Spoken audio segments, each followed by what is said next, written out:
For the past few years, Ricky Gervais, Stephen Merchant, and Karl Pilkington have been meeting regularly for a series of pointless conversations. This is one of them. Testing. Is that all right? Hello and welcome to the Ricky Gervais Show with me, Ricky Gervais, Stephen Merchant. Hello. And the little round-headed buffoon that is Karl Pilkington. All right.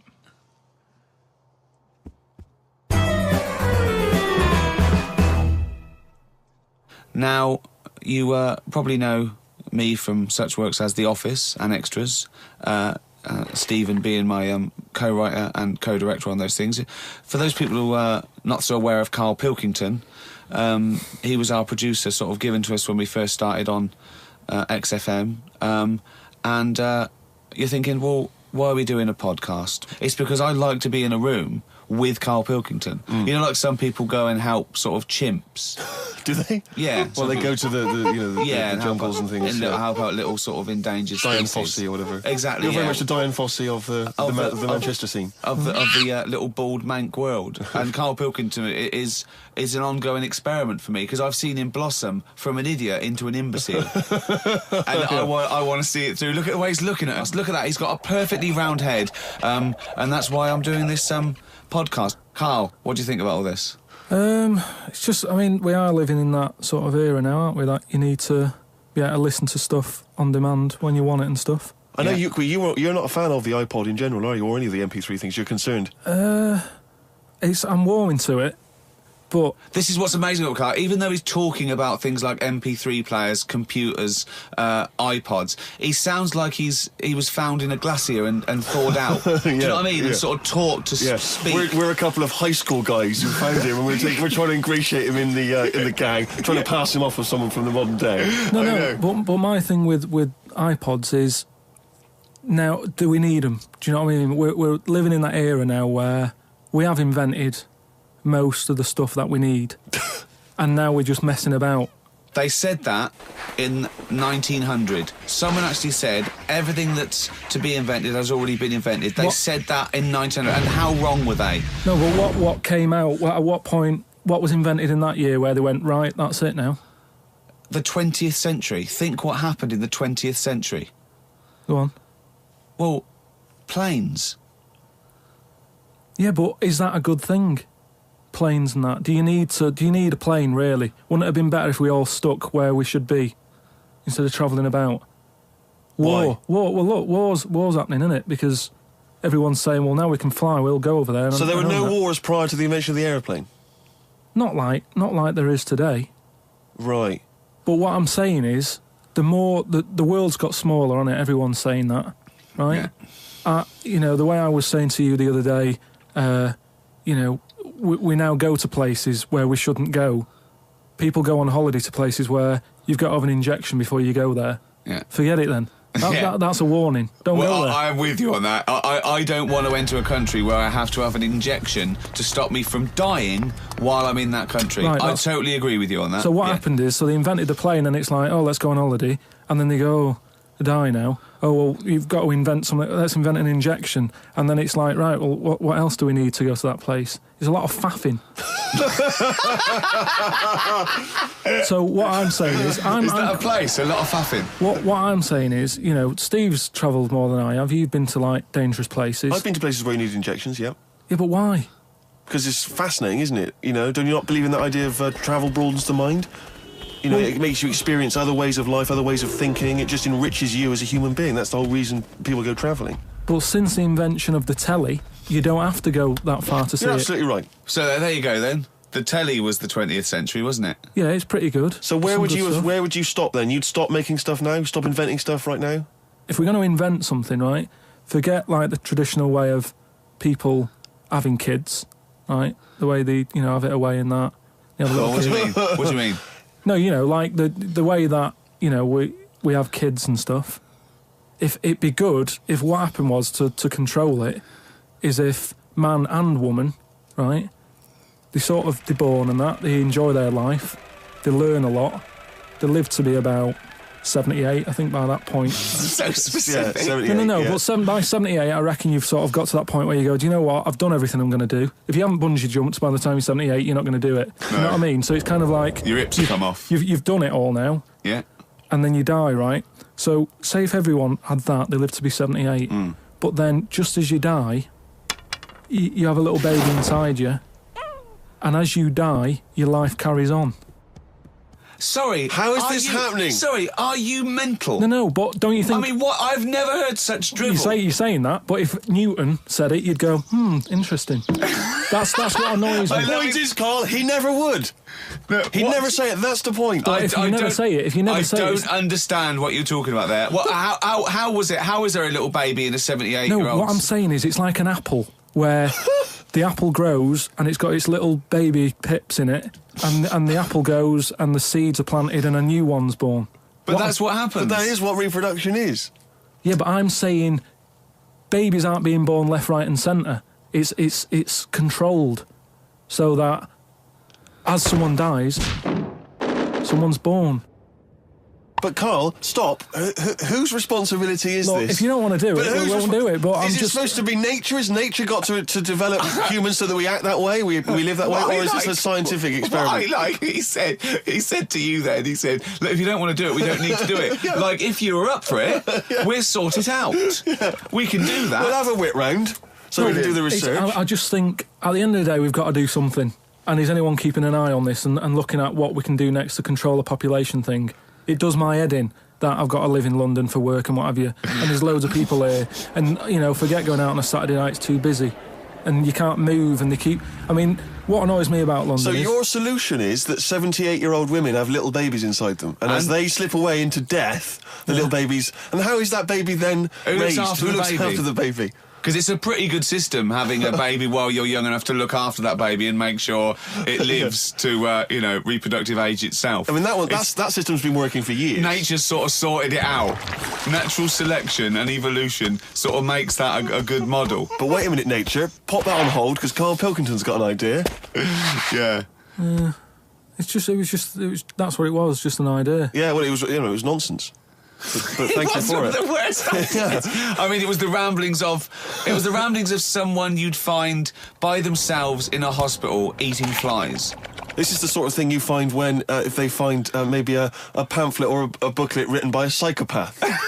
Someone, just before they went on a rampage and then turned the gun on themselves, they go through their possessions and they find a book and it's got weird drawings, women with knives in their face, and this kind of garbage. In fact, I saw a similar sort of theory written out on a wall, but it was written in shit. Exactly. Yeah. No, all I'm saying is, I think it's, when people die normally, everyone's fed up about it, aren't they, and a bit down. But if when you pass away, you go, oh, we're going to miss Gladys or whatever, but then there's this new life brought in, it's almost like a bad news, good news. But you're talking about it like someone could pick this idea up and run with it. Like you've given them enough information to do it. How is this possible? Where does she get the baby from? Why does it grow? Why grow it in Gladys's belly? Why not have it in a drawer? But what I'm saying ready to go, just add water. I mean... Who looks after son of Gladys? There is no theory here. It's the ramblings of a madman. What I'm saying is, though, the body's always changing, innit? From caveman to now, or whatever. In some cases. And they're always finding out more and more. Like I read the other day about how they're saying, do you know, like they say, people have 6 senses? Yeah. There's loads more than that. Right, and there's this one... I say, show me that you've got one. No, right, and there's this one that's knocking about. Go on. That, what it is, say if I'm in a pub, right, and I'm just doing a crossword or whatever. Unlikely, but go on. And there's some woman who's walked in, right, and she's staring at me. Yeah. I know she's looking at me, and I look up and I look round, she's looking at me. Right. And they're saying that's a new sense that they found out from, like, doing tests and what have you. Yeah, it's rubbish. And they're saying that's been around since like man and dinosaur was knocking about. They've stopped. No, they've explained it. I think it's safe to assume that, that with your perfectly round head, people are always stopping and looking. No, but they explained it. You just know that there's probably going to be someone there if you look right. They said it's from the time when, like, caveman was, like, wandering about, and he'd go, hang on a minute. and he'd look round, there's a dinosaur there or whatever, and he'd leg it. This is nonsense. I hate it when people use the term when caveman was wandering round. Caveman and dinosaurs, they used to live together, yeah. Oh, that's the same era. Yeah. What have you been watching? Raquel Welch? What do you mean? Well, what do you mean caveman wandering, knocking around with a dinosaur? You know the Flintstones is only partly based on fact. Dinosaurs and man did not coexist. The dinosaurs had long gone before man arrived. Extinct. Kaput. You don't believe us? What, you don't believe because you've seen... Because you saw that film where they took pictures of lizards and magnified them and put them next to men in films so they looked like they were fighting. Yeah. No, but why couldn't that have happened? What is the film with Raquel Welch? A Million Years BC. A Million Years BC or something. A Million Years BC. Brilliant. Yeah. Yeah. No, but... She had a sort of woolly mammoth bikini. Fact. But why wasn't the dinosaurs back then just like how we have dogs now, in a way? He's watching the Flintstones. He's thinking of the Flintstones. Yeah. That's what he's thinking. When he puts out the saber-toothed tiger. Yeah, and then and he mixes his concrete in a pelican. Yeah. I just think that there must have been a crossover point. Why? Why did you say that? Why do you think there must have been a crossover point? Because if nothing was knocking about at any point, how did anything carry on? I know. Exactly. Why didn't Hitler meet Nero? It's weird, isn't it? There must have been a crossover. They must have met somewhere. They must have met at a party somewhere. They mixed in similar circles. Yeah. They must have bumped into... I can't believe it. Yeah, forget it. Oh. Well, now time for one of our regular features.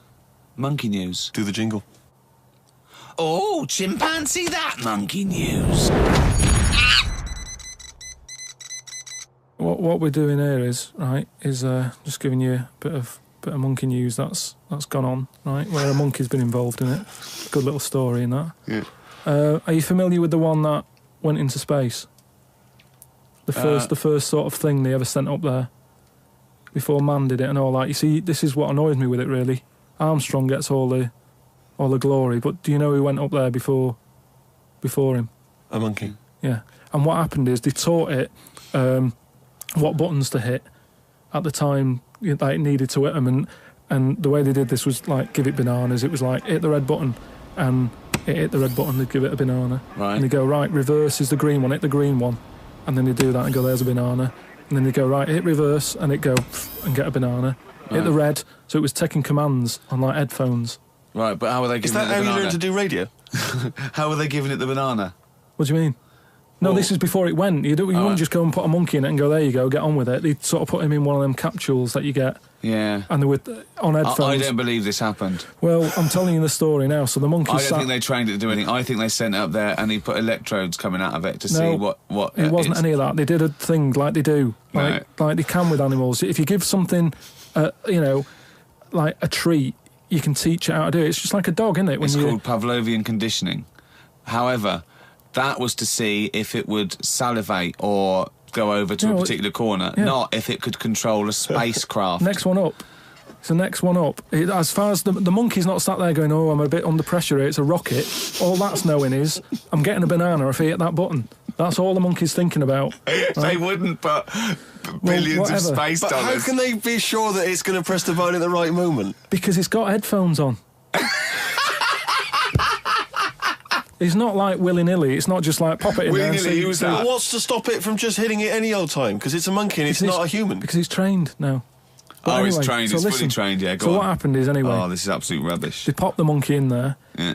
He's got his headphones on. They go in, right, hit the green one. And I think there's something there that a little banana comes out to keep the same... No, you're making this up. I'm not, it's the same... There's no way that they made a spacecraft that had a banana dispenser. There's no way in this world that they made a spacecraft that could go into outer space, right? Manned by a monkey with a banana dispenser. So you're saying that it's easy to send something up to space, but you don't believe there's a little banana machine? Right, okay, so it comes to the launch day, monkeys sat in there, everyone's ready, bananas are stocked up and all the rest of it. They go, right, hit the green button. right, and the rocket goes off and what have you. No, they would not make the monkey launch the rocket. Carl, you are living in a cartoon world. So the rocket goes off, right? This is absolute bollocks. It's all going well. I don't know what you're going to... It's not going well. There's no way a monkey launched a rocket. There is no way a monkey launched a rocket, you idiot. It's all going on, so they're going, hit the left button, and it goes a little bit left. Button! Right, well-known spacecraft command. This is Houston, hit the left button. Oh, brilliant. This is what happened in Apollo 13. Hit the left button. So it goes left. Yeah, it goes left. So it goes left, and it's going well. Left! It goes left! Yeah. No, the moon. You're going right. It goes for the moon, everything's going well. Right. They get up there, it does whatever it does. It reverse, it comes back. Right? So then... honestly, you are brain dead. So you are one of the most stupid people. That I would rather have the monkey drive me home than you. So the thing is, so it lands back, it does a good job and everything, it gets out, and It's sick of bananas. This is where it turns a bit sad, because after it done that mission, right, because it happened and it was all safe and everything, the next one would have been to send man. Right. So the monkey enjoyed it, and it was like, well, I want to do it again, right? But they were like... So how did they know that? How did they know? Just the way it looked and what have you. It was like... Fuck off! Just the way it looked! You are a maniac. So the thing is, though, right, so after it had done that, it was on such a high, right, Yeah. it could never get that high again. There was nothing that it could do. Went on tour, did it? It sort of ended up killing itself. Because it could never get that buzz that it got. Right, that was absolute bollocks. None of that is true, except they sent a monkey into space. And I'll check that. Absolute drivel. So in your mind, it committed suicide. It went on a crazy bender, drinking drugs and women. And like then, it does happen, you hear about it. It was found in a motel room.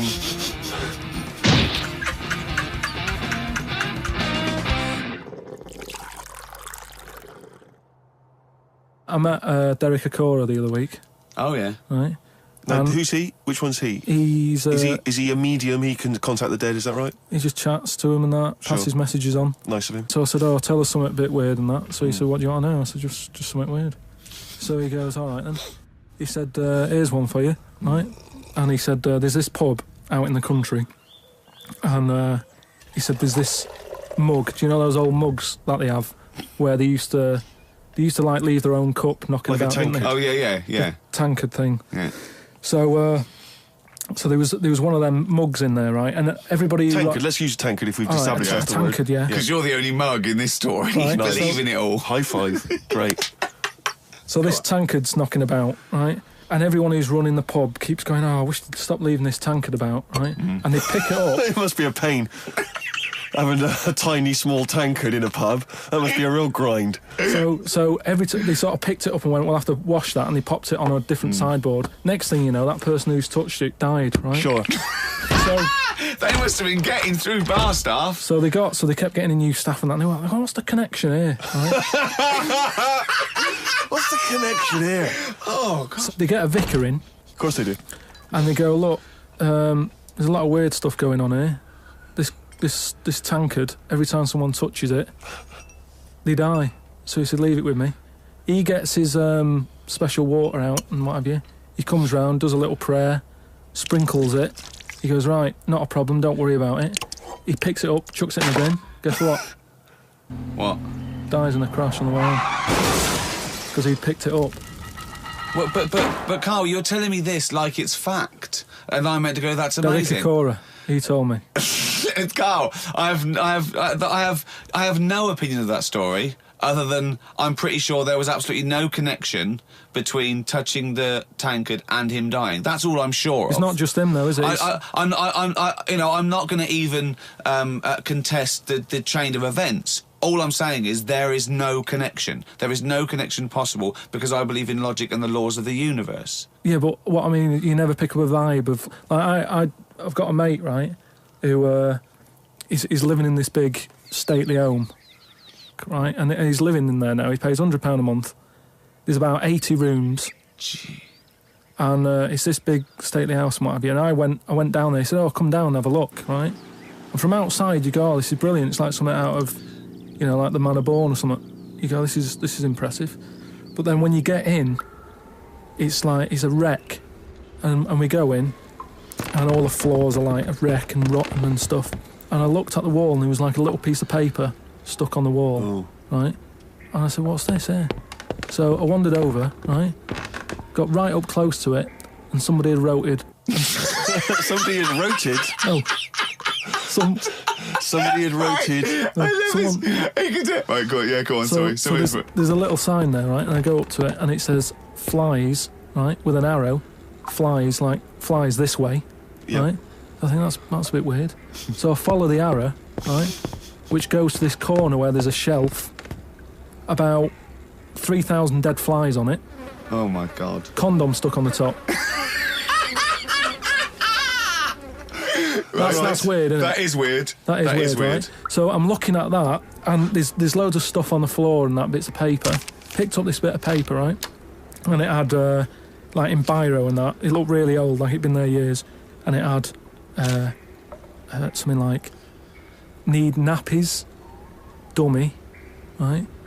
Blankets, blah, blah, all this, like, all stuff for, like... And I turned it over, right, and it said, none of this now needed, baby dead. Right. Now that's weird, isn't it? Now that's what I'm talking about when you get a bad vibe. You go, that's who's been in here. It's bad vibe. It's just based on the fact that your mate's in charge. Yeah, that's terrifying.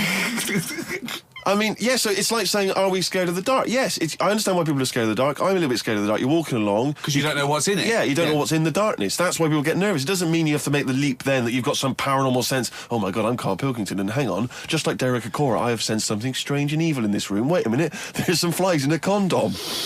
I was right all along. That is weird. Flies in a Johnny equals badness. the flies in a condom was weird. It's enough. weird. I don't know. But the note. Yeah. I just think of his face when he saw that, reading it by torchlight. You must have been terrified. It's a bit odd, isn't it?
Absolute twaddle. Absolute rubbish. Doing all that business. Oh, Yeah. don't talk, Karl. So, anyways, Karl, you're talking so much again. You must know that's not true. There's no way. You're talking rubbish again. No. This is What are you talking about? Oh, Christ! Right, calm down. We haven't got much time left. Oh, God! What do you mean this is... forget it. No, don't forget it. Karl, do not press that. Switch the record off. Switch the... America on the Enterprise. And it was all about space. And there was one question, answer 3 right, and it was who was the first one into space? Yuri Gagarin. Who was doing that? And then the third question was how much bigger than the moon is the sun? Is it twice as big or 4 times as big? And this one went 4 times as big. Went correct. It's not. It's hundreds of times bigger. A lot more big, I can't yeah. believe. Can someone look that up on the internet? And how many times bigger is the sun than the moon? It's not 4 times. It's huge. It's like beach ball to a pea type dimensions. Which DJ was it? Do you remember on Virgin? I can't remember, but it was the one on sort of about 11 o'clock. I Wouldn't want to be about him. now. Yeah, he's embarrassed himself, He's hasn't embarrassed he? himself. When we do He's- quizzes, we never get anything wrong. That's true enough. During that track, I'm chilling out, I'm loving it, aren't I? Karl goes, do you know how baguettes came about?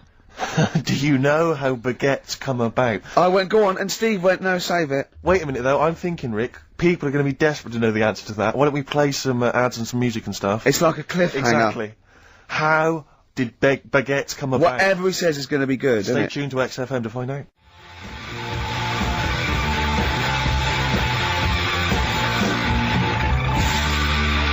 Hives. I hate to say I told you so. So I love that sort of stuff. That and the Strokes. Well, so much better than this new metal rubbish, isn't it? Definitely. Now, most people think we talk rubbish on air. Yep. If they could hear the conversations Off that air. go on, I know, but someone just emailed in saying the sun is indeed about 400 times bigger than the moon. Thanks for that. That DJ must have looked it up and said 400 times. That can't be right. It's probably a printing error. 4 times. Nothing can be 400 times bigger than the moon. Karl went, yeah, but the sun's only got 1 million years, isn't it? I went, what? He went, on that space program, it said that in 1 million years the sun will be destroyed, and he said, and then we're all shafted. Right? I went, I laughed. Steve went, no, it's okay. By then we'll be on another planet. No, I think that's true. We'll have colonised other Right? planets. Karl went, yeah, but there'll be no sun. Steve went, well, there's other suns, which is true. Karl went, well, I went, well, yeah, every star is a sun. Karl went, well, not really. Not really. Don't believe that, do you? And I went, no, it is. The sun is just a star. It's not even a particularly big star. Karl went, well, why didn't they say that instead of worrying me? Instead of worrying me. In 1 million years' time. Yeah. I love the idea of Karl. He's been preserved, brought back to life, and is now the ruler of the world. Just a head in a fish tank. And he speaks like this. I am Pilkington. The reason you became king of the universe, of course, is because of your fascinating French bread anecdote. Oh, yeah! Yeah, What come was on the then. How did baguettes come about? If this is going to be someone cooked a loaf a bit wrong and said, I can still make a sandwich out of it, I'm going to hit you. No. Go on then. Right. Napoleon, when he was at war and that with Russia, 1812, yeah. yeah, all his soldiers were like, you know, not used to the cold weather and that. So they said, take some clothes in your bag with you because it's going to be Chilly. nippy out there. So they put all the clothes in the bag. Sure. Till they were told. Thought, It's Napoleon, for Christ's sake. No room for any food. No, You're joking. So Couldn't they make some sort of, like, sandwich? no, it won't fit because of all the clothes. You had to take extra gear. Sure. for them. So anyway, he said, I can see where know. this is going. I'll be honest. Is there a baguette-shaped gap left in their holdall? They thought, let's make some bread that you can fit down your trouser leg. What? That's not true! No, it's not, Karl! I read it in Euston train station. I was waiting to go back to Manchester. Where did you read What, these? It was- scrawled on the wall in graffiti? Yeah. Do you know the Was it also meet me here fun at 12 o'clock? The upper crust sandwich shop, Euston station. It's on the wall. What do you mean it's on the wall? Do you know how it says, like, sail on at Dixon's, whatever? Yeah. Next to that, there was, like, a bit of information. Once you've read the stuff on Dixon's, Baguette information. there was a big thing about the history of the baguette. I read it and I thought, No, we got to make a sandwich we can spit down our trouser leg. But how can you march and fight with a huge piece of bread down your train? Although it would be intimidating. You see him coming, you go, blur, look at the size of them. They're big fellas. Well, Blimey. I can't help but feel that could be a practical joke at your expense. yeah. didn't do that. Well, the Earl of Do you ever Sandwich... question anything you read? If it's No. printed up, is that, Yeah. like, fact for you then? Well, it's not funny. I mean, if they were trying to be funny, it's like, it's not, is it? So it's information. Have you heard us? Things sometimes want to be funny when they're not. That's exactly what happened with the sandwich. The Earl of Sandwich wanted something he could fit down his pants. And it was those triangle cut sandwiches wrapped in cling film were perfect. You might be right. You might be right. I am. Because the Cornish pasty is so they could drop it down the mines, isn't it? Is They, it? yeah, they wrapped it up in a... Atheists, we don't believe in ghosts, anything like that, anything supernatural. We're followers of James Randi, a genius of our times, but Karl saw something that proved us wrong. I'd like Karl to tell you what this proof was, what he saw on, and look at him. Go on then. It was on Wednesday night. Yeah. I was watching. You see, the problem is I didn't get the full story, so you could pick holes out of it. Sure. But I was Unlike your usual investigations into the supernatural. Which are It was called, can I just say what the programme was called? Mr. Exorcist. Oh, brilliant. So Sounds like an academic work to me. the bit that I caught, I just flicked it over, sort of seeing what's on the telly, and I thought, oh, Exorcist, I've seen it, but there's nothing else, and I watch it, and then I realised it wasn't the same thing. I thought, oh, I'll have a bit of this. And there was an old woman and a daughter, and as far as I was aware, the bit I picked up on, they were saying, oh, you know, it's dreadful, and unless you've been through it, you know, you've had ghosts in your house and that, you really don't know what it's like. Yeah, sure. And the main thing that seemed to be getting them down was the fact that the budgie was getting stressed. The budgie was getting stressed? Because animals can sense the other side, can't okay. they? Can they? Yeah. Okay. So, and how was that manifesting itself? You didn't know. What was the budgie doing? I think it just wasn't happy. Right. Did it explain that to people, or No, how did it express that? Budgies are known for being chirpy, aren't they? I see, and it And wasn't chirping. It normally swings on its little perch and that. And It's just depressed because it was possessed. It was just sat around in its pyjamas. so No, come on, So Steve. Come on, Steve. You're making this a mockery. So the budgie was depressed because he could sense the ghost. yeah, Yeah. and then this guy, this Mr. Exorcist, came round. Was that his name? Yeah, Okay. Was he a priest or something? yeah, he might have been. Yeah. Yeah. Like I picked up Did he on have like a black coat with a little white collar? That's usually the. He had his coat on, so you couldn't tell. No, sure. Okay. But so he came round and he sort of did his thing, and then And was the he trying? next shot- Was he trying to exorcise the budgie? No, the the ghost. house. Right. The I house, see. It yeah. wasn't that the budgie had a demon or clearing the anything. house No. out. Okay. No, this So- wasn't a possession, was it? This was a straightforward. It wasn't a poltergeist or anything. It was just a. Well, this- a haunted house. Yeah, but Sure. that's the thing he was saying. He was saying you can have like your ghouls and that aren't that bad, that aren't going to cause you any problems. Yeah, But obviously the budgie, they've got weak hearts and that, haven't they? And Sure. I don't know. So he go on. so anyway, basically he sorted it out, did whatever he did. And the next shot you see is like the budgie making a noise and swinging It's happy it's again. over the moon again. And the old woman was like happy because she couldn't believe it. stressed. Yeah. And that The priest didn't come in and go, well, you should feed that bird. Give it a bit of millet. It was happy. He goes, right. no, See you later. No. It was a. So Because budgies are. My mum's got a budgie, and they're fairly happy all the time, aren't they? So it's got to be something very odd. Right. You never see a budgie sitting down going, I feel like topping myself, to be honest. Yeah. Do you know what I mean? Though. No. Do you know you can have like a moody dog? You can see a dog when it's unhappy if it's walking down the street. You can have a moody canary, can't you? And what they do is they often tell the police what you've been doing. They're known for that. Mm. Yeah. So basically, So that for you is proof that the supernatural exists. A bird in a cage got a little bit annoyed, wasn't chirping as much as it normally did. Who knows why? There could have been a little draft up its, and Cloaca. exactly. That's Anyway, the medical term. Anyway, a man came in and did whatever he did. Yeah. And his girlfriend. Mr. Exorcist, though, Steve. Yeah. This wasn't any bloke off the street. This was Mr. Exorcist. Yeah. Yeah. So And for you, that's the proof that there's. just because like if it was a person, you go, oh, they're playing up for the camera. yeah, you know, a budgie could possibly act like that, Steve. Yeah, I see what you mean. You're saying a budgie would not be it wouldn't be trying to become famous. or No, trying to get not on the telly. like Lassie. No, sure. It was sure. basically a show off. Yeah, or So- Champion the Wonder Horse. Yeah. What do you think? I think I've changed my tune, Rick. I don't know about you. I have, and I think we should play a record. I'd love to get Mr. Exorcist in. Wouldn't that be amazing? Never dabble with things you don't understand. Sorry. Like women. See what I did there? He's turned that back on me. I've never had this sort of. Steve was thinking, he's not that ugly. Blimey, here we go. We were laughing at Karl. Can we focus on one person at a time, Rick, please? Let's destroy him first. Oh, God. Tell him what you said to me when that record was playing about the Jaffa Cakes. He bought some Jaffa Cakes, which was lovely. He went across the road and he handed out the Jaffa Cakes. And then I went, oh, thanks very much. And then what did you say? I just remember learning at school. I'm not like making fun of the illness because it's not funny, but they cure cancer. Jaffa Cakes cure cancer. Not like fully. Right. They just go some way to helping.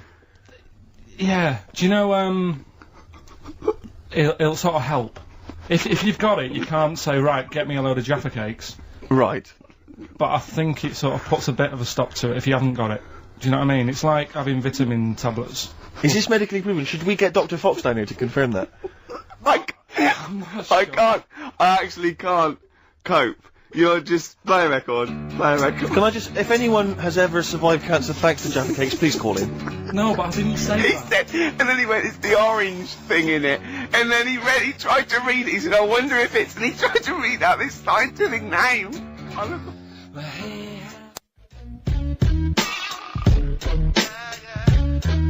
Faramunch, got ya. XFM 104.9. Well, as we promised, some feng shui. What do you want to know? Ratio of windows. It's one of those little books that you see at the sort of like the front desk of like Waterstones or Dillon's or one of those. And it's just, it's a little guide. It's, should I say what it is? I'm allowed, aren't I? Lillian Two's little book of, feng shui. And, obviously you can't go into it in depth, but it's some little, you know. Just some little sort of nuggets, I suppose. Yeah, ratio of windows. The ratio of windows to doors in your rooms should not exceed 3-1. Too many windows calls all your luck to seep away. Obviously. Hello. It is also better not to have windows on the wall opposite the door. Is that the case in your place, Karl? Because you may need to brick that up when you get back later. I always remember, I used to work nights. Yeah. Right. And it was when my brother just sort of got kicked out of the army. Yeah. And my mum and dad went away on holiday, so he was staying with us. He's got to write a book, this bloke. You have got to write a book, Karl. Go on. I came back, Yeah. and there was women everywhere. There's women in every bed in the house. And I thought, where am I going to sleep? Had he set up a brothel? What? So, no, it's just a bit of a one. That's impressive, though. A girl in every single bed. I mean, he was mad. So, I slept on the sofa downstairs. Mm. And I didn't sleep that well. Yeah. But I slept on it before when it was facing a different way. Sure. And I had a good sleep. So for you, that's proved the worth of feng shui. Yeah, I think there's something in it. Did you honestly think there's something in it, though?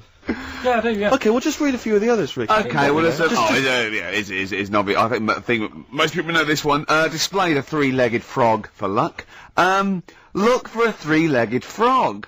You can buy one from any Chinese supermarket, and place it in the vicinity of your front door, facing inwards as if it has just come into the house. Don't place the frog facing the door. Please. Oh, come on, people. What? Think before you place your frog. I mean, this really is. I mean, but. What's the last page? Because that will be the most important one. Do you reckon? The last one, I the wealth vase. Make a wealth vase and keep it hidden in your cupboard. It can be made of gold, crystal or glass. Can I just say something? If you've got a vase made of gold, you're probably alright for money anyway. Yeah, sure. But this is the wealth vase. How to make the wealth vase? Fill it with semi-precious stones and with soil taken from a rich man's garden. So just find the soil of a rich man. Take some soil from the... This is like bury a piece of steak and the wart will go. Yes. I have tooth of frog. This is... It's the one where with the gods. Can you find that one? Oh, where's that one? Yeah. What do you make of feng shui, Karl? Is it something you believe in? Well, like I said, I didn't sleep well on the sofa when it was. So for you, facing that's the other way. proof positive. Yeah, you've got to get it right, haven't you? I'd like Karl to read this out. Okay. Yeah, do you mind? Read it out, just read it out loud. Which one? Yeah, the gods are here, right, okay? Just read that, that's a good Invite bit. the gods Yeah. of wealth into your home. Yeah. The Chinese have several gods of wealth. Yeah. Which they display in their homes to attract... what? Prosperity. Prosperity. Oh, yeah. Yeah. My personal favourite is T.C.S. Chi Yi, Yeah. who sits on a tiger. He sits on a tiger? Yeah. Okay. Right.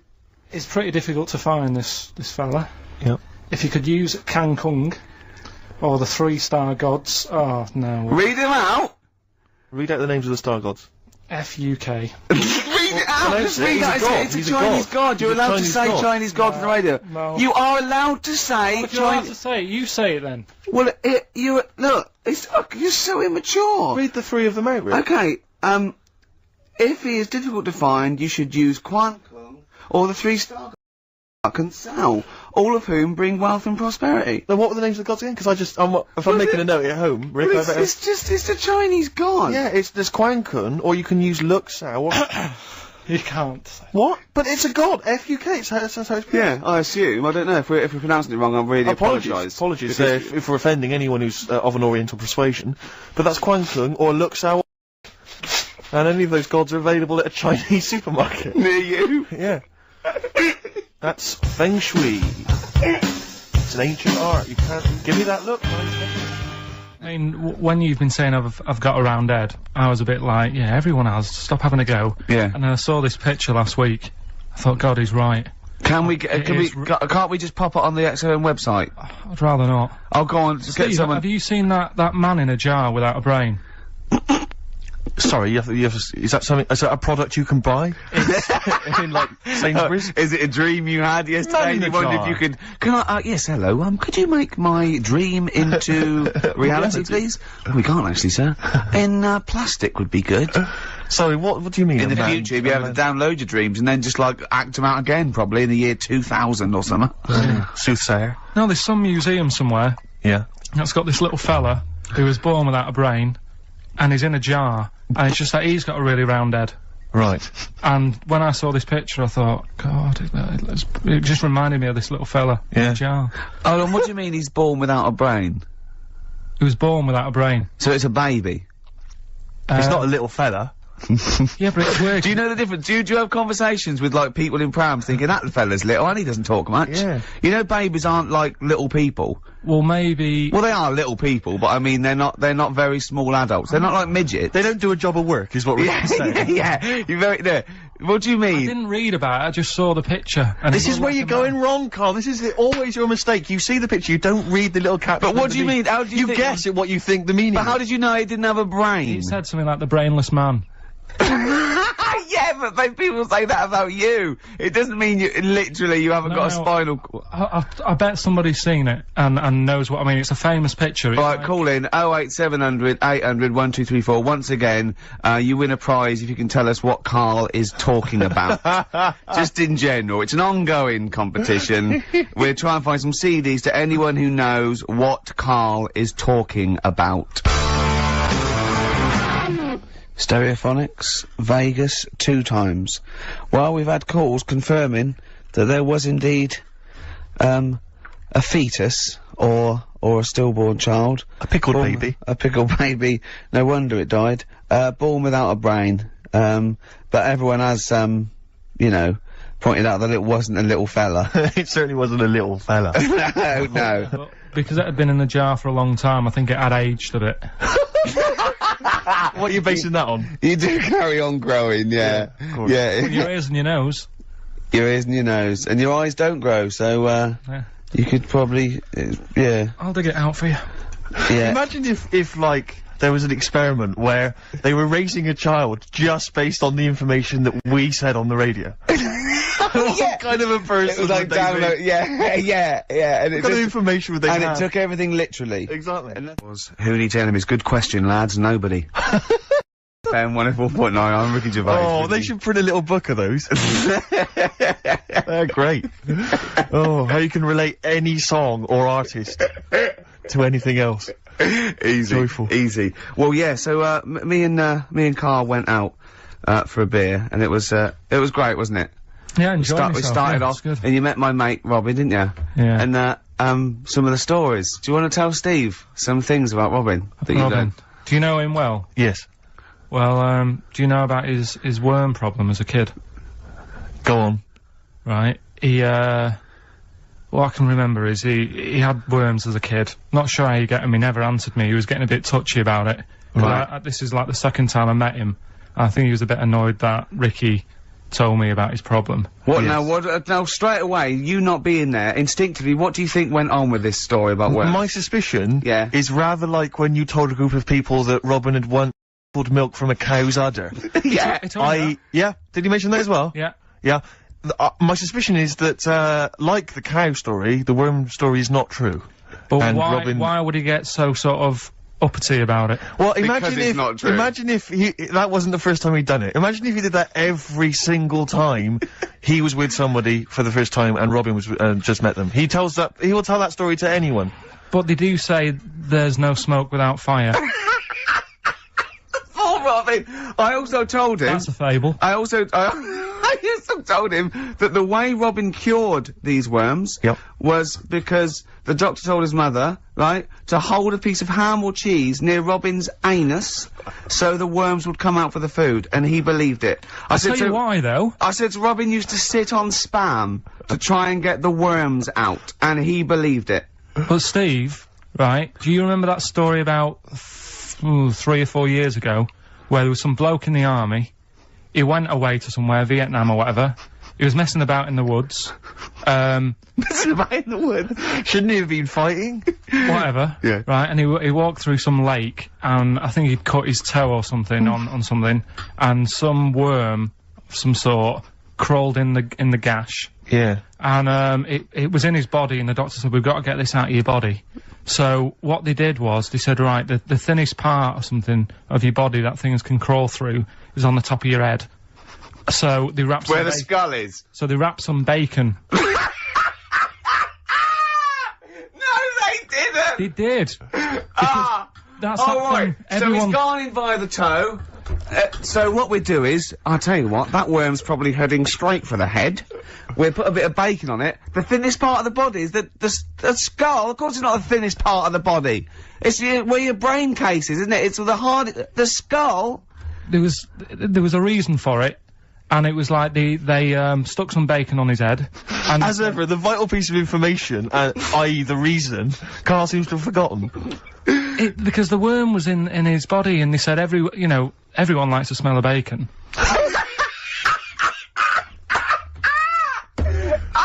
Including worms. Even a Vietnamese lake worm. They love bacon. Remember last week when I said about the little fella with the bone with no brain, and you were proved wrong? No. Please. No. We were saying it wasn't a little fella. We were saying it was a stillborn child.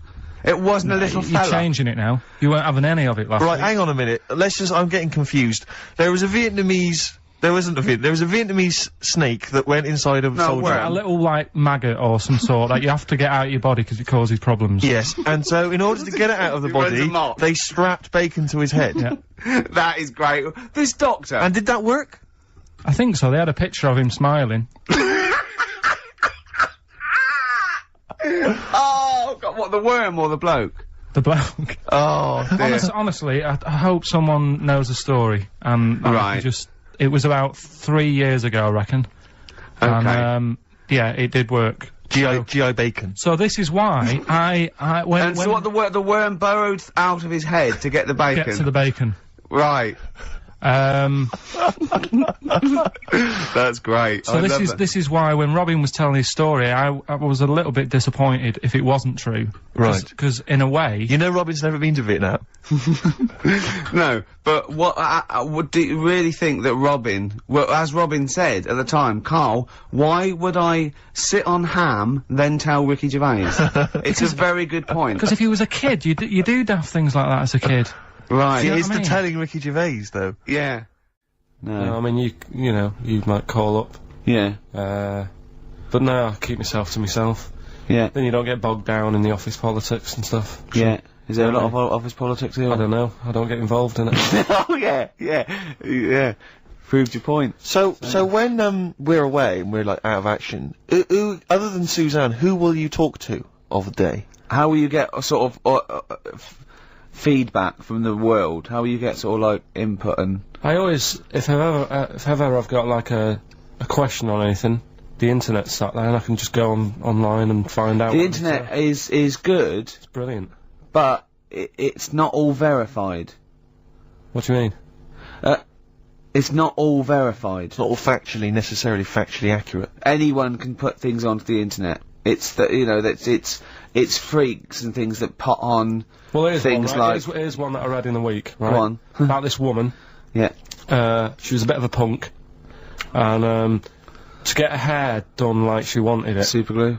Right, no. She got lard. Apparently it's a popular thing, you might know. Put lard on your head. Yeah. And you put it in the oven. Now, apparently the heat that you get from the oven is different from the sort of heat you get from an hairdryer. Right? And she had to do that to get the style that she wanted. But anyway, she comes into money or whatever, treats herself to a microwave, right? It's not true, Karl. Opens the door, jams the things, you know, like the little catch, so the microwave works. She jams it with a screwdriver or a knife or something. Yeah.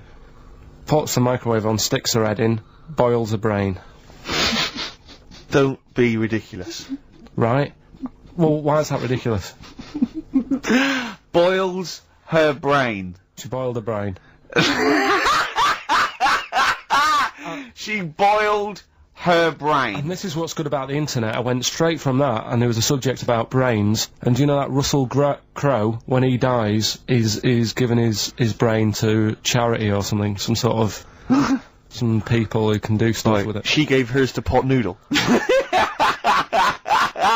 Vesta. Yeah. Oh, That's boiling the sort a of skull. Yeah. That's not true. No. It's not true, Karl. It's the same as the woman who put her poodle in the microwave, isn't it? And all It's that. just urban myths. They're urban myths. But again, where does it start? Someone made it up. Yeah. For a laugh. They're just too convenient urban myths. Everyone's you can tell an urban myth's not true because it's always this happened to a mate of mine, and when you say what happened then, they go, don't know, that was it. Was it? Was that it? Was it? Someone boiled a brain and that was it. There was no more story. Well, Were Were there any dates? Have you ever- Locations? Times? I think it was in Belgium. There's that one that a bloke, right, was going to get a phone call at 4 o'clock to find out if his business was, you know, okay, right? And if he didn't get the phone call, he knew he was broke, destitute. So dead on 4 o'clock, the phone didn't ring, so he went up to the roof of his office and he jumped off to commit suicide. And as he was passing his window, the phone was ringing. Oh no. Karl, it didn't happen. Didn't happen. Think it through. Think it through. Who told that story? Who told that story? As he hit the pavement at 120 miles an hour. He's the only person who could have known that series of incidents. Also, why didn't And he he's wait? dead. As his life's at stake, why didn't he wait till 5 past? I'm gonna give it 5 minutes, just in Just case. in case the lines are busy. Yeah. And what sort of bloke goes out, I'll call you at 4, okay, if you're busy, well, call me anyway. No. If I don't call exactly 4, then, no, you commit suicide. Commit suicide? I would, because if I don't call at 4, that's the end of it. Well, call me anyway. No, that's not the way I work. Why can't you just call me and tell me the other way? Well, I'm telling you how I do it. If you're bust, I don't call. Can't you just call to verify in case something goes wrong? What if it's engaged? It won't be engaged. Just commit suicide at 4, please. It didn't happen, Karl. The other one, right? A bloke, right? He's on a train station, and I'll tell you how I heard it. He's waiting for his cruise station, waiting for, and he himself. As you do. And so he goes, oh, my train's in 5 minutes, so he runs across to Millets and goes, quick, Levi's 36. The bloke just puts it in a bag, he runs onto the train, he goes into the toilet, takes his, trousers and pants off. His soiled trousers Yes. and pants. Throws them out of the window, I won't be needing those again. Cleans himself off, open the bags, it's a jacket! Oh. No, it didn't happen, Karl! At what point did he go into it and go, quick, Levi's 36, and the bloke went, sorry, Levi's 36, what, a pair? No, shall I wrap them? Them? It, shall I wrap? Just wrap whatever it is. Do you want to look? No, I'm not looking when you're putting it in the bag, please. Right? Well, 36 way stories, don't say anything. I've told you 36 Levi's. They put it in a bag and charged me for it. Yeah. I don't want to discuss it further. Yeah. There was one, Here we go. there was one about a woman whose husband died, and she had him cremated. Yeah. And made like a little egg timer out of him. Right. And she said, I did that so it can still help around the kitchen. Well, that might be true. That might be a joke. That's quite sweet. That might be That true. is true story, again. It was all No, right. not again, because the ones I just told weren't. Nor is the boiling the brains in a bag, curry, microwave. Head story, true. Yeah. They're too convenient. Will They- you be buried or cremated? What? will you be buried or cremated?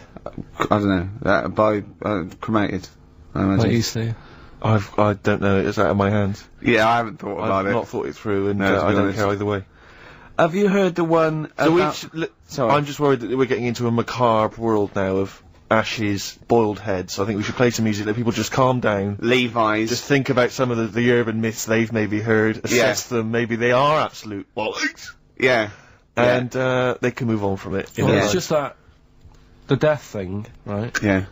There was an argument on there about, do you know that Twilight Zone or whatever it was, Tales of the Unexpected? Oh, yeah. Where the woman got buried alive. Yeah.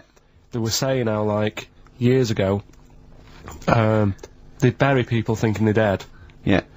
and they've recently, like, dug coffins up, and then the people who were in the coffin weren't dead, they might have just been, like, in some sort of deep sleep or whatever. Catatonic.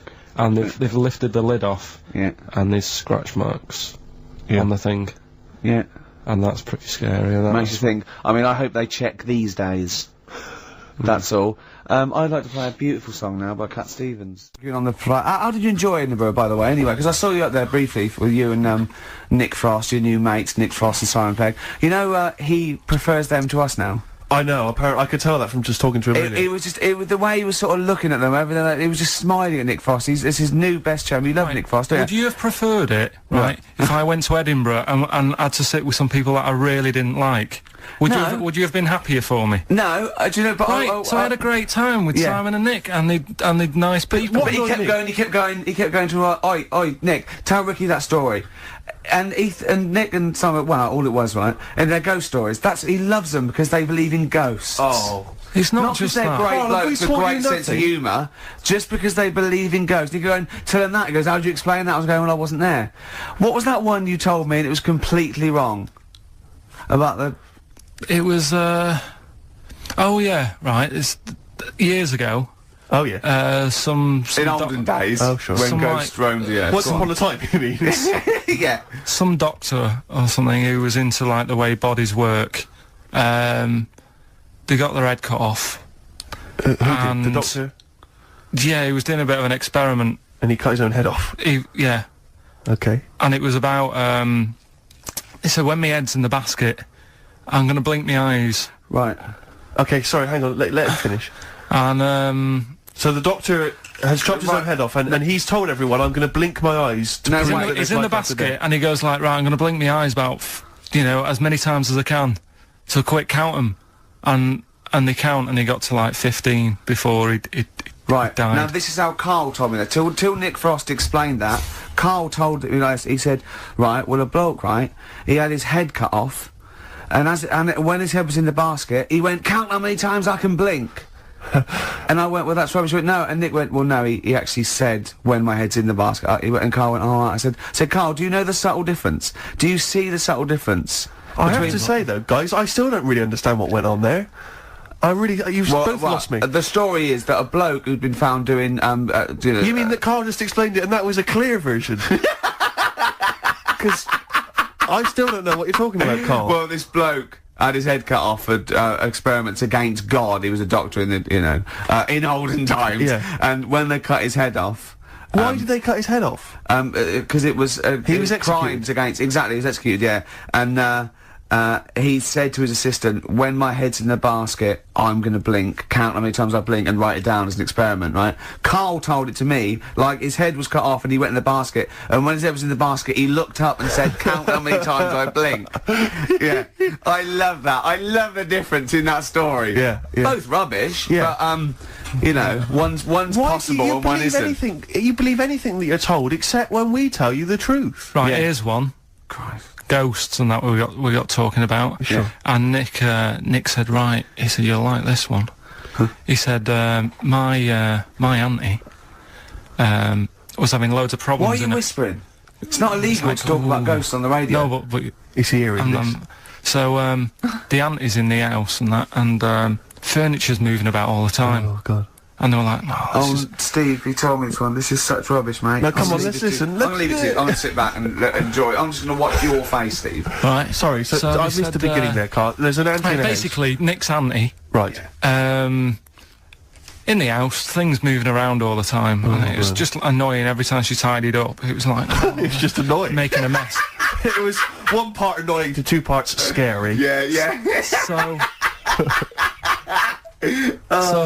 stuff was moving around all the time, and they said, right, rather than... we need an housekeeper. Rather than having the house a mess, until we sort this out... I've got the vicar coming round! Stop moving stuff around! Oh, yeah, go on. They said... That shouldn't be in the pants drawer. Let's put all the furniture in one room, right? So, just have one room that's a mess, and have all the others empty. Because I love the poltergeist can't really... it can move wardrobes around, but it can't open the door to put it in another room. Yeah. Poltergeist going, oh, I'm just making this room messy. I wish someone would open the door so I could... Go on. Yeah, but... So all this stuff's in this room. So they right? moved all their furniture into everything, one they room? put, like, the drawers in there and everything, and it was really uncomfortable, because they were all, like, on top of each other. They sat in the room with all the stuff? Yeah, they had to, because that's where the three-piece suite was. Okay. Oh, God. Right? All right. Oh, God. So they sat there, like, all crumpled up and that, but nothing can move because it's so tight. I think things were trying to move, but everything was so tight. It's They just like- foxed that poltergeist. So anyway, one night they sat there, like, sort of a bit awkward watching the telly and that, and you hear some banging Yeah. in the next room. So she goes, "Oh God, what's that?" Oh, he hadn't moved in, had he, the ghost? So To some of the empty rooms. so there's this He's bang, moved some friends and family in. there's this banging about going on. No, so listen to this, listen to this, she Steve. gets up, right, Yeah. and what it is, they had the baby in the next room because there wasn't much room for the cot. Right, so they left the baby with the ghost. So they go into the room where the baby is, and the banging Yeah. is like, do you know those plastic balls you get that you can chuck round the room and, like, they go mental? Right. The ones that you chuck once and you keep bouncing for ages. Yeah. That was bouncing around the room. Wow, what, the hitting baby had thrown it? hitting all the walls, and the baby was there, stood in the cot, sort of laughing Right. and looking at the ball, and wherever it looked, the ball went. Yeah. And then she said, stop doing that, Yeah. and the ball just stopped. Did it? And it rolled a bit and stopped. Right. So the baby had thrown the ball and it was watching it as it bounced around the room? It wasn't throwing it, it was in control of it. No, the point is, Steve, the baby has been doing... It would have been the baby all along. The baby had been messing with the furniture. It was So a it's baby a that had the super power. Yeah, it's a baby that had the power. Special baby. It's a baby that had the power. It's What a baby that had the power. What- the power what's the power? of telekinesis. Right. They were then trying to convince me that telekinesis was not like all the other stuff that I didn't believe in, but that was a science. Right. Telekinesis was possible. Yes. Yeah, it's not like ghosts and demons and all that sort of. Telekinesis is different. Yeah, That's yeah. a science. But Nick's auntie saw it, and I love the fact that you're telling me that someone else's auntie saw it. So I should be satisfied with that. Yeah. I should be satisfied with that. I mean, So does she still live in one room with all her possessions? no, I think the baby grew out of it, apparently. it grew The up. baby grew out of it. So it doesn't use its telekinesis powers No. anymore? Well, no, it's No. like in Carrie, innit? She was upset for a bit, and then she got over it. Okay, I'm just going to say one thing, Carl. That was a film. Do you want to play a record or...?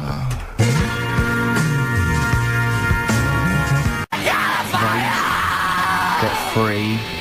Alright, on XFM 104.9. Can I just tell you a story that Carl told me a couple of weeks ago? Is this another ghost story? Another Yeah, spooky it is, story? yeah.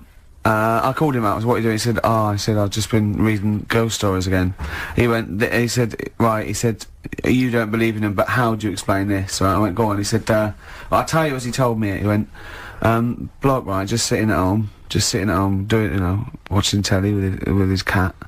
And, the phone rings, and it's a bloke going, is that fire, in your oven okay now? 'Cause your wife called.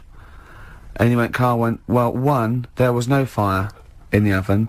2, he wasn't married. I went, right. Go on, he went, well. Then, right, there was a knock at the door, and there was 2 sort of people in sort of white coats, and they came and said, we've come about that fire. Your wife called us.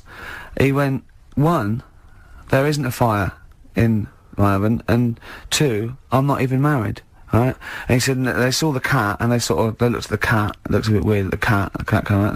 Nothing. And he said, and then he went back and sat down, phone rings, and they said, did they sort out the fire in the oven that your wife told us about? Oh. He went, 1, there is no fire in my oven. 2, I haven't got a wife. And Karl went, what do you think of that? I went, that's not it. He went, yeah. I went, That's the end of the story. What? He went, well, how'd you explain that? I went, explain what? I thought it was going to say, a year later we got married, but she died in an oven fire. Right? I thought it was going to be that. And I went, That's what? people winding him up. Yeah, or someone did report a fire oven, and their name was Johnson, and they looked up Johnson, they got the wrong thing, it was the gas board, and they sent it round to the wrong person, right? You know, he went, yeah. I said, I explained it to him, he went, yeah. Why did they look at the cat funny? Oh, man alive, Karl. This is really weird, right? I was in my house once, right, and the doorbell rang. Yeah. Right, I opened the door, and there was no one there. Yeah. Right? And then I looked across the street, There's some right, and there were some kids running away. Yeah. Now, how do you explain that? Yeah. There was another time, right, where, like, I opened the door, and there was a bird goes, you've ordered pizza. I went, I haven't ordered pizza. And I heard my mate upstairs giggling and putting the phone down. Yeah. How do you explain that? Karl, seriously, why did you tell me that story? What do you think it was weird about that? The fact that it was 3 different people. Is this all the information? Is that the entire story? It was 3 different people. Did you fall hassling asleep him and not read about the end? A fire that didn't happen, about a wife that didn't exist, and a cat that didn't look happy.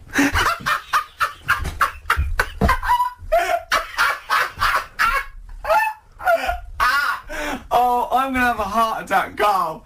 What? I mean, why did they look at the cat funny? Because cats don't like spirits, do they? What? The other blokes were ghosts? Yeah.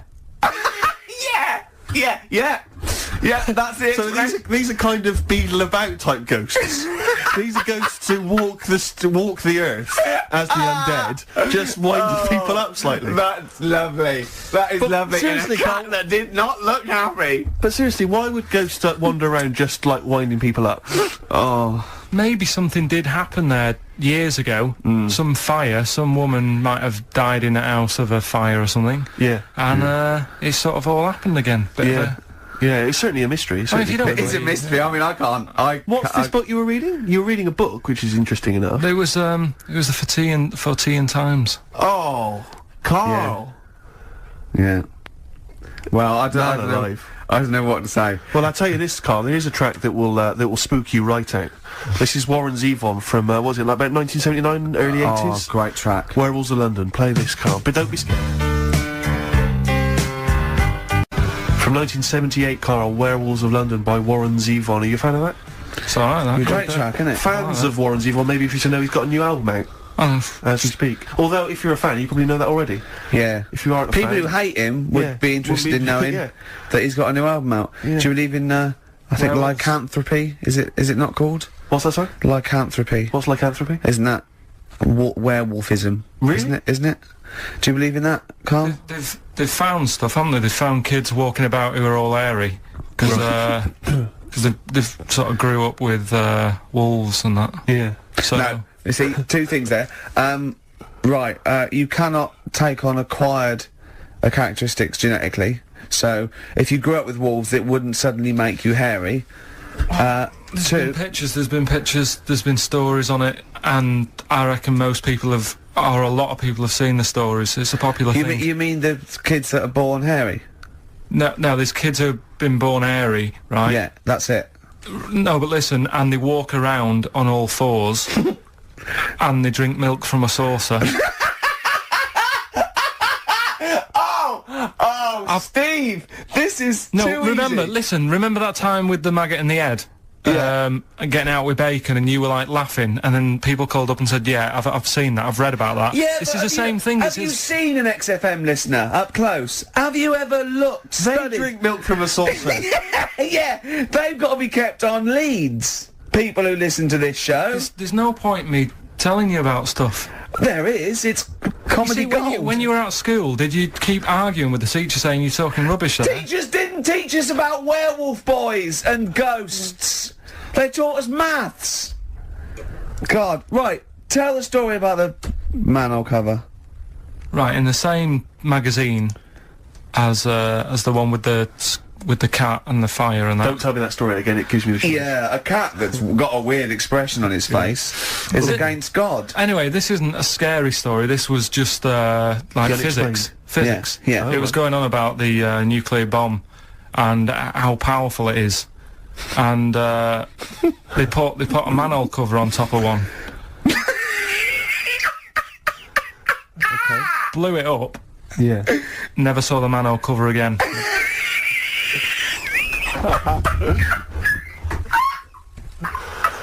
Man alive, Karl. Unexplained. What's going on there? Something weird is happening there. Oh. If anyone has ever seen that manhole cover, please get in touch. We'd love to know where it is. Oh, that's fantastic. What sort of experiment is that? I imagine all these scientists on multi-billion-pound research budgets, they're going, we test everything. What would you do to a manhole cover? Don't know. That's like letting a couple of students yeah, exactly, have control of a nuclear Do you reckon it can Let's send a put this traffic cone into orbit? Go on then, put it on there. I love that. I imagine that. What value is that? I might tell you what we could do. We could put the manhole cover on it and aim it and then blow the bomb up, and the manhole cover would have someone's eye out. Fire it. See if you can fire manhole covers off the nuclear bomb. Whatever. Try bangers to a bomb. See if it's louder.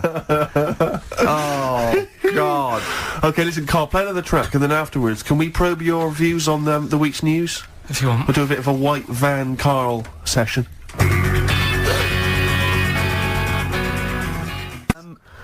Karl, I've met Karl a couple of times in our sabbatical, and he said to me once, he said,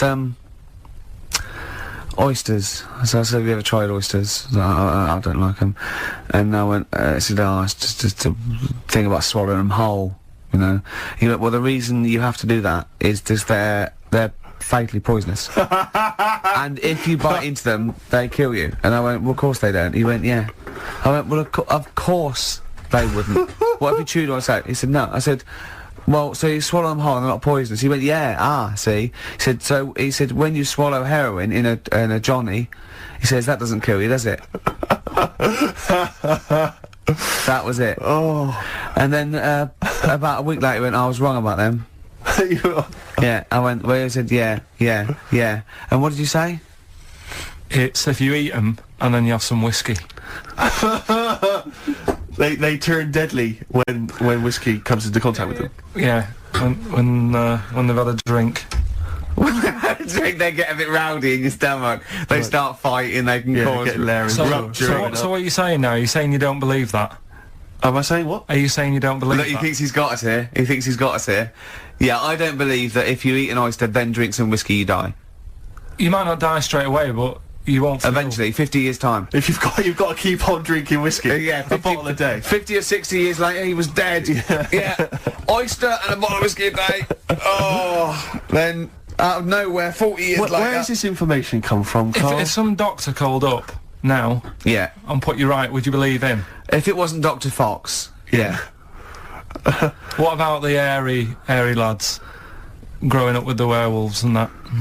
They didn't grow up with werewolves. Grow up with werewolves. You've confused about three just different a genetic stories, mutation where they were born with very, very hirsute. There were a couple of kids, yes, they didn't grow up with wolves, and you can't with a silver bullet. I mean, you're confusing two things. There were some kids who were very, very hairy, yes. Yeah. They're in folklore. There were some kids who grew up with wolves, yes. I don't think the two are connected. Yeah. There's no such thing as werewolves, Karl. You believe me, I saw a documentary on it on the History Channel. You'd have loved it. You grew up with a magpie. Werewolves. You know, you don't flap around, do you, and steal people's jewellery? What was the thing you told me about snails? Have you ever had any post that looks like it's been opened? Occasionally, yeah. Right. Well, what it is, it's not your postman having a sneaky look. A sneaky look. Problem is, right. Slugs. The problem's slugs. Slugs at night. They like nipping about and that, and it gets a bit cold. And in London, like in the country, they go into the grass, don't they? Right. But in London, it's like, oh, what can we do? And they go in letterboxes. Slugs go in letterboxes. Get in letterboxes. It's nice and warm in there. dry and what have you. And These are homeless slugs, aren't they? The ones that have lost their shell. when they're in there, they only found out that they love glue. And they've been eating the glue off the stamps. Right. And people have been getting charged for post because it hasn't had stamps on it. It's like, well, they put a stamp on it. Yeah. It's like slugs have been eating it. Sure. And they also eat the glue that's on the actual envelope shutter. And it's a real popular problem, this, that letters are being lost and opened and all that stuff. Yeah. Slugs. Slugs like stealing postal orders and things and cashing them in and stuff. Yeah, again, you know, if there's a doctor, if there's a postman. Yeah. Well, with us, two expert witnesses, a doctor and a postman. So postage is a real problem. When we see a slug's trail or a snail's trail, It's glue. that's the glue they've stolen, is it? That's a little. I'm not going to we say could yes follow to that trail- because we I'm could not follow- sure. But we could follow that trail and find them, and they'd have a big sort of Big pile of letters. our stamps and Yeah, there they are. like birthday cards for our From it, aunts and stuff. yeah, but £2 notes. Yeah. Oh, that's fantastic. Wow. Slugs. Wow. So oysters and whiskey and slugs. Be very make your careful if post. you're going to go out this evening. You're thinking of having a whiskey, maybe some oysters. Be very, very careful. Yeah, and Likewise, if you are going to post a letter, please do not use please. tasty glue. I met Karl in the week again. I told you shouldn't do I this. know, You know, you should but wait then till when the he starts saying things like, "Oh, is this lab with the people?" I go, "No, save it," and we just sit there. and I'm scared to talk in case he goes. But you did tell me a couple of little things, didn't you? True stories that you know that I mean I enjoy. Can you tell Stephen about the doctor? Right. Oh God. Where, is this something that happened to a friend of yours, or is this? No, I read about it. You read about it, okay. There's this little lad, right? Okay. First of all, it's years ago, right? When Right, they old times. didn't have decent doctors in like every town and that. Yeah. And this little kid is dead ill, right? Yeah. And the local doctor. Well, there's a phone call involved, so I don't Yeah, really well, give let me the get impression to it. that it's like medieval times. Yeah. Yeah. But I didn't say that. I just said it's years ago. Go on So then. this kid's ill, right? Yeah. And he's lying in the bed, and he's all going funny colour and that. Yeah.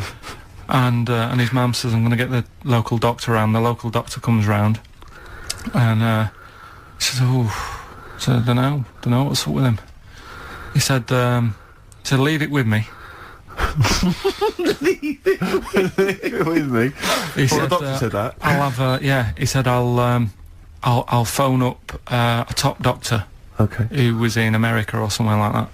Yeah. And so he goes to the phone in his office and he calls America, and because it's years ago, the phone line isn't that good, it's all crackly and that, right? Yeah. So he's talking to the doctor and he's saying, "I've got this kid, he's a funny colour, and you know, he's really weak and that. I don't know what's He's up not with him." giving him much to go on. Right? Sure. So the American doctor, right? Yeah. He goes, "Yeah, what you want to do?" And it's all breaking up, right? Yeah. He goes, "What you got to do? You got to it's all breaking up. You've got to give him some parrot's blood, right?" Some parrot's blood. Well, that's what he thought he said, but the line was really bad. Yeah. He meant parents' blood, but he heard that he said parrot's blood. He said, "Right, I'll do that. Leave it with me." I can see where this is going. He goes to a pet shop. Yeah. He says, "Give us like half a dozen parrots." Sure.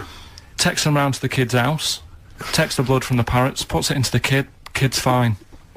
The kid's fine. It worked. Such a load of shite in my life.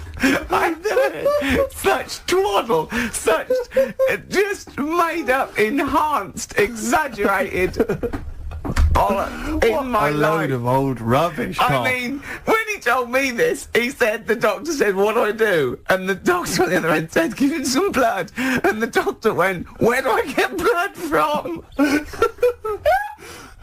So hang on, wait. I just need to. Where do I get blood from? Give him some parents' blood. Give him some parents' blood. Give him some parents' blood. Yeah. But hang on, I just need to know where you read this. Carl. Where was this? Where did I you read stitched this? you up. You know what he said? He said, so do you believe that? I went, tell it to Steve. He went, do you believe it? I went, tell it to Steve. Carl. But where did you read it? That was on the internet. What? About Where is it on the illnesses. internet? I'm always looking at stuff. I was looking at stuff this morning because of Yoragella last night. eating all that funny food and that, and also they all got a bit scared last night, didn't they, with a snake? I didn't see that. So is this I'm a Celebrity Get Me Out of Here? Yeah, he got all worried about a snake getting on the sort of wandering about in between the sleeping bags and stuff. Yeah. And they were all scared, and it is so Leave easy. it with me. Sorry, the doctor says, leave it with me. Yeah. Leave it with me. Well, they were all scared because there's a snake, and it's so easy to find stuff out. Before they, where are they? Where is this jungle? Australia, I Right. think. Before they went, give it half an hour on the internet. I found out with snakes, you don't need to worry, right? They're deaf. They haven't got any ears. Right. So as long as you're really quiet, Creep around, it'll yeah. probably leave you alone. Yep. And also, they don't have eyelids. Uh-huh. So they were suggesting if one's coming towards you, just like kick sand in its eyes, because it can't blink, and it leaves it a bit like annoyed, and it wanders off. But they didn't do any research before they went, Yeah. and that's I think your knowledge would hold you in good stead. I don't think you need to know any more than you know. Well, we're going to come back to that because he also explained to me where a saying comes from that I want you to be part of. But and also, we should mention as well, Karl, you've come up with a competition, is this right? brilliant competition. You thinks dreamt this up? he thinks this can go to television. Is this an idea you've come up with? Yeah. Karl, I'm so looking forward to So it. I mean, I'm looking forward to it. Continuing our exposure of myths and legends of Rockfall Tale, we exposed that myth that some maybe older rockers have had it, and they've got they were never any good, and the Yeah. kids today, Oh, I don't wanna hear that. people like Rod Stewart. Rod Stewart's a great artist. He's He's a slightly laughable man, but a great artist. let's go back to when he was rocking. When he cut the mustard. Yeah.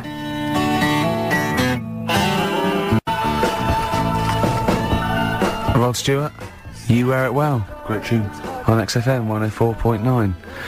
Yeah, this doctor, I mean, we should find out who he is, really, and if he's still practising, because it worries me a little bit that, he did that. Also, I mean, he thinks he's got away with it, but how could he be sure those parrots wouldn't talk? True. Do you know what I mean? There were six of them, they probably got together and they probably put it on the internet. I mean, I feel that story, Karl, it asks more questions than it answers. Yeah, Really? like most of your stories. Yeah, that's the to be problem. I honest. always feel like I need a little bit more information. Like, Yeah. did the parrot boy continue to live? Yeah. To a ripe old age, or did he die weeks later after this charlatan doctor who was going around, spewing things? Did he break his nose trying to crack a big nut? No, I think he was all right. He lived to a. See, I'd have shouted, if I was that doctor, I'd have shouted that down the phone. Are you sure you said parrot's blood? Yeah. You sure it was parrot's blood? Listen, I mean, I'm not the best doctor in the world, but did you say parrot's blood? Yeah, but what you're forgetting is you're going back to the time where they used leeches to do No, we're not. transfusions. We're going back to the late 70s if there's a phone call to America Direct. Come on, Karl. They weren't calling America like in the medieval times or in the Victorian age. Come on, think about it, Karl. Yeah. This has got to be like the 30s or 40s, the earliest. Right. I'm intrigued to know where this. I think there's someone on the web who's just putting information on there to lead you astray. Yeah. Because you're the only person who finds this stuff. Other people are using this to write What were theses. you looking up that then? What were you looking? I always look at weird stuff. What were you looking for? But what do you type in the search engine to find What did you- parrot what- blood stories? What were you looking for? There was this woman with a weird head. Why were you looking for that? What were you Just because I'd heard about it. I'd heard someone talking about it on another station. Right. About this woman with a funny head. Right. I love the fact you're intrigued with these things. You go in the basement of Waterstones or Dillon's or somewhere, and there's these medical books that you'll love them, Yeah, mate. but this is free on the internet, isn't it? It's all there. Yeah. So what you typed in? Weird head woman or? I think I put a bit Lady with head. Yeah. weird people or something I put in. Sure. Yeah. That Did came up. you come up? 7,000 hits, Karl Pilkington. But it's all there, isn't it? It's interesting. The one that I was telling you before about, what's the name? The lost letter. The lost letter? What's this? Lost postcard that's just turned up. Some woman sent a postcard years and years ago to a niece or something, right? And her niece was like 3 years old back then. And just now, like I think like yesterday or the day before, it turned up, the postcard turned up 74 years late. 74 years late? It took 74 years. And years. that 3-year-old girl's been living in the same house that whole time? Well, yeah. Sure. There's not weird You see about what I mean? There's always a question you can ask to just scratch the credibility of these stories. There's always... It's like the apocryphal tale. Was this the slugs? Was this those slugs from last week? Yeah, well, they're holding back because they're slow, because the postman slug is useless. His round takes him 74 years. Then he's got to go back to the beginning, he's got 74 years, and they can't carry the bag. That's where they go, that's where they turn to glue. That's where they turn to glue. Oh. It's pitiful. It is pitiful. So you don't believe that someone sent a postcard years ago and somehow it's been stuck in the bottom of a post bag or something, and it's only just... Stuck in the bottom of a post bag? Yeah. That means that there's like a 95-year-old postman who's still wandering around. Did you have to pay, like, the difference on the charges? Because presumably... It wouldn't have had Queen Elizabeth's... it was a penny black, presumably, was it? Yeah. What would be on the stamp? It would have been invalid, surely. Don't know. See, these are the questions you should ask yourself. Because if it's the postman's fault, the post office can't turn Who was out. 83 at the time himself, wasn't he? He was the... No, he is dead. Yeah, he'll be well and truly dead now. Yeah. But the fact is that the post office made an error, right? They lost this letter. Sure. It's only just turned up. They can't turn around and say, sorry about this, I hope it isn't urgent. It's turned up 74 years late, and by the way, you owe us 25 pence. Yeah. They wouldn't do that, would No, they? that's true, that's true. So that's there true. you go. You're asking questions, though, you see? That's true, you see? So, you're interested in, like, where sayings come from as well, aren't you? Because you told me one in the week, I don't know if Steve's aware of that. Do you want to tell Steve this one? What's this a saying? Can we do this quiz? We'll do the quiz later. I know you're excited about the quiz. Let's do that later, but what's this saying? Right. What is the saying? Chucking a baby out with the bathwater. Yeah. Have you heard that phrase? Don't throw the baby out with the bathwater. Oh, yeah. Yeah. Right. How would you use that? Well, how would I use that? Don't throw the baby out with the bathwater. I suppose if you've been discussing something, you've come up with some plans, but you're slightly worried, and you might abandon the whole plan, whereas there might be some ideas in there which are still worth retaining. Exactly. So you don't want to throw the baby out with the bathwater. There might be something you can just change, and you don't. Yeah. There might be a few ideas you can salvage from an otherwise worthless one. Well, the saying, right, comes from like years ago again, and pre or post phone, and ages and ages ago when, like, the bloke worked in the house, he was like the coal man, and then you had like no way, it's important. Then like the mum is like she stays at home making the dinner, looking after the kids. Yep. And you've got like the little kid who's just growing up, just messing about and stuff. So what happens is, back then they didn't have like fresh flowing warm water every day. So all they could only afford to have like one full big bath of fresh water. So they'd fill up the bath, right? And then the dad would come home and he'd say, "Oh, I've had I had a tough day at work and that down the pit." And his wife would say, "It's all right, I'm putting the dinner on. You're going to have a nice warm bath." So, because he gets to bath first. Because he gets the bath first, because he's the grafter. And he's covered in coal. He's covered in coal, so the water's, like, minging by the time he's finished. Yeah. Right? And then the wife says, "Oh, after all my cleaning the house and doing the cooking, I'm a bit sweaty now." She's covered in dust and grime. She has the next one. I'll have a bath, right? Yeah. At the end of the line, there's a little baby. Yeah. It's been playing out all day. Also got, like, little grubby knees and stuff, needs to have a bath. Yeah. He goes in the bath, right? But because the water's so dirty... Sure. They go and empty the water out of the window. Can't see the baby in it. Chucking the baby out with the bath water. That's where it comes from. I don't know what to say, Steve. Because I've heard this. I'm just... What do you think, Steve? So firstly, that sort of... I mean... That doesn't explain Where do you why... start? Well, You're struggling, aren't you? You're struggling where to Well, start. firstly, I can't see how we've now applied this to, I've you know, been the thinking example of this. that I I've been thought thinking of earlier. this for days, Steve. Waiting for you to hear mean, this one. These coal mining parents, deeply Yeah. negligent. Yeah, I learned They've about left their that baby in the bath, unattended. That's the way round to do it. The one covered in coal. Yeah. You go first. Sure. You go first. Don't wash the baby and then get in that. Yeah. One covered in coal goes first. Yeah. That's the best idea. Yeah. Second most dirty one goes second, and then the clean little baby. Yeah. I think we should do him last because he's done nothing towards this family. But more than that, Rick, leave him to his own devices. Yeah. Jack, I'm just going to throw the water out. Yeah. In the bath. Don't check first. Have you checked that the baby's not in there? Don't No, check, I'm not don't even going to waste bother. my time You'd checking. see it, you'd see I'd it. be able to see You'd a baby. see a baby in if there. a baby was in here, Yeah. I'd be able to see it. I'm just Yeah. going to throw it out. Yeah, I'm not even going to look, to be honest, Jack. Not We've all even had our gonna bath. look, yeah. If the baby's in there, Yeah. then it should be Be making careful, itself Jack. sick. We have lost 3 children this way. Don't worry. Where did you read that? With the acid. Right, tell the other story that you totally believe this as a true story, don't you? The fella with the being killed. Right, do you know how the other week we were talking about some fella who had his head cut off? And he said, when my head goes into the basket, I'm gonna blink a lot, see how many times I can blink. But if you remember, when Karl first told me that, it was, I think it was Simon or, Nick that had pointed out, he goes, no, that's not quite right, Karl. Karl told me that he had his head cut off, and when his head was in the basket, it looked up and said, count how many times I blinked. Yeah, but he sure. believed that as well. Yeah, so yeah, he was yeah, happy, he was happy with that. Sure. Do you know what I Sorry, mean? so yeah, a couple of weeks ago there was a guy, he had his head cut off, and before he had it off, he'd said, I'm gonna blink to show that there's life after death, and he did 32 blinks, Yeah, right? sure. So, you two were sort of putting that down the other Yeah, week. we were sceptical of that. So, I looked again On the at internet? at some other website. Yeah. And there's a guy... Sorry, it's the website, just to clarify, the website is the place where you bought that property on the moon, didn't you? Because it was a bargain. Right, so, this guy... Been gazumped. Look, we'll see who's been gazumped when this world ends. I've Yeah. got somewhere to go, Yeah. right?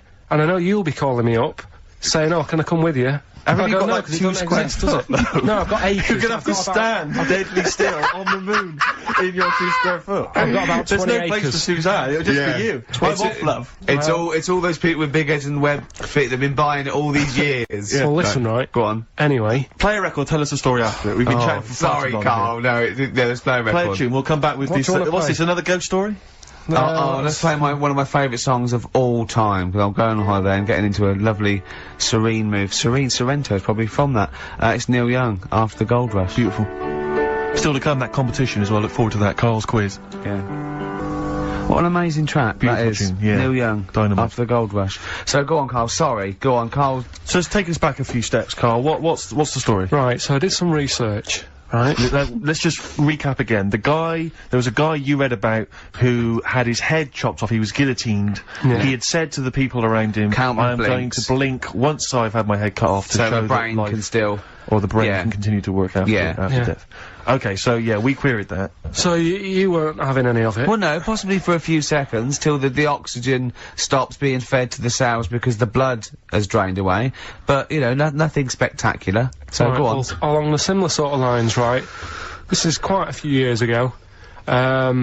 This fella sort of upset the royal family doing something, right? So they said that this isn't good. Wasn't Ben Outman at that Jubilee thing, was I it? can't remember what it was, and they said, right, That was terrible. we're gonna cut your head off. You know, Oh. you gotta show people that you can't be doing what you've been doing. What was this, the 1970s? When you say a couple of years ago, you mean maybe sort of... Was it the olden days when the Ages phones weren't very good? Ages ago. Yeah. ages ago, sure. So yeah, fair enough. Yeah. So Very philosophical. Yeah, imagine that when he was near Could take your head off. This Yeah, was fair enough. literally ages ago. Yeah, exactly. Yeah, go on. Simon Sharma's History of Britain. Yeah, yeah. Oh, So- and even before that, which is yonks before, when it was all mental and different. Sorry, Karl, go on. So he's having his head cut off, and he's resigned to it. it's a day before. He's kind of got it into his head now that I'm not going to have my head much longer. Sure. So he said, let's make use of this. Yeah. He said, I wonder how long, like, the body can stay alive without my head on it, right? So they were like, oh, I don't know. So, Hoover. so, The jailers? whoever he was asking. These jailers with one eye. Yeah. Get that punk. So he said, look, No, wait a minute, I've got an interesting scientific experiment, jailer. Well, Yeah. fair enough. What is it? so, he said, what I want to do, right, he said, you know, surely it's my last right. You know, I'm gonna be dead tomorrow. Sure. So, let's He do a didn't test. draw it out this long, did he? Yeah, he said, let's test this out, you know. He said, do us a favour. He said, you know, it's my last day. What I want you to do is, you're gonna cut my head off. Let's put a white line on the floor Right. and see if, you know, 'cause there's no point asking how far he can sort of walk without an head if there isn't a line, because you don't know what to count. Do you know what I mean? If it's just, if he loses his head and he's running around all over the place, you can't really count That's that. not impressive enough, yeah. So they said, let's make a white line. Sure. Yeah. Who said And- this? He did or they did? I think they started to join in with him and saying, well, let's make this a... you Sure. know. You're guessing. Go on. So, They got Norris McWhirter down. The Guinness people. Oh. Yeah. so they said, let's get this white line. Yeah. And, Dedication's all he needs. we'll do this tomorrow. And he said, alright then, I'll see you in the morning. So he go- I'll see you in the morning. Night night, sleep tight. Bye bye. I love the fact that Karl knows exactly what was said. Oh, that's beautiful. Yeah, he doesn't know the story Yeah. or what order it is in Yeah, or when but it he knows was. exactly what or was who said said. what, but he knows the intricacies. Alright then, see you in the morning. Bye, little kissy, kissy, kissy. Oh, I'm not like that. Oh, you joker. Don't let the bed bugs bite. Yeah, anyway. so he gets up. Do you want a paper tomorrow? No, I'm alright. Go on. He gets up and they say, right, you know, today's the day and that. And he said, well, you know, I've got used to the idea. So here's a white line for you. Got used to the idea. Go on. So they go, right, you ready then? And he said, I go on. And they cut his head off. And the body walked 32 steps without a head. Wow. 32 steps. Incredible. And that's the lesson, really. Did it get as far as it walked along the white line, did it? Yeah, it stayed along the white line, did 32 steps, and then started to stumble a bit, and it just fell over. Yeah. But, you know, would it was do. a test that your body can still keep alive for a little bit Yeah. when you've lost your head. Absolute twaddle. Absolute twaddle. What do you reckon you can do then without an head? How many steps? Nothing. There'd be muscular spasm, right? Yeah. It would twitch a bit. It would, yeah. You could not distinctly take 32 steps. The body... Well, don't... Yeah. Is the doctor still on the line? Yeah. The fella that bought 6 parrots. Yeah. And, you know, you could Incredible. look 32 steps. Right, so A you don't beheaded believe man that. doing a bit of line dancing. Right, you don't believe that, but something that you do believe that can live a week without an head. It can. Slightly different. Slightly different kettle of fish there. Why? Wow. Insect to, human is what I'm thinking. Yeah, That well, difference. there's not that much difference in Well, of some course there insects. is. Do you know that a snake has a heart and lungs and kidneys and stuff? Go on. No, well, I'm just saying. So? You're making out as if, like, they're a totally different, like, being. Species. I am making that up. I mean, call me Rick, old-fashioned. Do you know what you're talking about, mate? I don't want you embarrassing yourself, Rick. Yeah, I am suggesting they're totally different beings. Yeah, that is. Yeah. Now, Karl, the coach is very. You've got another hour, but have you got anything at all? I've got that feature educating Ricky, which is a bit of a play on words as well. Right? Do you know the film, Steve? Educating Rita. Yeah. I see what you've done. I see what you've done. Go I'm on. doing that, and I teach Ricky stuff. What do you teach me, Karl? Well, I've got a few different topics. Go on. Do you know, like, how you taught me about Hitler and Che Guevara and Winston Churchill? Mm-hmm. I'm going to come in with topics every week, and this week I've got Ghosts. No, hanging bacon is one of the topics. Say that again. Hanging bacon. Hanging bacon. All the titles. Francis Bacon. No, all the titles are sort of named to sort of tease you and get you more interested in it. Hanging bacon. Well, you've certainly intrigued Go me. on. What's another title one? Hairy Chinese kid. I'm gonna go for that one. If there was a university degree with that title, Yeah, no, I'm gonna go for hairy Chinese kid. And I the think. final one, Yeah. Alien gives man a beard. Right. Alien gives man a beard. I am going to burst. Right, listen, Carl, you've got to tell me. Right, first, right, let's do it in reverse No, we're order. not going to do it now anyway. What do you mean? We've got to do it now. I mean, this is the first interesting thing you've said in an hour. Okay, the listeners have just been subjected to rubbish and mistakes and everything for the last 6 months. Please, we've got to do Alien Gives Man a Beard. What is that? Tell us that. Right. Sorry, this is just you telling me something, is it? This feature is you telling me something. Well, teaching you something, educating Ricky. Huh? So are we playing it now? We're already into this feature, well into this feature, are we? Yeah, I suppose we are, yeah. Should there not be a jingle or something? Yeah, can we have a Well, there's jingle? no point, because look, I come up with ideas and you dismiss them straight away, so I'm not wasting my time making stuff. Right. If you don't like well, okay, let's play Educating Ricky. Right. Brilliant. Go. Right. Right, so- Ding-a-ling-a-ling-a-ling-a-ling. Educating Ricky. Right, what we going for then? Hanging the bacon, airy Chinese kid, Alien Gives Man a Beard. I think Alien Gives Man a beard. I'd like to do that. Right, there's this fellow, I think it happened in America, and he saw a bright light in the sky. And, God, if you're bored. and he stood there, This is a true story, is it? yeah, he stood there, Yes, of course it isn't, Steve. and he saw this bright light, and it came closer and closer, and it was a UFO, right? Yep. And he looked at it, and it disappeared, right? And he gets back in his car, He looks in the mirror. and he looks in the mirror, Yep. he's only got a beard. He hasn't. You sure it wasn't someone else who got in the car? And he was still standing out there? No, right? What? And it turned out, Yeah. he got home and said to his wife or his girlfriend, it's a bit weird. So I just got out of the car to look at a bright light, and I got back in the car and grew a beard, and she said, never mind you beard, where have you been for 3 days? And what had happened is, He passed out because he was pissed. no, the UFO had taken him for 3 days, Yeah. but he'd only thought that he'd only looked at it and it went away. Yeah. But what had happened is, he yeah. took him and Yeah. he grew a beard because he hasn't had a shave. Right, okay. I mean, was Will Smith or Tommy Lee Jones anything to do with this at all? Did you see this on a video maybe and thought it was an educational film? No, it's from a book that some kind person sent in to me. Here. Can I just ask again, just again, I'm just throwing this right back at you. Do you think there's any other possible answer here? Right? A man is absent for 3 days from home. He's the grown a length beard. of time that it could take to grow a beard, lest we forget.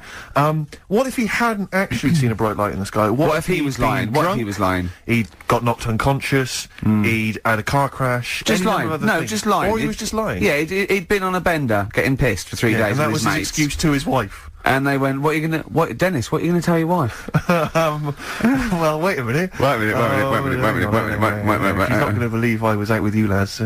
Just say you're only away for a minute. No, she didn't know I wasn't away from it because of the beard. Oh yeah, it looks like you've been out for 3 days. Well, we have. That's Exactly. right. Okay, we've got to cover that then. Alien abduction. Great one. Okay, let's try that. Do you see?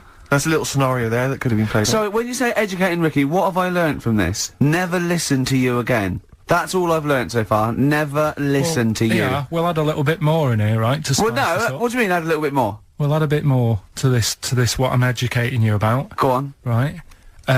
There's only a law in America that says if you touch a UFO, you're going to get done.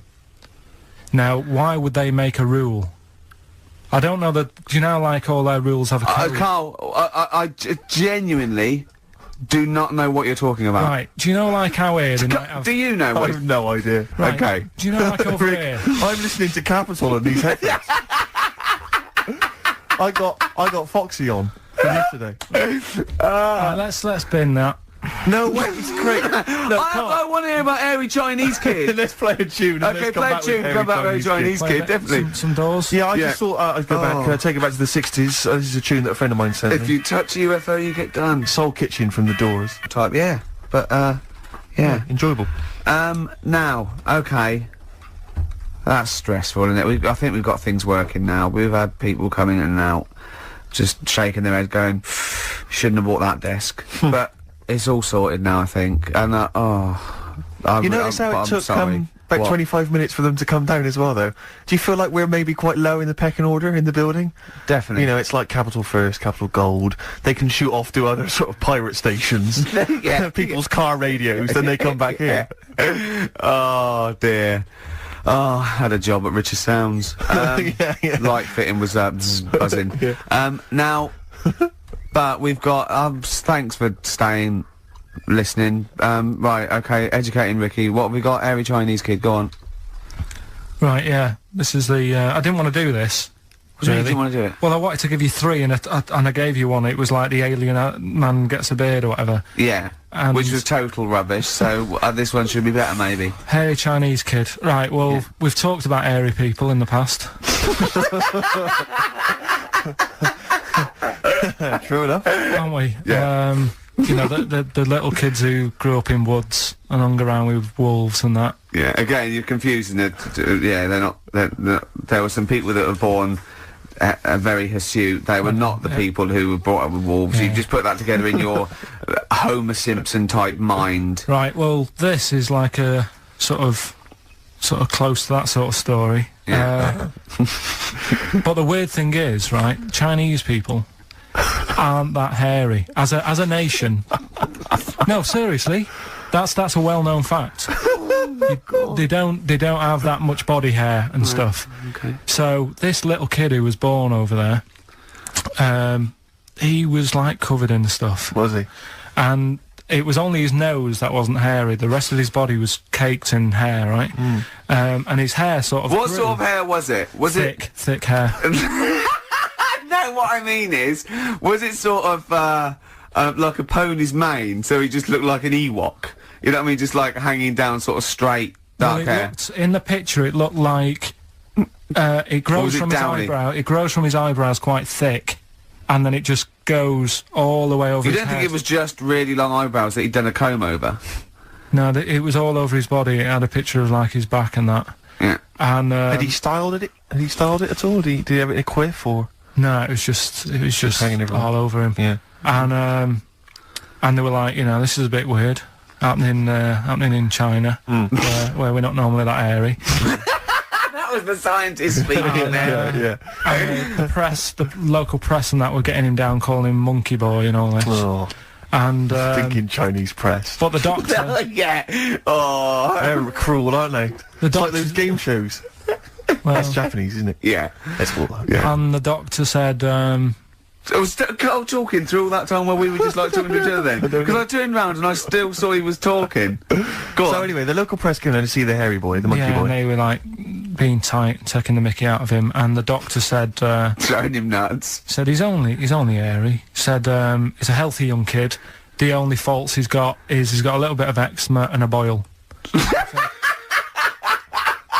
And he said everybody should just treat him the same, and I think he grew up a healthy kid. Yeah, so that's the That's the end of the story. that's not a story. why. Well, but I've got nothing. I don't know what to say to that. So someone in China was born slightly hairier than the rest, and he was normal apart from eczema and a boil. That to me isn't a story. But if it is, I've got a million. I mean, it's sort of like bloke from Manchester went a bit bolder than the rest, got a job on radio. He was normal. I mean, that's not a story, is it? Some great adverts there on XFM. I enjoyed them. 104.9. Absolutely. We have to give away these 3 pairs. We have to give these away, Rick. Yeah. We've got 3 pairs of I DJ know, but Shadows. turn up with this and is there's just not enough so time. jam-packed. I think we've planned too much for this We show. have indeed. We Next week, I think we have a little bit flabbier next week. Rick, Do less.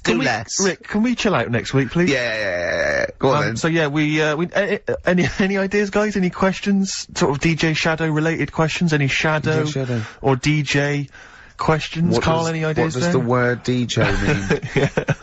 Yeah, it's too easy. I'll tell you something I do know, Go on. right? But I can't really get a question out of it. Go on. Just tell us. There's a shadow somewhere. It's already good, isn't I'm loving it No, already. right. There's a shadow. I think it was in America, Yeah. and it's on a quiet road. I'm guessing somewhere like Boston. That's what I don't. imagine. Okay. Right. No. Somewhere like Boston, and people at night used to see this shadow moving about, and they'd go, "What's that?" Right?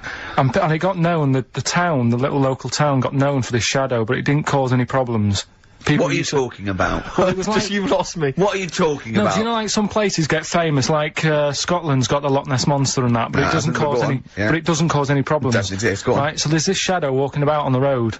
And, What do you mean? No, what's he, again? Rubbish. right, so it's walking Nonsense. about, Where did you read this? Where did you it's see walking this? about, this was on the internet, and Oh, I'm sure, sorry! Sorry! I thought it was shite. I didn't know it was on the internet. right, so this shadow is moving about, and, Independently of an object. yeah, and the local mayor and that is like, yeah, it's a bit weird, but it's not harming anyone. The mayor involved!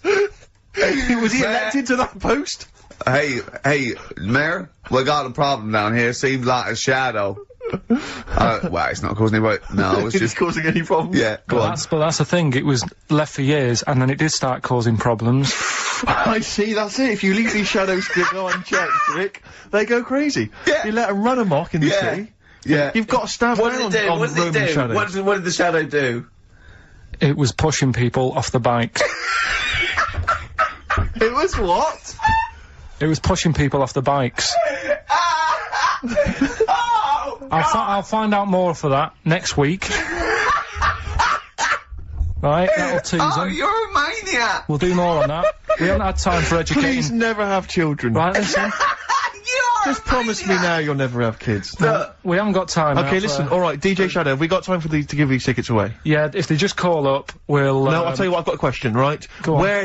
Where does Karl think this may have taken place? If you've been listening to the show, where do you think this evil shadow has been running amok? Let us know. The number, Karl? Good question. 08700 800 1234. So, Excellent. but that's it. We are actually out of time. We are indeed. now. Have I got time for a song for the ladies? It's a bit tight. I was Why? told to finish It's now. 5:02. I know, but we've got to get finished early today. So why? just because we have, and we're wasting more time talking about why we have to. Oh, this is pathetic. So they call up. Where did they see the ghost? Yeah. And you've got to pick the tickets up from reception. You can go tonight, see DJ Shadow. That's Shoddy. it. This right? is shoddy. Right. See you then.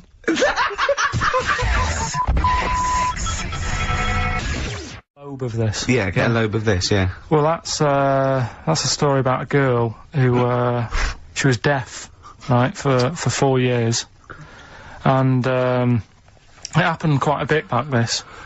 What year? Or was it? About- I think it was ages ago, was it? About yeah, quite a bit back. She was deaf for about 4 years, having an argument with her mum, it said, which I didn't quite understand, because I don't know how they do that. Yeah. But she was having an argument, Well- and a man pushed her against a wall, and she banged her head, and her hearing came back. Okay. Was she wearing a Walkman? And it fell out? And she'd realised, well, oh, that's There's why. no explanation. There's no explanation. Well, why is that teaching me something then? Right, so I knew you'd say this, right? So I thought, right, I'll stick something on it. Do you know that bees are deaf? No! No, you can't just... No! No! If No. you ask someone something they don't know the answer to, they don't tell you something else. Just, I'll tell you something else then. I can't answer that, I'll tell you something else. Imagine that. If you asked a teacher. Look. How do birds fly? Wow, if you're gonna do that. Tallest building is... I mean, what? Well, That was the equivalent, Karl, of running away when we asked you a question. Yeah, the intellectual equivalent of going, look over there, there's a monster. Yeah. Listen, what do you mean? What she... Okay, so... Oh. So her There's hearing no came back. explanation. There's no explanation. Or you don't know. well, there isn't one, is there, really? It's a bit What, weird. did, But the doctors, only did thing the that- doctors not look into it? No, I think they just said, oh, that's good. So again, I don't... Where did this information... Is that... If you read this on Is the net, that is that it? all they put on There the was net? once a deaf woman who hit her head and she And her could hear. hearing came back. It was bizarre things about being deaf. Was there Oh, three, like... yeah. Was there I've sort got of- that book, yeah, it's a good book, that. Was there three Yeah. more pages you just couldn't be bothered to read on? Yeah. No, it was just a little bit, and it Was there a said- little picture, a cartoon picture? No pictures, I just And we read going, it. ow! Look, Ow, if you I don't can want to hear. know, if you don't want to learn, you know. Yeah. Okay, it's not his fault. Let me have It's Not His Fault. You gotta save this. This has got to teach me something and be an interesting story. Right, it's not his vault. This fella, Yeah. What year? Ages ago? Olden times? I'd say in the 70s. Okay. Would you? Any evidence for that? And, Does he wear flares in the story? Right. Is that your reason? no, it's a bit like Yuri Geller, this fella, right? Where yeah. he's electric. He's electric. And, if he walks past the telly would fizz. Uh-huh. If he walked past the radio, it all goes like that. Oh. His hair stuck up all the time. And he'd be having a bath and everything would be alright, and then the power would sort of switch on in his body, and the electric in his body made him jump out of the bath. So... What do you mean, so? What is that so? What does that so mean? You've given us nothing. You've given us nothing. You'd have to at least give us the scientific explanation. Yeah. Electric eels have 400 volts in them. Oh, is this the running away again? What was that one called? Yeah, but but It's not his volt. but there's a reason that it's not his fault. It's not his fault. I thought it was going to be something about keeping it in a safe. I think we should do these the other way round. I It's think you not should his tell us fault. the story and then we'll hear the pun. It's not his fault. It's not his fault. Right, let's leave it. Play a tune. Forget it. Educating Ricky. Doing it. We're not doing it. No, we are. Oh. But I'll tell you what, though, talking about ghosts and that, do you know how I'm into them, Yeah. right? How weird do you think this is, right? Well, it's not true. Before you say it, play a record. No, go on. Go on. Right, it's this woman. I don't even know if it's ghost, really. It's just a bit weird. Sure. Yeah. Sure. There's this woman, Yeah. and she's not a woman, she's a kid. Sure. Okay. Sure. She's walking down, like, a street in her area. It's a nice day and everything. Everything's normal. She's walking down, and a woman comes up, cycling past, right? The woman on the bike looks at the kid, absolutely terrified, right? Got a really scary face on her. Yeah. The kid's thinking, why is she doing that? Yeah. Right? So anyway, she thinks nothing of it, goes, I think she was playing in the park or whatever, goes and has a nice day. About 15 years later, Oh, right, yeah. she's, I don't know, I think she was going to work, right, on a bike, She was riding her own bike. riding Okay. her own bike, cycling down the road, Oh, yeah. looks at the kid. That's the thing that happened, like, 15, 20 years ago. Right. It's her on the bike looking at her as a kid. Right. What do you think? Not another child. No. So Right. it's her, she's seen herself. What, Karl? I mean, I don't know where to start. Firstly, where's this information come from? But I mean, why do you ever? I mean, I don't know what part of that you think can be true. I'm honest. I'm speechless. I don't know what to say. What are you talking about? Bit weird though, isn't it? But it's not It true. didn't happen. Nothing happened like that. She said it did. Well, Who? she's Who? wrong. She said she saw herself. She saw herself as a kid, didn't she? Did she carry And, on riding and as an past? adult when she was a kid. Did she stop and talk to herself, or did she ride on by and think that's a bit weird? There's me as an 8-year-old. I won't stop. I'll be late for work. yeah. If I'm late again, the boss said he'd be in trouble. Yeah. Oh. Well, And where is this information? Did it happen to someone you know? No, You overheard it on the bus. no, it was in the 14 Times. Ah, right. Well, Ah, that's okay. the answer. Good, We've okay. got to the bottom of that. Right, good. Brilliant. Now, what do you make of David Blunkett accusing? That was the main bit of the story, wasn't it? Yeah. But this one, right, we have sort of talked about it, and you weren't having any of it at the time. What? This next bit of science I'm telling you about. Go on then. Right. Remember when I told you about a lad who was living at home with his mum and dad, right? Everything's, normal life, go to school, that sort of thing. Yeah. Then, I think his mum and dad had an argument, and it kicked off a bit, and he thought, I'm sick of this. It's happening all the time now. They kept having arguments, so the kid ran off into the woods, Mm-hmm. Oh, Yep. right? God. Now, he left, he went and ran in the woods, and he ended up living with some monkeys, Right. right? And he thought, this isn't a bad life, there's no arguments going on. Sure. He was getting on with them. And the He weird loved thing bananas. is, this is where the science bit comes in. Oh, Sure. He grew a load of hair on his body. That's not true. It's not true. It is true. It's an acquired characteristic. I bet someone will back me up on this. But no, you can't. You can't grow hair like that. You might get a little bit more down here. They might the erectile tissue might, they won't fall out as much. That would, but you don't actually grow a big mane if you're cold and you're a human. Well, he did. This lad did. I know it sounds a bit strange and that, but he was living with the monkeys, and because it was cold, his body reacted to it. Listen. He was no hairier than he would have been if he was walking around naked on a cold day, with or without living with monkeys. The fact that he was living with monkeys makes no difference. No, I know, but I'm trying to get, picture it in your head what it's like. Although Mickey Dolenz was always pretty hairy. Right? So, he was living with them, and, he went into town or something one day. Oh, yeah. To get some food, and the people there were like, hang on a minute. That isn't a monkey. Well, he went in naked? No, he was there covered in hair. Yeah, but naked, but covered in hair, so it was decent. It was...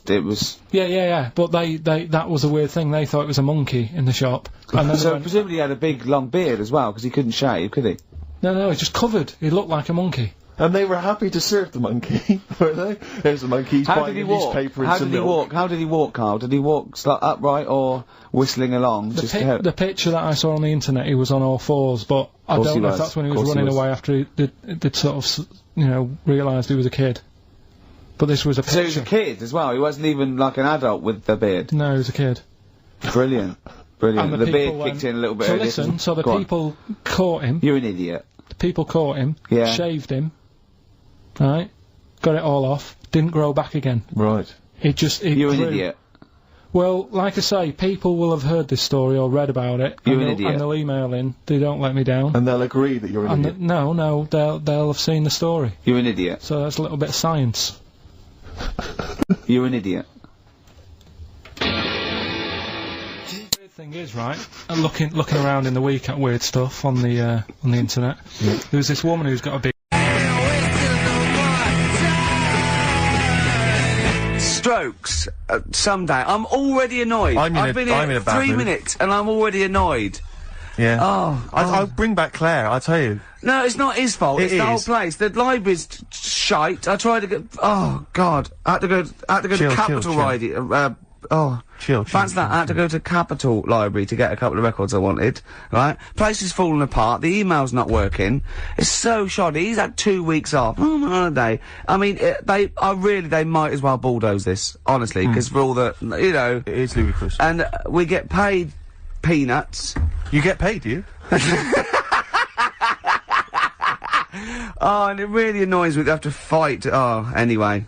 Anyway, just calm down. 104.9, I'm Ricky Gervais, with me Steve Merchant and Karl Pilkington. Karl, you're back. Alright. How was it? What, the holiday? Yeah. Well, it wasn't all fun, was it? Because my dad was in hospital. Oh, but he wasn't during the holiday. Not during the holiday, though, was he? You came back from holiday and then found that out, didn't you? Yeah, but it happened when I was on holiday. Did you know that, though, when you're on holiday? No, because I didn't take my phone with me. Well, that's but the weird thing is, I got a feeling when I was sat there, because it normally happens. What's the nudie speech, was it? When I first went away, you saw that old fella with his packet out. When I went to Ibiza, right, I had a feeling, and I called home. My dad had punctured a lung. When you say you had a feeling, what do you mean a feeling? Just like, I should call home. There's something not right. But this time, a very specific feeling. How did that manifest itself? How did you get that? What kind of feeling? Is that tingling thing? I'm getting a bit of a lung feeling. Yeah. A bit of a dad lung feeling. That feels like a punctured lung. Hold on. But anyway, the holiday was good. We talked about it last week. Well, let's probe Karl about his holiday later, because that's the sort of thing that audiences will stay tuned for, Rick, I'm pretty certain. Yeah, sure. Find out about you know more about this radio business than me. You've hooked them already. Indeed, yeah. Well, also, I'm thinking we've got nothing. Now. We may as well save that. No, I resent it. I used to put a lot of work in, but no, I think of the money, which is, for me, pretty shoddy. Well, you know what I mean? I don't usually get out of bed for an awful lot of cash. Well, exactly, yeah. And, the whole thing is, the whole setup. It was raining today. I thought, I should have a cabin. Then the sun came out, so I walked in again. Ah, dear. How are you? But, I'll tell you what, I got a bit criticised last week as well, that I only played ballads and same songs, so I'm gonna rock out this week. Oh, I've been down to Capital Library to get some good tunes, and, what about a little bit of AC/DC? Oh. Took me all night long. Let's hear it.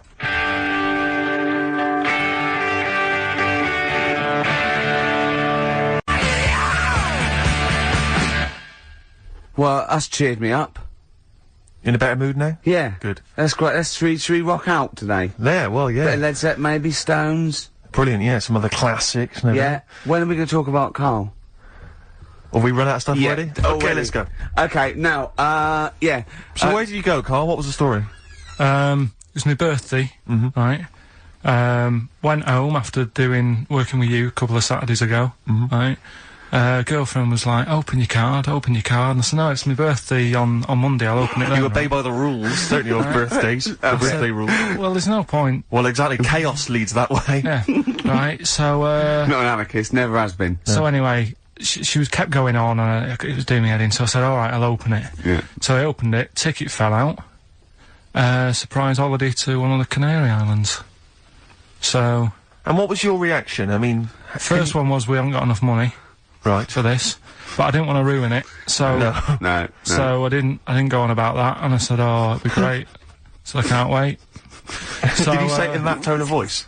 Well, it was good timing because I was tired and everything, and I'm not a big holiday fan, but the timing was right. Yeah. Do you know what I mean? It's the same as last night. I don't always like a curry, but last night you're in the mood. You get that sort of, oh yeah, curry. You had a feeling. Yeah, you had a feeling. You thought, and then lo and behold, like you were eating the curry. Yeah. It's weird, isn't it? Very Isn't it weird, the strange. paranormal? Isn't it weird? Isn't it weird? They work in mysterious ways. Yeah, ghosts. yeah. So anyway, right, the island, if I was on Wish You Were Here, I'd probably say it's a bit barren. Okay. Not much there, but if you get a hotel, you guarantee good weather, right? Are you? No, what I mean is, it'll be a good holiday. If you get a hotel, right, the weather's always good, so you'll have a nice time. That was a comma, go on. And all that, and the food was alright, and everything was going alright. I was just having a nice, relaxing time. And how do you sort of spend your time on a holiday? You just lie around? Is that That sort of holiday, just lying around. I bought a book. You bought a book? Yeah. Okay, ghosts? No, it was short stories, right? It About was like ghosts? no, it was about like special days in our time and time before me and stuff. Oh yeah. And it was like it was telling you about how in I think it was 1814 the Thames frozen up. Yeah. And all these stories are told by eyewitnesses. Yeah. Right. So there's some fella who was around in 1814. And the Thames was frozen, and people used to put market stalls on there, and they'd do the shopping. It was like it was like an Oxford Street. Was that Mad Liar Charlie? No, because he's famous for that. Well, I'm sure you know. No, I think that was Mad Liar Charlie. Right. Yeah. So I was reading that, and then after a couple of days was a bit like, oh, boring. Yeah, you can only do sort of so much lying around and so much reading.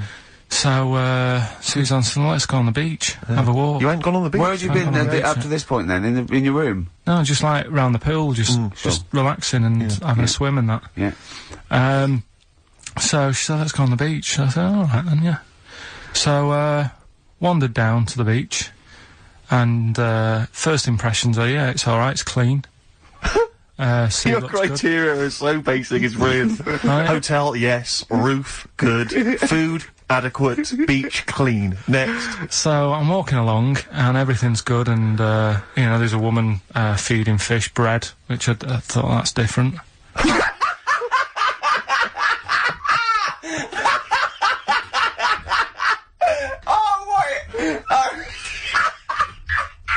I love that. He likes originality. He loves a bit of originality. He was feeding fish bread? This woman was there, like, up to her knees in water. Yeah. And she was stood there. Was that a sea? Chucking, yeah. Oh, right, good. Chucking this bread, and I thought, what's she doing? And I stood there and watched for a minute, and there was little fish coming up, having the bread. I thought, oh. So we carried on walking, and, everything's going well, and then this fella comes towards me. Everything's going well. Yeah, that's I original. haven't fallen over. Clean feeding bread. 2 points for originality. Yeah. Fella comes walking towards me. Oi, oi. He's only got no pants on. Oh. So I said, Suzanne, what's going on? Why did he turn to her? Like she knows more than him. So she said, oh, yeah, it's, she said, yeah, it's a nudity. Is this going to be a long story? Can you pour that coffee? Can you give me that coffee over? Sorry, this is really bad. Yeah, because he's poured... Thank you. Just amuse yourselves while we sort the coffee. Thank you very much. Do you want I'll have a cup of coffee, Karl. Thanks. Yeah, cheers. Cold. Right, good. Okay. So... Great. Thank you. So she said, yeah, it's a nudist beach. So I said, well, why, what? I said, we're all it's all mixed up. Normally on a nudist beach, it's a nudist beach, and you don't go wandering on there when you get your clothes on and that. So it annoyed me a bit, because there wasn't any signs. So this fella's getting closer. Well, the knob out was a sign. Yeah. Right, so he's getting closer, and he walked past me. It was an old fella, and he walked past and he had a hat on and a little pipe, and a big rucksack on his back. Right, so he got me thinking... Not strictly naked. I'm walking along, and I'm thinking, right, why do people want to do this? So straight away, I wasn't on holiday anymore, because most of the time when I'm on holiday, I don't think about anything. Right? Your mind's a blank. I just switch off. Right? But all of a sudden, this has got in my head now, and I turn around to look at him, and... Check out his arse. And this bag, right, I swear, it was massive, right? What? You had a massive bag? The bag. His rucksack? His rucksack. Oh, right, okay. Because when he said there's an old couple coming towards me, I said, what was lower, the bloke's bollocks or the woman's tits? And he said, well, that was another point, she might as well have wore knickers. Because he said, so now you can see it. That's what he said to me. So you saw the bag? So it annoyed me, yeah, because the whole idea, innit, this is what I think, I mean, I might be wrong, right? Might be wrong. Chances are you never have been, you never have been before. Being nudist, right? What's it all about? I'll tell you, on that point, Karl, let's play a tune, let's come back and we'll discuss... What are we going to play? We'll discuss that very issue. We've got some ideas, we did chat about this last week, Karl, in your absence. Alright. Well, we'll play the choral. Okay. It's a good one, this. Yeah.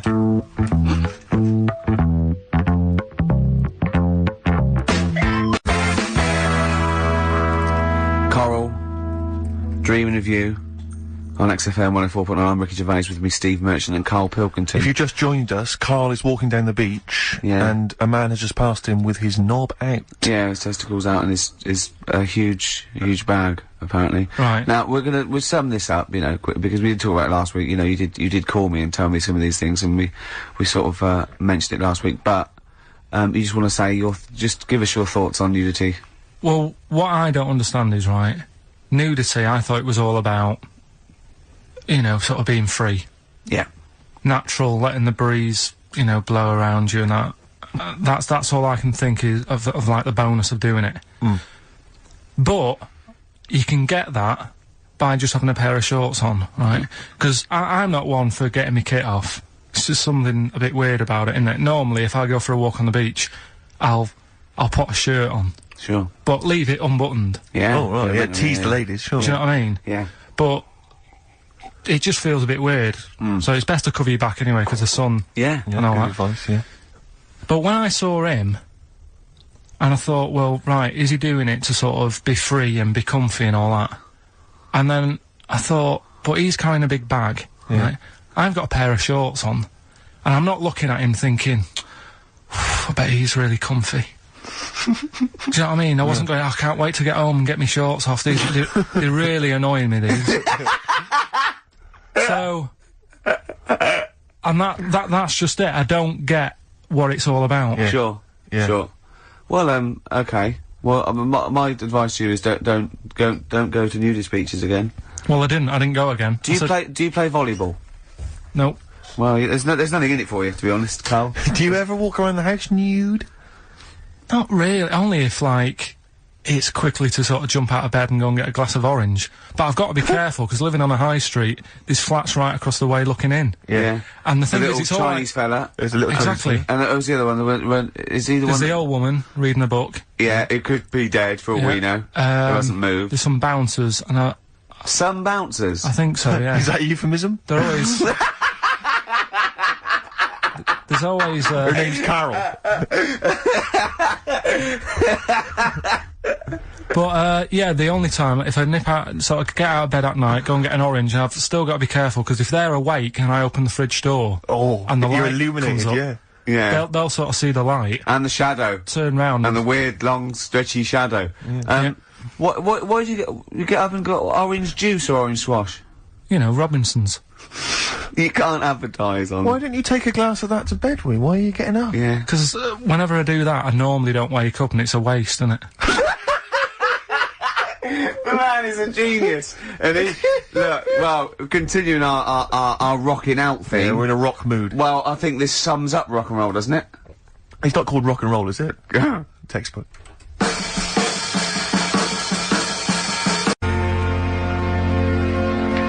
Coldplay, The Scientist. Do you think that's about you, Karl?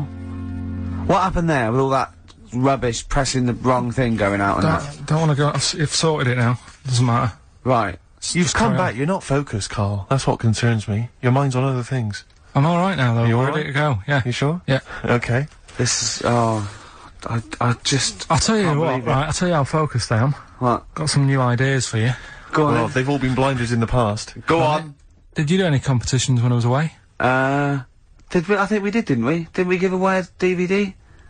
Did we? Yeah, we did, Yeah, go on. Yeah, Right. go on. Anyway. Well, I've thought of some. This isn't like radio, is it, as we know it? This is just people talking.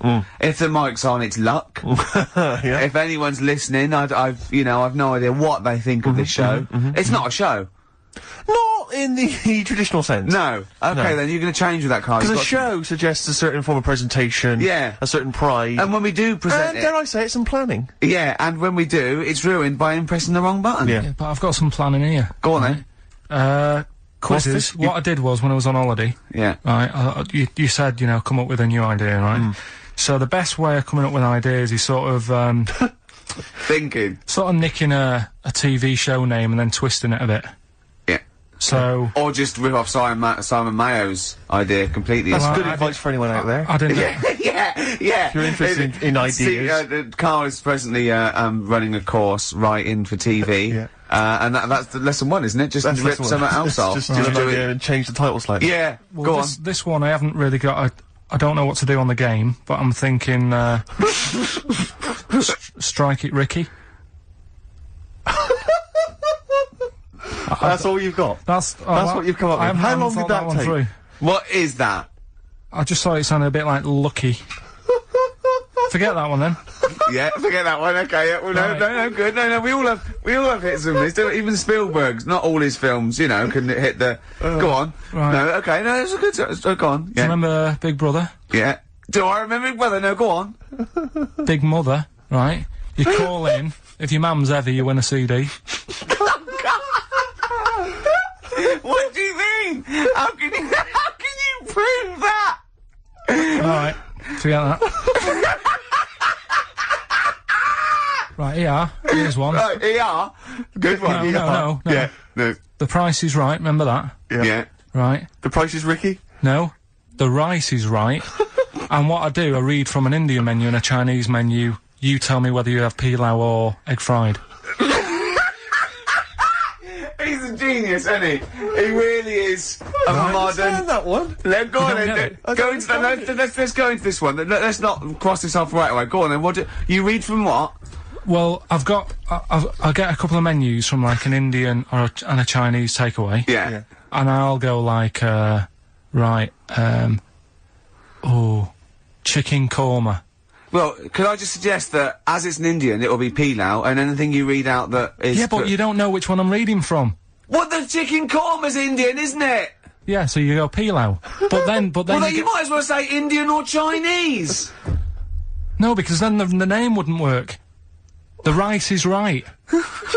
Okay, yeah, I forgot you're working for the title backwards, aren't you? Okay, yeah, okay. I'm so confused. I don't know where I am or what day it is. A programme that they've been in on Channel 4, right? Can you which- cross that out? We're not doing the Rice is Right I either. don't understand the Rice is Right. No, go I'll on. tell you that later. We'll have a game in the office, right? A game that they've been in on Channel 4, but has got really big viewing figures. Well, obviously not. Right. Or they wouldn't be binning it. Go on. Do you know 15 to 1? Yeah. They're getting rid of that, right? Are they? I'm thinking 15 Taiwan. Get some items that are made in Taiwan, right? Get 15 items, and I say what they are, and then you go, oh, I bet it's the vase. Or something. That's the one that's made in Taiwan. Yeah. Just explain that again very quickly. No, don't, Carl. Alright, Cross it forget that, out. forget that. Cross it out. 15 Taiwan. Right. Go on. This is the one that I've prepared for, because I think this is isn't a blinder. daft, this is good. Let's Go play on. a tune and let's hear it after that. I'm you very sure? excited. Are we going to play it after that, or are we going to say No, it you can explain No, it it's after out. it. I'm very excited.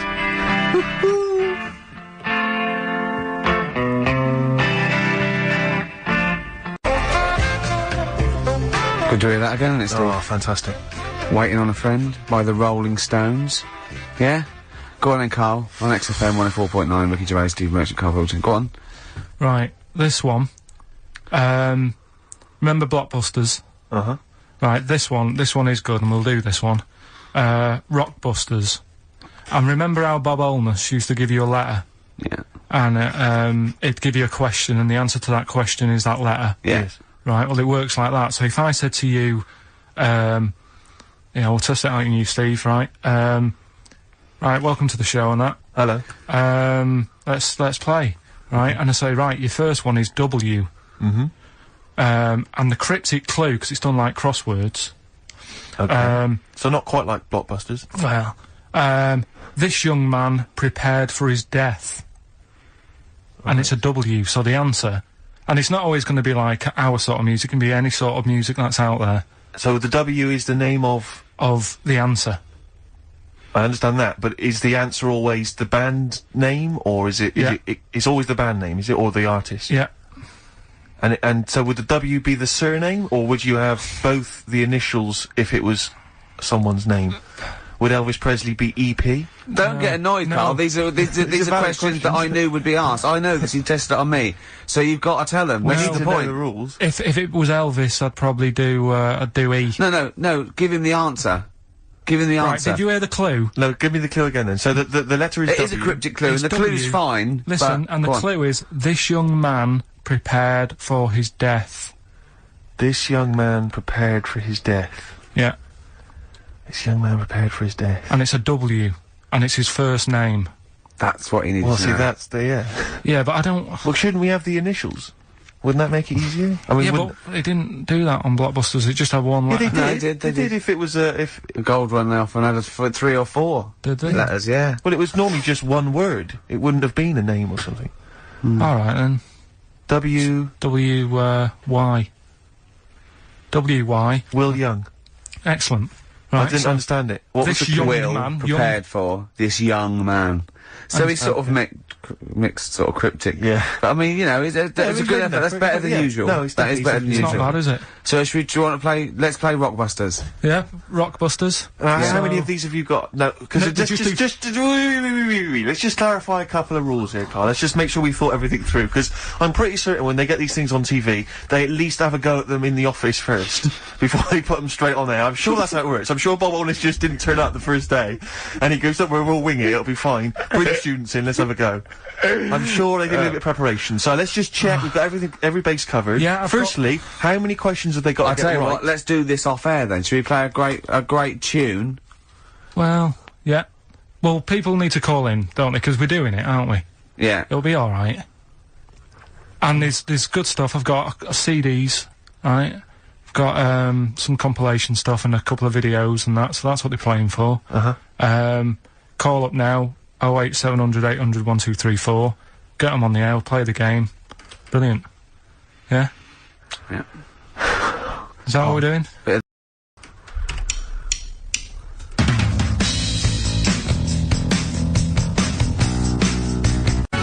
Just like heaven. Right. Oh, That's from that Cure Greatest Hits I'm gonna have a compilation. heart attack. I You really get am. an extra He's- bonus CD on certain copies, and that's an acoustic version of Just Like Heaven. Fantastic. He hasn't thought it through. I know, we've just Right, spent we've- 3.5 minutes trying to figure out the rules Yeah, of this game. right, we've got it now. I'm sorry for people who are calling. The lines are going mental. Right, so hold on, everybody. What we're going to do is we're going to do an ad break. We're just going to figure out how to play the game. No, we're going during to get the 2 ads. people on there and we're going to play it. So, XFM and that.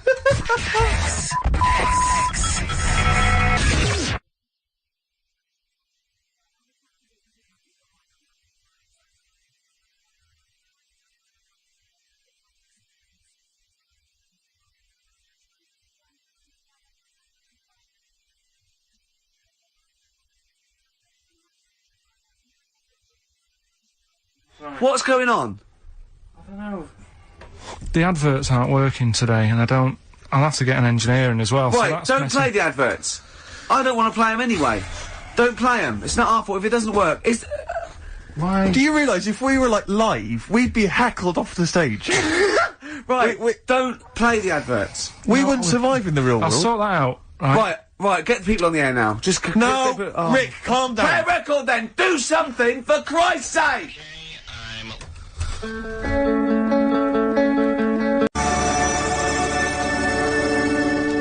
Brilliant, Pulp. Good news and bad news. Bad news is we have got enough callers to play Karl's game. The good news is we don't have to pay any more adverts in this show. So, if it doesn't work, sod it. Right, who have you got on the line, Karl? Sam. Now, let's just remind ourselves, what's the game? It's Rockbusters. Okay, now calm down, Karl. I know you're a bit stressed, you've got a lot to do, but don't worry, you've just had a holiday. Throw this desk out. Let's throw it out and start again. Rick, don't get stressed. Go on then. People wouldn't think it was us if this show wasn't, you know, half-baked and ill-formed and generally shoddy. That's what they've grown to love. Okay, alright. Sam? Hello? Is it sounding alright today? It is, just about. Right, cheers. Sounded worse. Right then. Yeah. Well, And, so we've got Sam on the line. Who else have we got there? so we've got Tim as well, haven't we? Hello? Alright, Tim. Tim and Sam. Nice. You sound quite similar, lads. Could one of you affect an accent or something? Which one's Tim? Yeah, it's me. Okay, which one's Sam? This is Sam. That's slightly deeper, slightly deeper. yeah. And they're not against the clock anyway, are they? So it doesn't really matter. I suppose not. So I think Steve just wanted a bit of variety. you Okay. you understand the rule, lads? Could you explain them to us? Right, play it. Okay. Well, hang on, wait. Well, let me explain, because, I mean, life is too short. Now, Karl's gonna read out, say 3 clues, yeah? And, just shout your own name and answer it, or shout the answer. Shout your own name, then the answer if you know it, and it's the person who gets the most right. Okay. Is that alright? Yeah. Yeah. So, Here we go then. okay then. Shouldn't it be the first of 3? Well, yeah, but then he hasn't got... I've got enough, it's fine. He's got enough clues for that. Right then, here we go. Welcome to the show. Oh, God. Right, first initials, S-T, right? Is that right? Well, I don't know. Oh, we don't know, do we? How do we know? Here we go, S-T, and the cryptic clue is better than the average homeless person. Okay? Sorry, I think... Is that a band? Yeah. Is it an old band? Yeah. I think that's one word. Alright then, S. It's an old 70s band. Better than the average homeless person. Tim? Go on. Supertramp. Supertramp it is. Yeah. Well done, 1 point to I have you, no Tim. idea why that's right, by the way. You don't understand why it's right? He's a super tramp. Oh, right. Better than the average homeless person. Cryptic, yeah. Yeah. Yeah, cryptic. Yeah. Okay, second one. Come on, Sam, you've got to... That's actually quite good for Karl. Trust me, Tim. I mean, take that as a good clue. Because, yeah, okay. We won't do this again. Right, 1-0 to Right, Tim. here we go. Right. F. The letter is F. That's the next one we're moving on to. And the cryptic clue is, the little girl is hungry. What shall we do?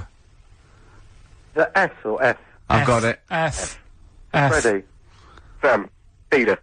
Yes, 1-1. Feed her. He's pulled out of Feed her. Yeah. Feed her. Okay. Yeah. So that's 1 each. So this is the decider, isn't it? Wait a minute, ITV are on the phone. Well, you said first to 3, so no, it's not, is it? That's what I said. Just do the 3 clues and who gets the most. Okay, well, we can do that now. So, here we go. I love this. This is rubbish. Go on. So, here's the last one. The initials are AK, right? And the cryptic clue is exploding pet. Shout out your name if you know it. Last orders at the bar, please. Last orders at the bar. Exploding pet. AK. You're tuned to XFM 104.9, Karl Pilkington's quiz, Rockbusters. The format is still available. The highest bidder, please give us a call, or you can email ricky.gervais@xfm.co.uk. Is it a band or a singer? I'll give you a bit more of a clue. It's a pop band. Okay? We wouldn't... Sam. It's Tommy Kitten. Yes! Hey. Oh, this is amazing radio.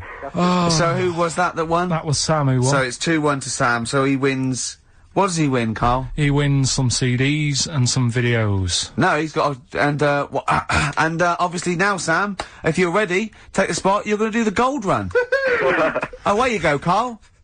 I haven't got any more. You're a fool. Right, stay on the line, we'll give them both some presents. Play a record for... Rick, I'm gonna shoot off. No, go come.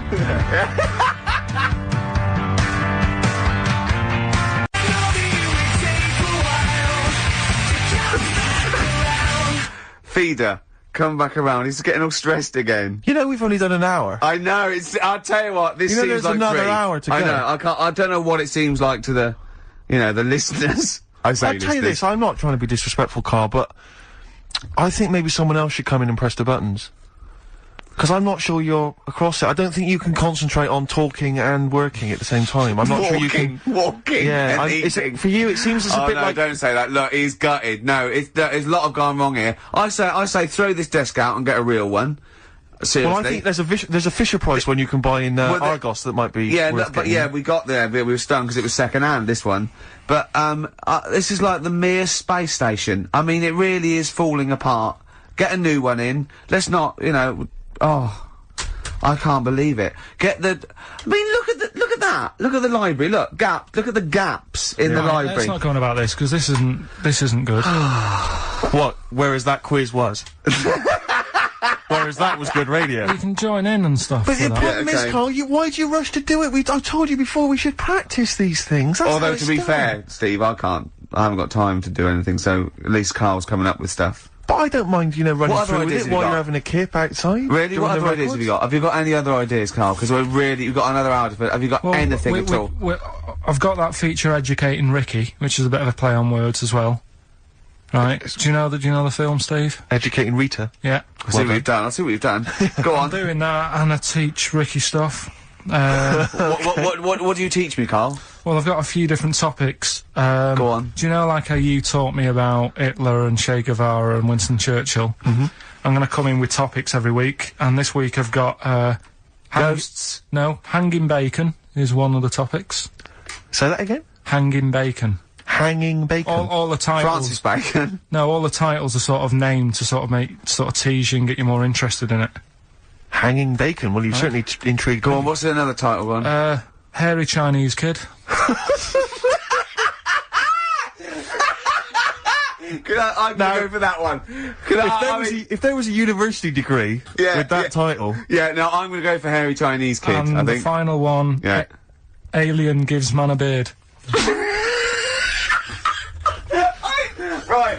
Alien gives man a beard. I am gonna burst. Right, listen, Karl, you've got to tell me. Right, first, let's do it in reverse. No, we're not going to do it now anyway. What do you mean? We've got to do it now. I mean, this is the first interesting thing you've said in an hour.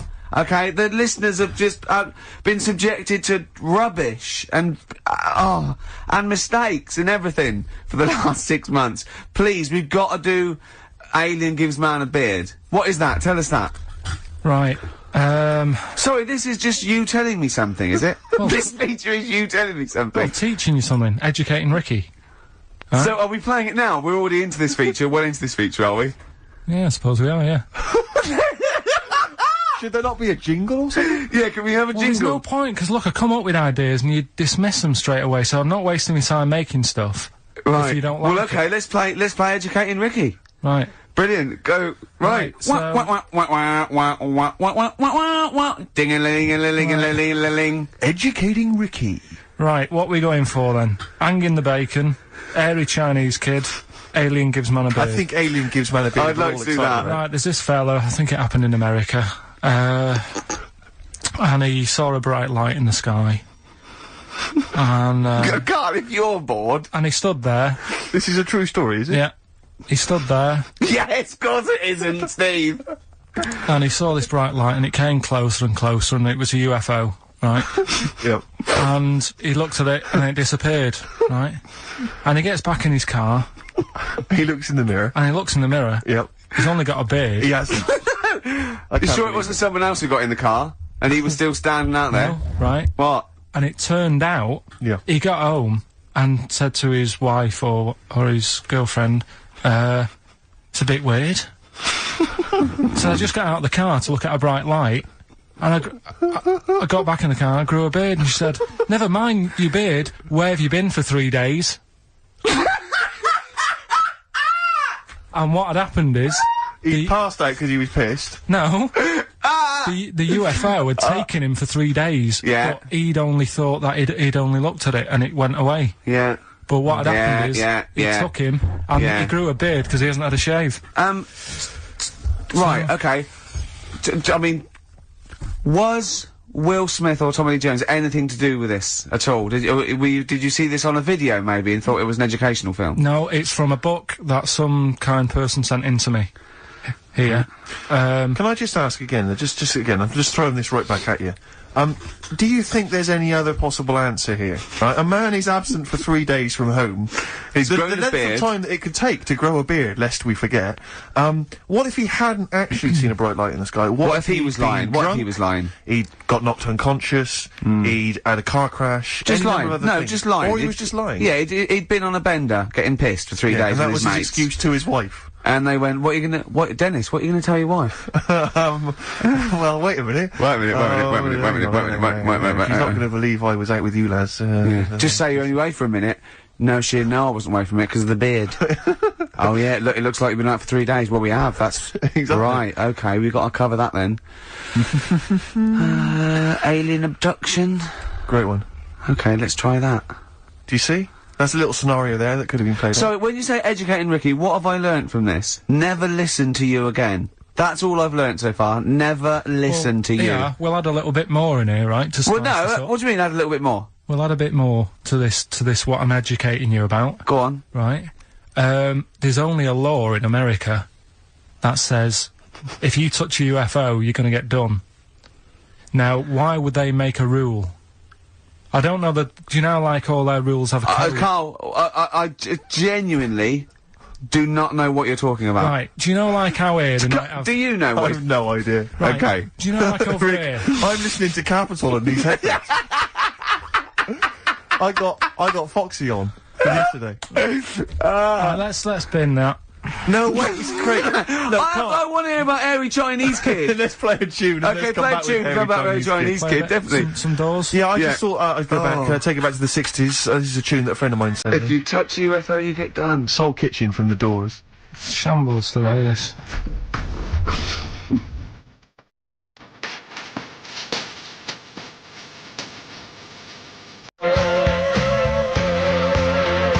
David Bowie, Slow Burn, yeah. Quite a Eno trilogy Yeah, feel not bad about at it. all, yeah. Lodger Is it and a sort new of tune? low type, yeah. But, yeah. Enjoyable. Now, okay. That's stressful, isn't it? I think we've got things working now. We've had people coming in and out, just shaking their heads going, shouldn't have bought that desk. But it's all sorted now, I think. And, You notice how it took, about What? 25 minutes for them to come down as well, though? Do you feel like we're maybe quite low in the pecking order in the building? Definitely. You know, it's like Capital First, Capital Gold. They can shoot off to other sort of pirate stations. Yeah. People's car radios, then they come back here. Oh, dear. Oh, I had a job at Richard Sounds. Yeah. Light fitting was, buzzing. Now, but we've got, thanks for staying, listening. Right, okay, educating Ricky. What have we got? Airy Chinese Kid, go on. Right, yeah. This is the... I didn't want to do this. What do you mean you didn't want to do it? Well, I wanted to give you three, and I gave you one. It was like the alien man gets a beard or whatever. Yeah. And- Which was total rubbish, so this one should be better, maybe. Hairy Chinese kid. Right, well, we've talked about hairy people in the past. True enough. Haven't we? Yeah. You know, the little kids who grew up in woods and hung around with wolves and that. Yeah, again, you're confusing it. Yeah, they're not... there were some people that were born... very hirsute. They were not the people who were brought up with wolves. Yeah. You just put that together in your Homer Simpson type mind. Right, well, this is like a sort of close to that sort of story. Yeah. But the weird thing is, right, Chinese people aren't that hairy as a nation. No, seriously, that's a well-known fact. They don't have that much body hair and stuff. Okay. So this little kid who was born over there, he was like covered in stuff, Was he? and it was only his nose that wasn't hairy. The rest of his body was caked in hair, right? And his hair sort of What grew. sort of hair was it? Was thick hair.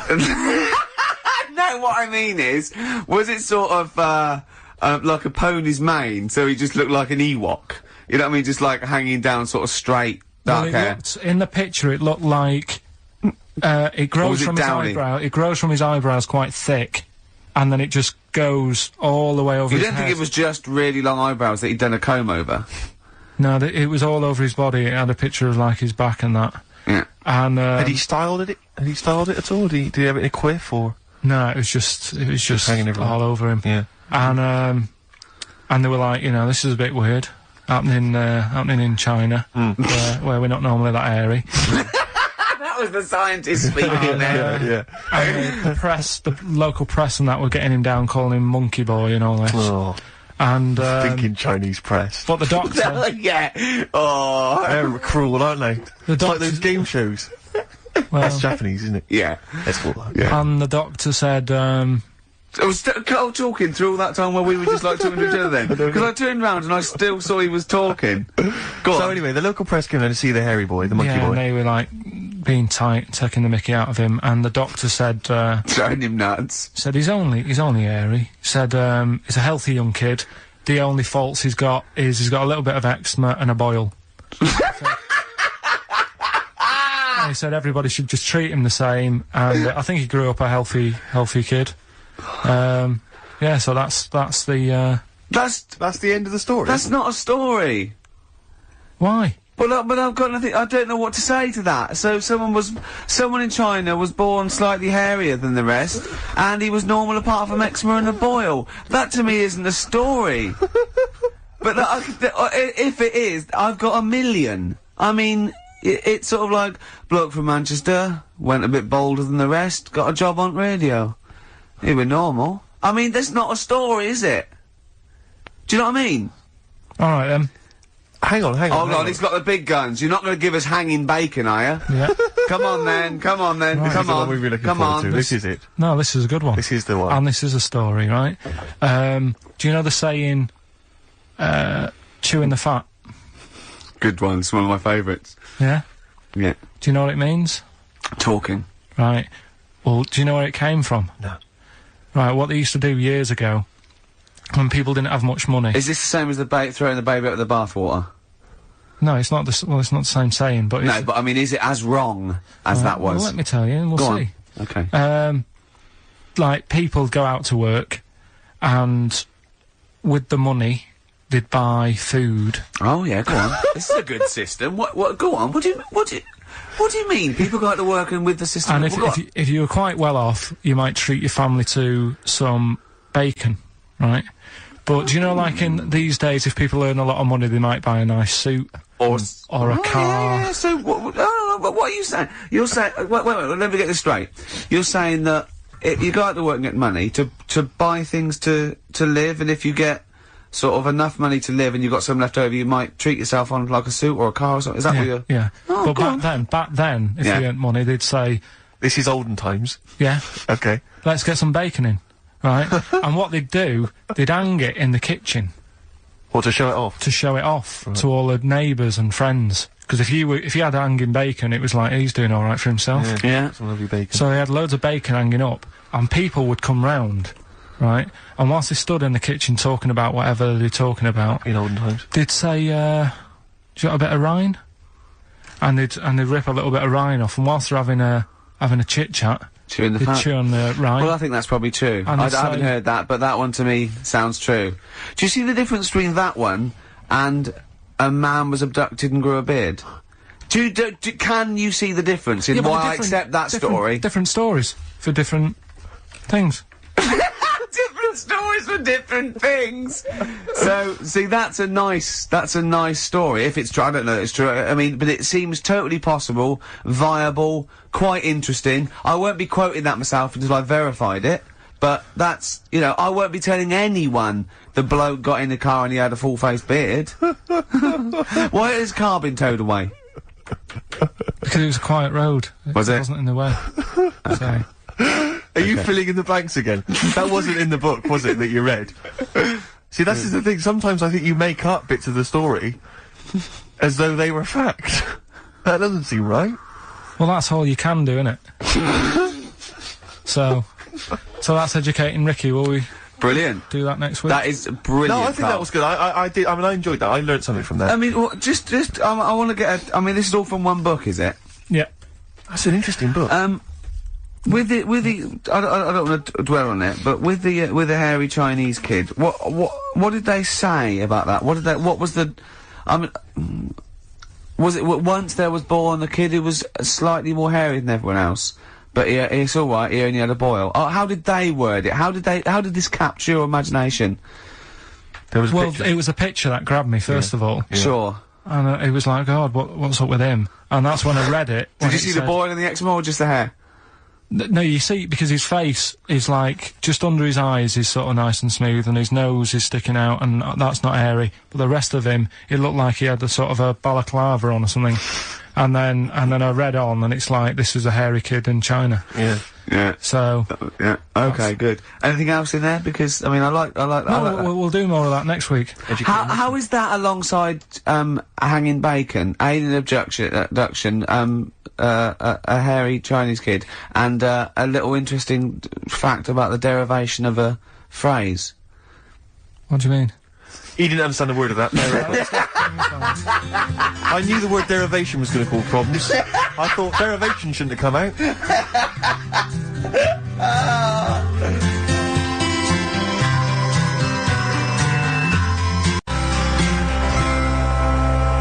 I wasn't disputing. He's all smug because he's had a phone call.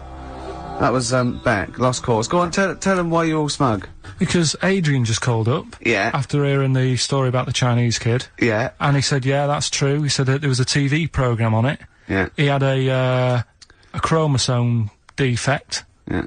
And it made him hairy. And his mum and dad used to have to shave him. That wasn't in the book. But, thinking about it, that's not a good move anyway, is it? Because they say that for women, if you get a few hairs on your top lip, don't shave it because it'll grow back thicker and faster. So... Right. They should have just, let him be They should have just said, well, let's see how bad it gets. But if they went in there straight away if he came out as a baby and a little bit hairy, they should have left it maybe, for a little bit. But Adrian called up and said, yeah, he was hairy, he was all but right. we weren't disputing there was a Chinese kid born slightly hairier than the rest. We were disputing the fact that you didn't actually tell us a story. You just told us a And what we are disputing is that man was abducted by aliens for 3 days and grew a beard. Yeah. That's definitely not true. No. We don't know about chewing the fat, but it sounds quite viable.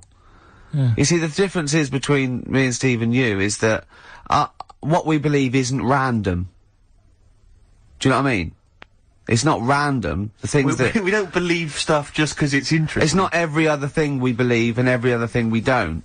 I think Karl believes stuff if it's interesting. Yeah, I know. Yeah. If he thinks, oh, intriguing.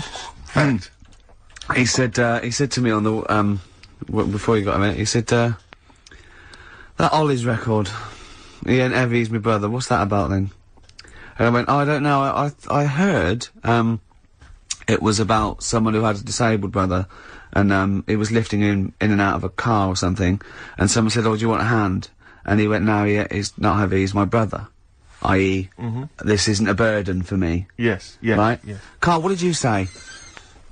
I'd say... No, I'll tell you what he said. He went, well, that's ridiculous, he was still heavy. And he said, don't turn down help. Which... We were talking about that because a new feature we're starting about this time every week. Oh, yeah. We start about this time every week? Yeah. Yeah. We'll do, that song's got a good story. Okay. Yeah, love it, snappy. Go on. There's loads of songs out there, isn't there, with songs that you couldn't fade out. When you hear them on the radio and that, you don't want anyone to talk over the start or the end. Yeah. Because but remember we did this one before with, Georgie by, Rod Stewart. Yeah. And I was a bit worried that it might have been a true story, because we were, joking about it. And, he went, oh, Georgie, he went, I think it is a true story. I went, why? He went, I listened to it again, and Rod Stewart at the beginning says, this is one of my best friends. So... It's brilliant, isn't it? It's genius. So there's loads of songs out there, and what I want to do, we want to get the audience involved in this, so if you've got, like, a favourite song that's got a really good If you've got an audience. Well, yeah, go on.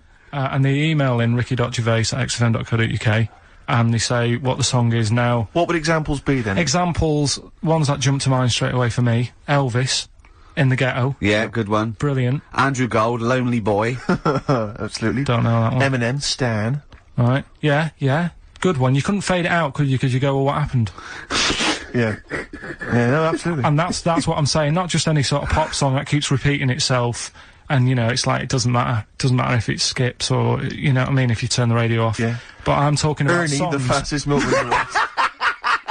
Yeah, that is a good story. That is a good story. Oh. Yeah. Do you know that one? Yeah. Yeah, it's a story, yeah. Ted from Teddington, he drove the baker's van. Well, So what have we got then? Have we got one? so we're going to kick it off today with Stevie Wonder, Living Just Enough for the City. Okay. And, just briefly. Sum it up. Right, Yeah. if you haven't, if you are nipping out, maybe you're in the car and you're about to pull up somewhere and get out. What it's all about is a lad who's growing up in like America in some rough area, right? And he's trying his best to do well and get a job and everything, but because of where he's from, he's stopping him doing that, right? It's like how I grew up on an estate in Manchester. I had to leave there and come to London to do all right for myself, Yeah. right? And it's his whole family, and it's a tale of like how his mum works dead hard and works loads of hours, but the kids are always well dressed and cleaned. It doesn't mean just because you haven't got a good job you let your house run down. Do you know what I mean? She's looking after it.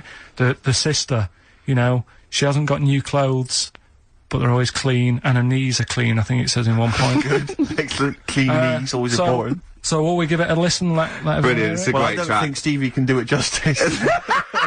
After that explanation. Right, so Oh, I'm not sure I he's hope going he to top uses that. like some sort of like backing tune to try and Try and pep it up a bit, because Yeah. you have really knocked the socks off so- it. brilliant. I'm looking forward to the right, here clean we go knees. then. It's a new feature. What is it called again? The story in that song's really good. Here's Stevie Wonder.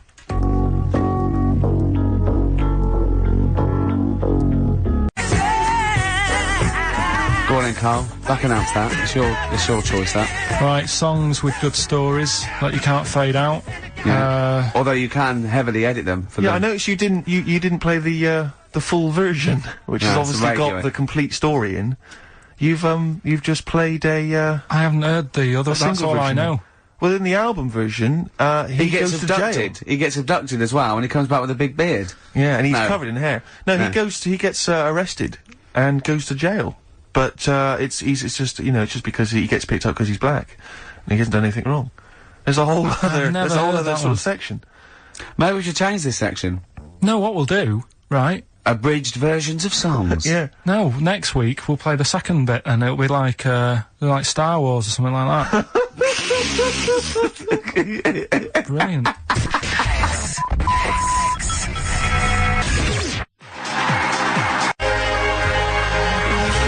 Doves. Caught by the River on XFM 104.9. Well, it's been a good show, hasn't it? There's been sort of like quite a rock and roll 70s feel to it. Mainly the equipment. But we got through it. Karl's been telling us some great insights into his mind, really. We've had a few laughs, a few tears. Bit stressful. What were you telling me in the week about when you went to visit your dad in hospital? Oh, we're talking about yeah, me when I got back off holiday, my dad was in hospital. I shot back to see him, see how he's getting on, and hospitals are depressing places, aren't they? Yeah. Really, like, God, you know, even if you're not that ill, it makes you feel worse. Yeah. Because it's really, like, drags you down. There's people walking around moaning, and, you know... You, mainly. Yeah. Nurses. And, my dad was political. Yeah.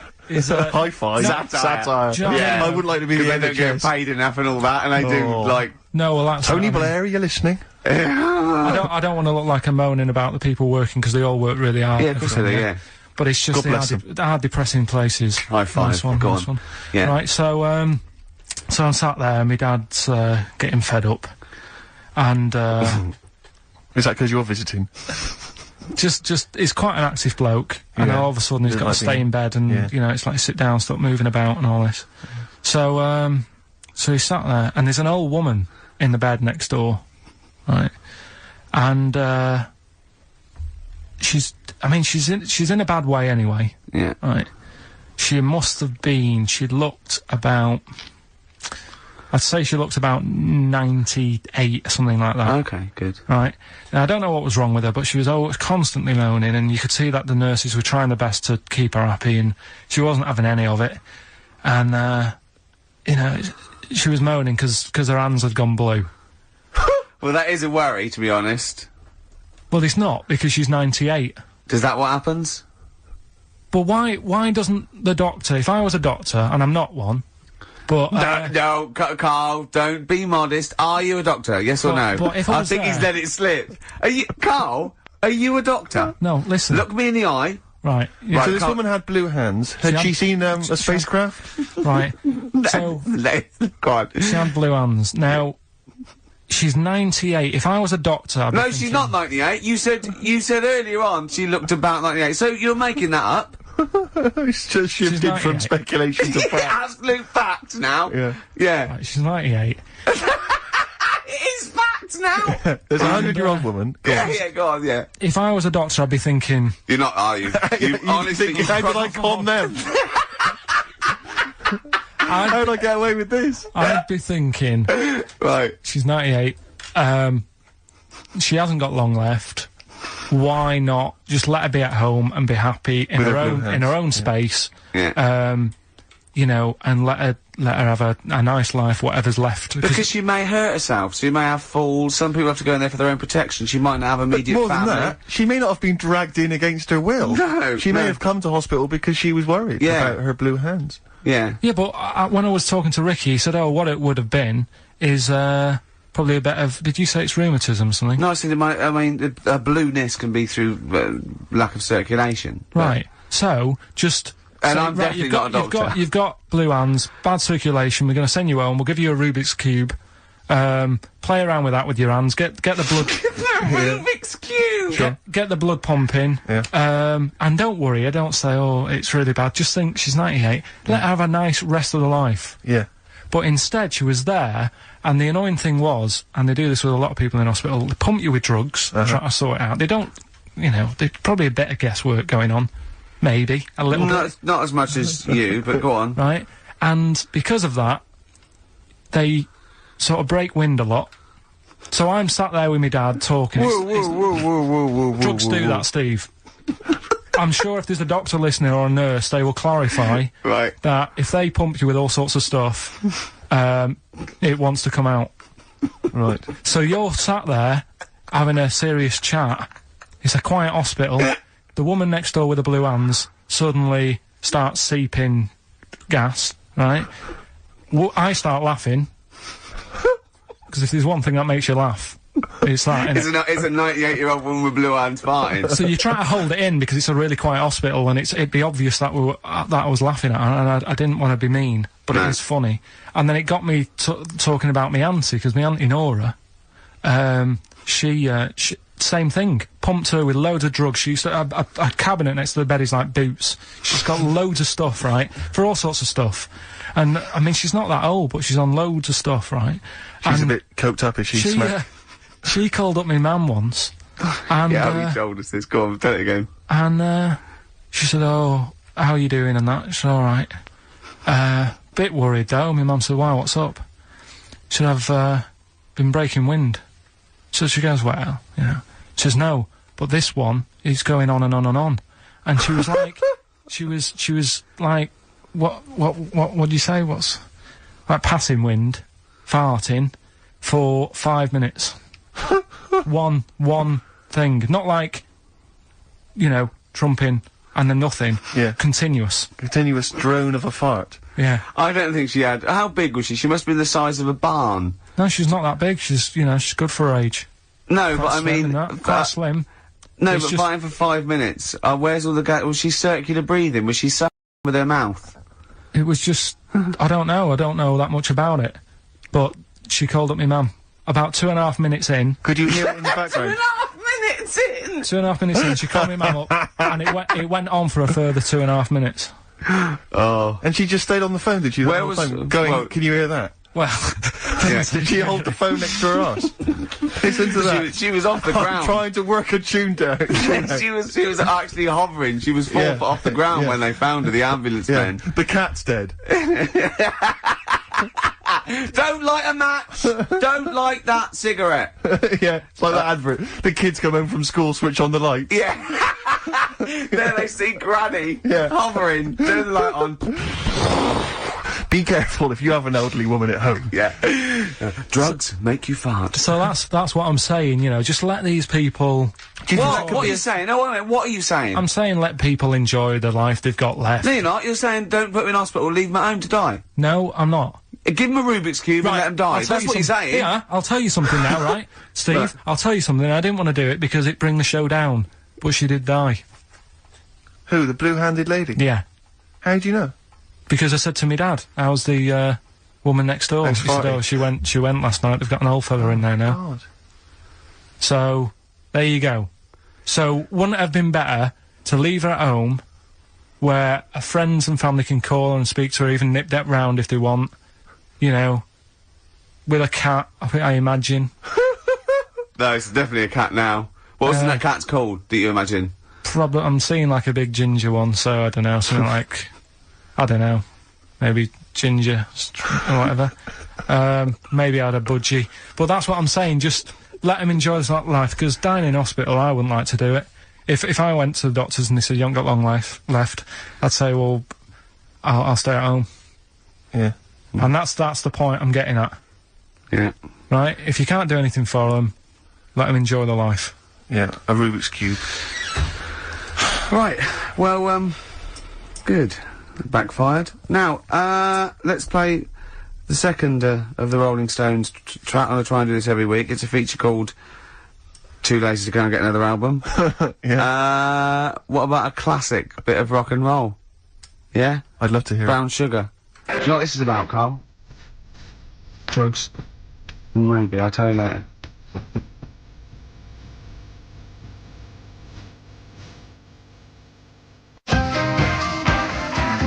Well, Stones, Brown Sugar. Steve thinks I can't tell you what this is about because it's too rude for radio. But you've done it again, haven't you? You've said another call, haven't you? Yeah, just that, drugs do make you have wind, morphine especially. That's the bad one to have. And that was from a medical student, wasn't it? Yeah. Up in Leeds, so cheers for that. Haven't had any calls about the alien abduction, funnily enough. No clarification on that so far. No. Keep you posted, though. Yeah. If anything happens, we will let you know. Yeah. Yeah. Well, that's it. We got through it with all these mistakes. They've got to get this equipment fixed and they've got to go to HMV Monday and buy about, I'd say, £5,000 to £10,000 worth of new albums. Definitely. It's gonna be good Get next this week. fixed. No, get this fixed. Definitely. Yeah. Don't go on about that. Next week, though, we'll have more educating That's the Ricky. phone. Look, that's the phone. Yeah, don't do that. What? Educating Ricky. We'll do the quiz. Rock Busters. Do that again. Right, Yeah. I might And not be songs. here.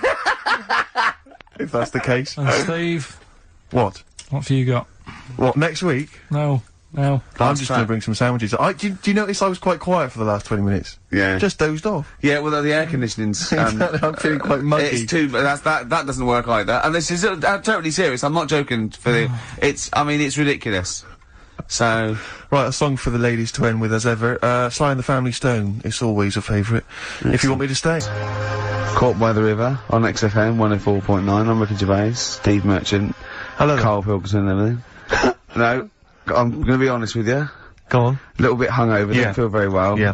I don't know if I'm hungover or still a bit drunk, but I don't feel... You sound like you're still a bit drunk. Yeah, so what But I'm then worried you do about... every week, so. But what I'm worried about is that the standard will slip. Yeah. Sure. If I'm not right on the ball. And the other thing is, I haven't had a lot of time to prepare the show today. Okay. So, I don't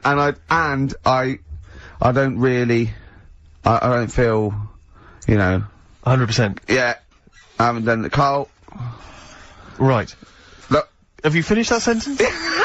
I don't make me laugh because it hurts as well. And there's the other side effect to me being a little bit hungover or drunk or whatever, right, is that I can be annoying.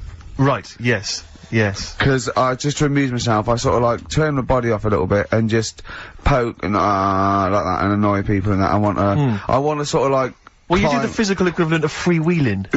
Yeah, Don't yeah. you? You just I sort of want to climb on Karl and go to sleep on him. Yes. Do you know what I mean? Yes. They'll both annoy him and it'd be comfortable. Yes.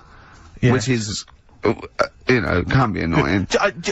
Just a little thing, just to make this show a bit easier. If you'd put your hand up when you want one of us to speak, because it's not quite. I'm not quite sure when the sentences are finished. The hands are up. Okay, good. So the hands are up. Okay. Okay. Good. All right. Okay. Are you going to just keep them up for the rest of the show, or? No.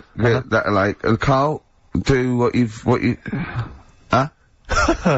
Good. All right. Do you want to? I mean, is there an excuse as to why you're a bit hungover? Too much wine. Okay. All Last night, yeah. Yeah. Good. Thanks for Okay. that. Because this is the only work you've got to do all week, isn't it? Unless I'm very much mistaken, you don't have to do anything. You just sit at home eating cheese. Yeah. And then occasionally you do a bit of sort of shadow boxing, and that's exercise. And then you sit and watch TV. Yeah. Is that roughly what you did this week? Yeah. So this is the only 2 hours you had to do anything for all week. This is the only you had to prepare for this. Yeah, but who can plan a hangover? Right. You know, you'd think, Karl, you said you had some stuff. Yeah. What have you got? Yeah, I love the fact that, whereas I was a little bit slow, Karl there leapt into action to keep this show afloat, keep the pace up. Go on. Right, well, Karl, are you hungover as well, or? I'm just a bit annoyed because I'm with you. Do you know what I mean?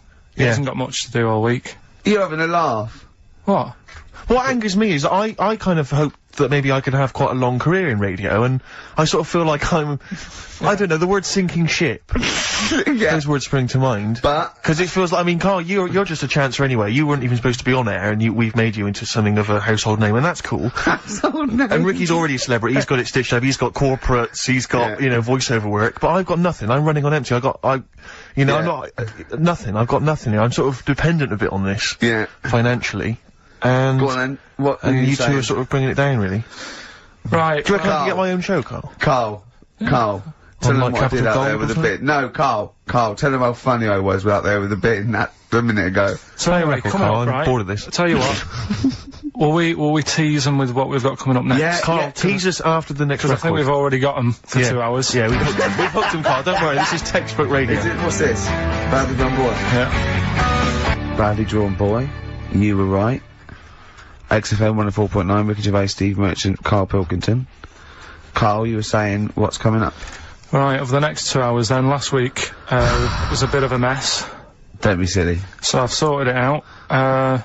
We'll be doing the same features. Right. We've got, I think that was the reason it was a mess, if I'm honest. well, You've tightened it, tightened it up, and also keeping people for longer. Okay. Right, So- tell me your plans. What have you come up with Tell then? me your ethos behind this then. Right. Always show your workings, Karl. Always show your workings, Karl. Alright then, so, last week we started good sort of play on words that we had going.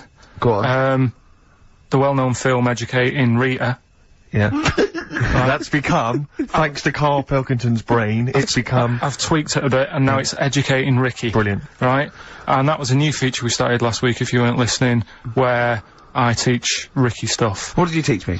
Taught you about that little Chinese hairy kid. Yeah, you didn't teach me anything. You said there was a kid that was born that was slightly hairier than other Chinese people. Where the saying "chewing the fat" came from. I enjoyed That was good, that was interesting. And And a man who had a beard because And he a was man- been abducted for 3 days. Again, that was rubbish. Lest we forget. That taught me more about you than about alien abduction. but what happened last week is Go on. we sort of talked about it all in one go, and you can't. Whereas this week you've done what? You've spread it out over the show. Well, I spread it across the 2 hours because I always found that if you try to be taught too much in one go, you just can't take it in and it'll be wasted. Is that your experience in school? Yeah, They taught you in 3-minute bursts. You might Yeah, have looked at and it. not every day. Yeah. Every other When you month. felt like it. Yeah. Right. So that's what we're going to do. Right. So we've got Educating Ricky coming up. That's Educating exciting Ricky across the 2 hours. Okay, look forward to and that. what I do is I've made little headlines again, and you decide which story you want to go All of for them. first. Well, give me the first Yeah. headline. No, not yet. We'll do that in a Well, bit. give me a teaser. Hang on a minute, I'm telling you what else. Oh, right? yeah. We've started it last week, Rockbusters. Oh yeah, that was a triumph. Yeah. I think we went wrong there. Why? By letting you do it? Doing it on air? Not thinking it through. Yeah. Bit of that. Okay, so what's the rules on Rockbusters? We're gonna do Rockbusters, Okay. but you email in ricky.gervais@xfm.co.uk when you know the answers. Okay. Right? And sort of round near the end of the show, right? Yep. We'll give out the answers then. So if they think they know the answers, they've got to hang about. Rick, I should tell you now, I'm not hanging about. don't think that the listeners are going to go away empty-handed. I was worried about that. I can tell you where, don't worry, because Karl has sorted out some top quality prizes. Good. First up, this is stuff that people can win and be excited about this. First up, it's a DVD of The Office. I don't know how he got hold of it. I don't know how he got hold of it. Because they are like gold dust. Yeah. There's, this is the second gift. Now, bear in mind, I don't know where he's rummaged that from. This is an XFM compilation album. Oh, He's managed to sort that out somehow. Excellent. I don't know how he sorted that out. There's another compilation album, which has got, some sort of, indie-type hits of these. But this is possibly... Have you got a film to give away? Well, I'm glad you've asked. What film, though? Cause I know you're a big fan of DVDs. It's one of the big hot releases that everyone's keen to get their hands on. Not arbitrary, is it? It's not the only one.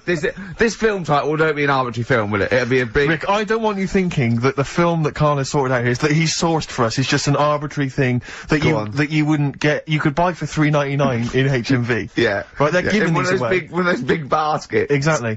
I don't know who is phoning up to try and win this, but you can be lucky If this is winner. your favourite film, it's yours. Exactly. Okay. But this is the big star prize. This is the one you're all playing for.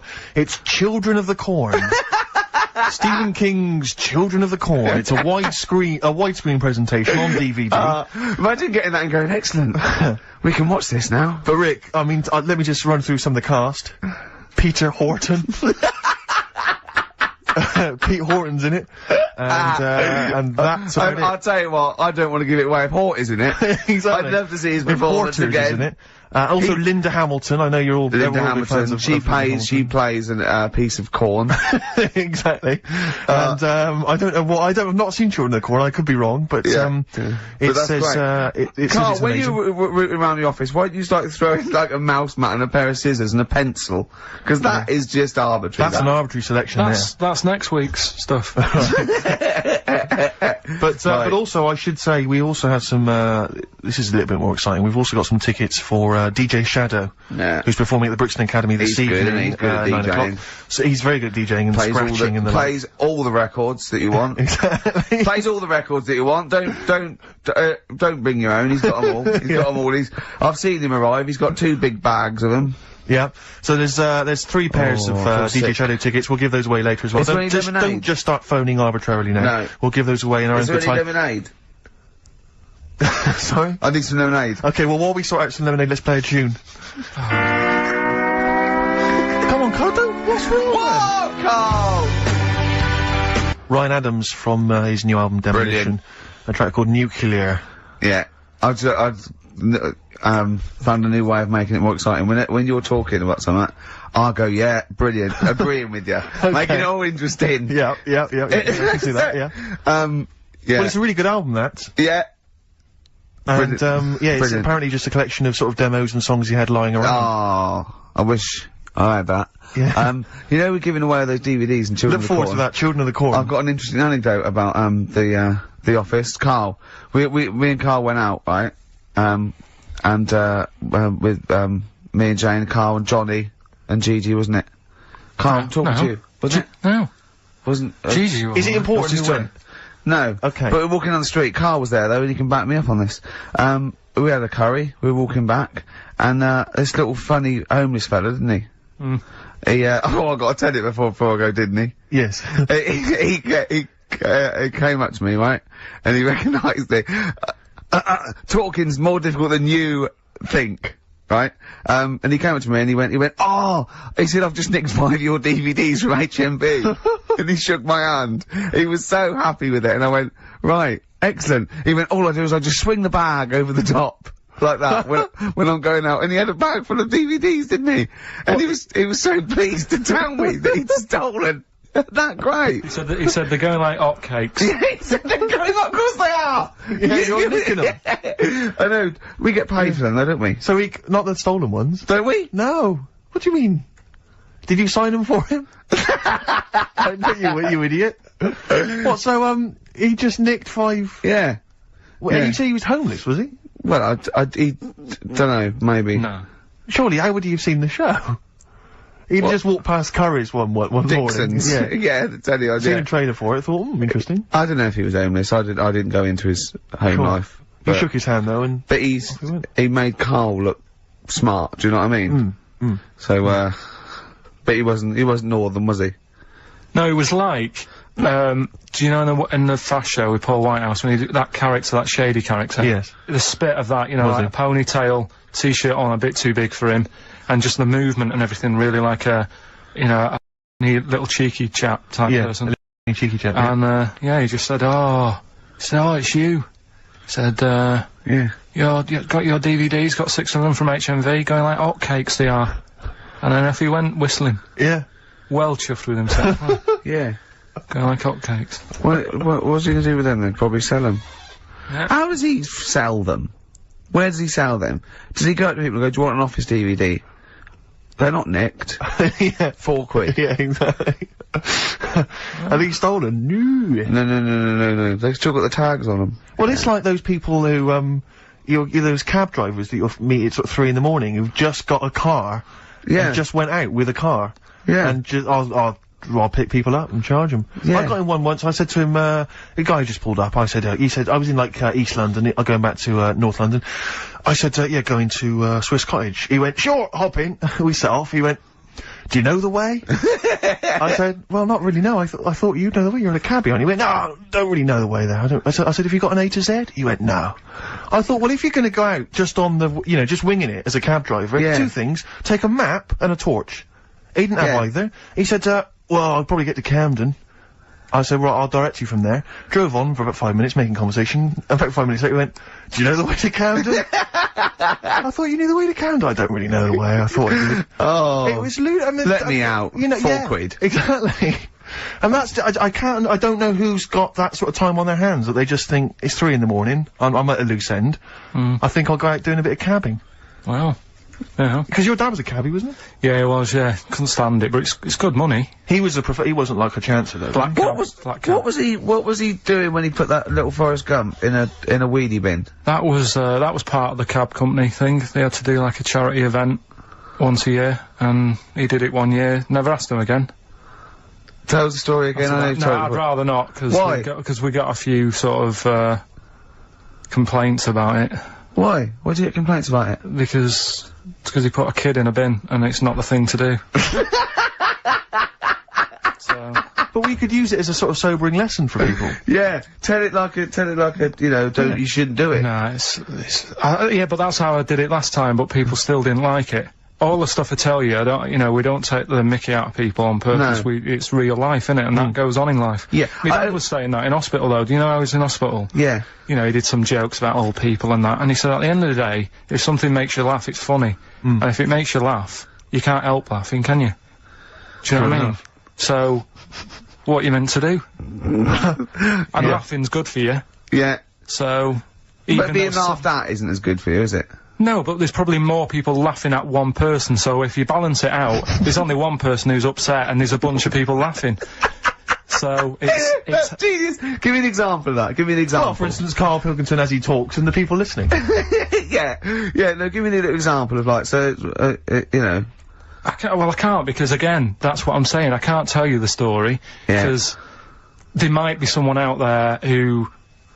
this person might even be listening and think, I forgot about that and you brought it all back to me. So, I prefer to leave it, but I think people know... Why did he put him in the bin in the first place? Because he was getting out of hand. What was he doing, though? You see, I can't explain without... You can! Don't be silly! I prefer to leave it, honestly. What was he doing? Was he annoying him? He was annoying my dad and the other people in the cab. Right. And he thought, how can I deal with this before it gets too out of hand? Yeah. He pulled over and put the lad in a wheelie bin.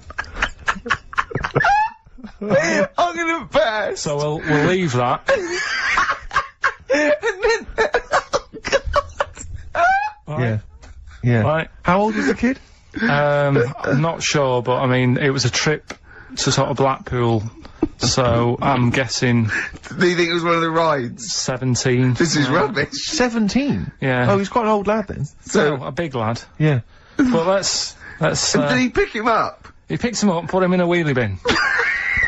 Every time he says it, I like it. And then on the way back, he got him back again. He said, right, you won't do that again. On the way back? Yeah, he left him there for a bit. He left him there, what, they went to Blackpool and Yeah. he left the kid in the wheelie bin? Yeah. Did he? Yeah. What, was the kid in the wheelie bin when he drove back?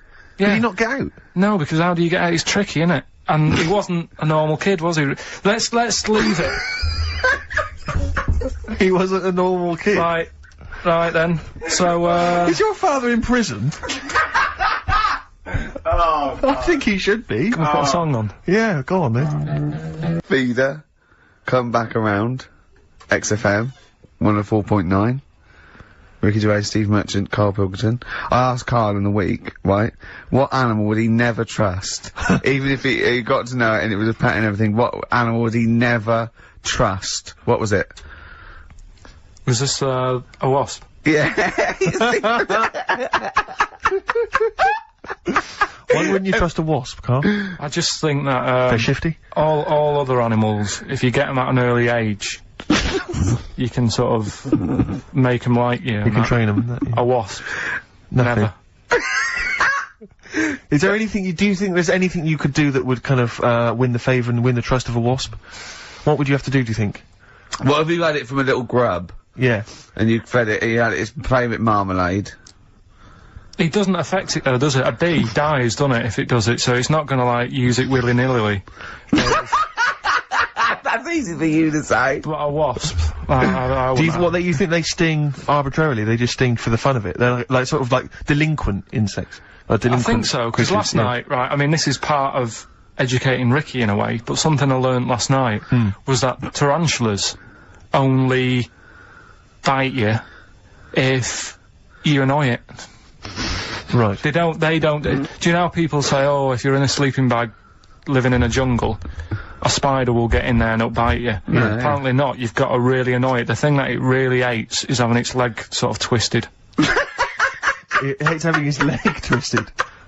Right. Yeah, but that's more for... Is that what they said in the documentary?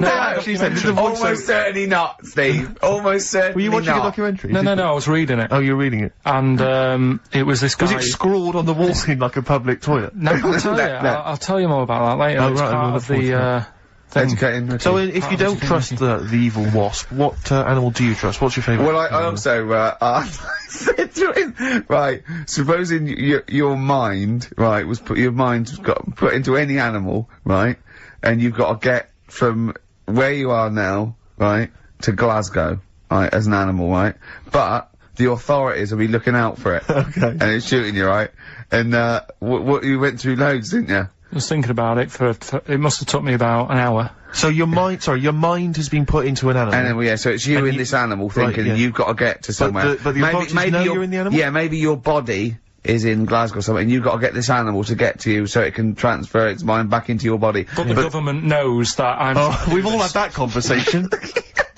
So the government's going, Karl can't have his own brain back. I only have it with Karl, don't I, these conversations? Go on, yeah. So you're on the way. So think about it. You think about it just for a second. So let's recap. Your body's in Scotland. Right. He's the only one that takes my question seriously. Your brain is in London.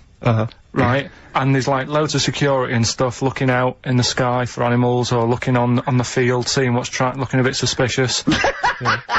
Trying to get to your body. And they're shooting the them. brain, and they're shooting everything and killing all the animals. What thing would you pick to get your brain to Scotland that wouldn't get caught? And I reckon I've got the answer. A wasp? No, because think about it, a lot of people get irritated. If it sort of wanted to get a lift in a car going down the motorway, if someone's driving was there's a hitchhiking, wasp yeah. in the car, it's a nightmare. Yeah, sure. Cause a right accident. Yeah. So think of something that people wouldn't, you know. And the clock's ticking as well. You're taking this really very seriously, Yeah, aren't you, Karl? you've only got a couple of... You've given this a lot of thought, haven't you? You have. Yeah. So, something with speed. Yeah, it's Something got... that can travel quite speedily. Well, Well, that's... Yeah. Well, and something but- that's also inconspicuous. Yeah. Yeah. Yeah. Is that the sort of thing that's what you're going to Yeah. And is it a creature that's native to this country? Yeah. Right. Yeah, it is. I've got no idea, Karl. What you think? Tell him. A flea. A flea? Tell him why. Think about it. Right, this flea, it's got my brain. It's dead small, the flea. Thanks for clearing that up. Yeah. And so it goes, right, I've got to get to Scotland. So it jumps on someone who's going to Euston Station. Right. They don't know it's there. No. The government can't see it. Steve! Think of that statement! Think of you just tuned in. Yeah. Now, People get on the train, goes to Glasgow or Edinburgh, wherever in Scotland it is. It jumps off, it goes right, jumps on someone else who's going the way it needs to go, gets there, still no one's seen it, jumps on me, I get my brain back. Yeah. The government are like, phew. And you feel confident that your brain would fit in that of a flea's? Well, you said there was no problem with the size of it. You said you could. there certainly wouldn't be. So, No. I pretty much, you could download everything you know into a flea. So that's genius. Yeah. That's, What good would you rather thinking. have, right? Roller skate feet, and there's little wheels, right? Chopstick hands. Yeah? Instead of hands, chopsticks instead of hands, wheels instead of feet, yeah. right? Or acne. How big are the wheels? Can I take you guys back to the old school? Do you mind if we take it back to the old school? Well, yeah, what are you gonna do? What are you gonna lay on me? No, just maybe a bit of De La Soul. Yeah, Is that a problem? Is it a problem yeah. going back to the old school? No, 'Cause I'm not, we don't need to go if you don't as want long as it's vinyl shit. it is indeed. Slam it on. I never went. There we go. De La Soul. Old school. Brilliant. Jam named Saturday. Brilliant. Yeah. Good stuff. Carl, so, educating Ricky. You were going to tease us now with some of the big headlines you've got. He's dancing. He's grooving. He really is in the He groove. really is dancing there. Right. Right. So, Okay. the way this works is, What would you rather be, Carl? I teach you Superheroes. 3 things. A frog boy, yeah, that you could leap onto a house, but you had to go blah, first and leap onto a house. You're this frog boy, right? And that could be useful, couldn't it? That's very useful, yeah. Right, amploid, where you've got your hands and microphones, and you can talk into your hand and your whole body. It's like 100 decibels. You can go, "Oi, come here!" And people can hear you from miles away. Amploid, right? Right? Or sado, right? And that means that you can go out to anyone and go, alright, and they don't know why, they just get fed up for the whole day. Which of those would you prefer? Don't answer now, have a think about it. Have a think about it. The frog thing, do I look like one, or... No, you're just you in your little Ben Sherman shirt and everything, and they go, and people walk along and they go, "Oh, look at that young child on that roof. He's gonna fall. I wish Frog Boy was here." And you go, "Blah." And you go down, you go, "Blah." And they go, here's him. And they don't recognise you when you're squatting. They go, "I don't know who you are." And you leap up there and say, and you come back and they go, "Where's Frog Boy?" And you're standing up and you go, "Don't know, he went that way." Yeah, I'd probably have that one. Would Probably you? go with Frog Boy? Yeah. Okay. It's pretty good. Okay, go on. Right, so, did that just go out? What? All that.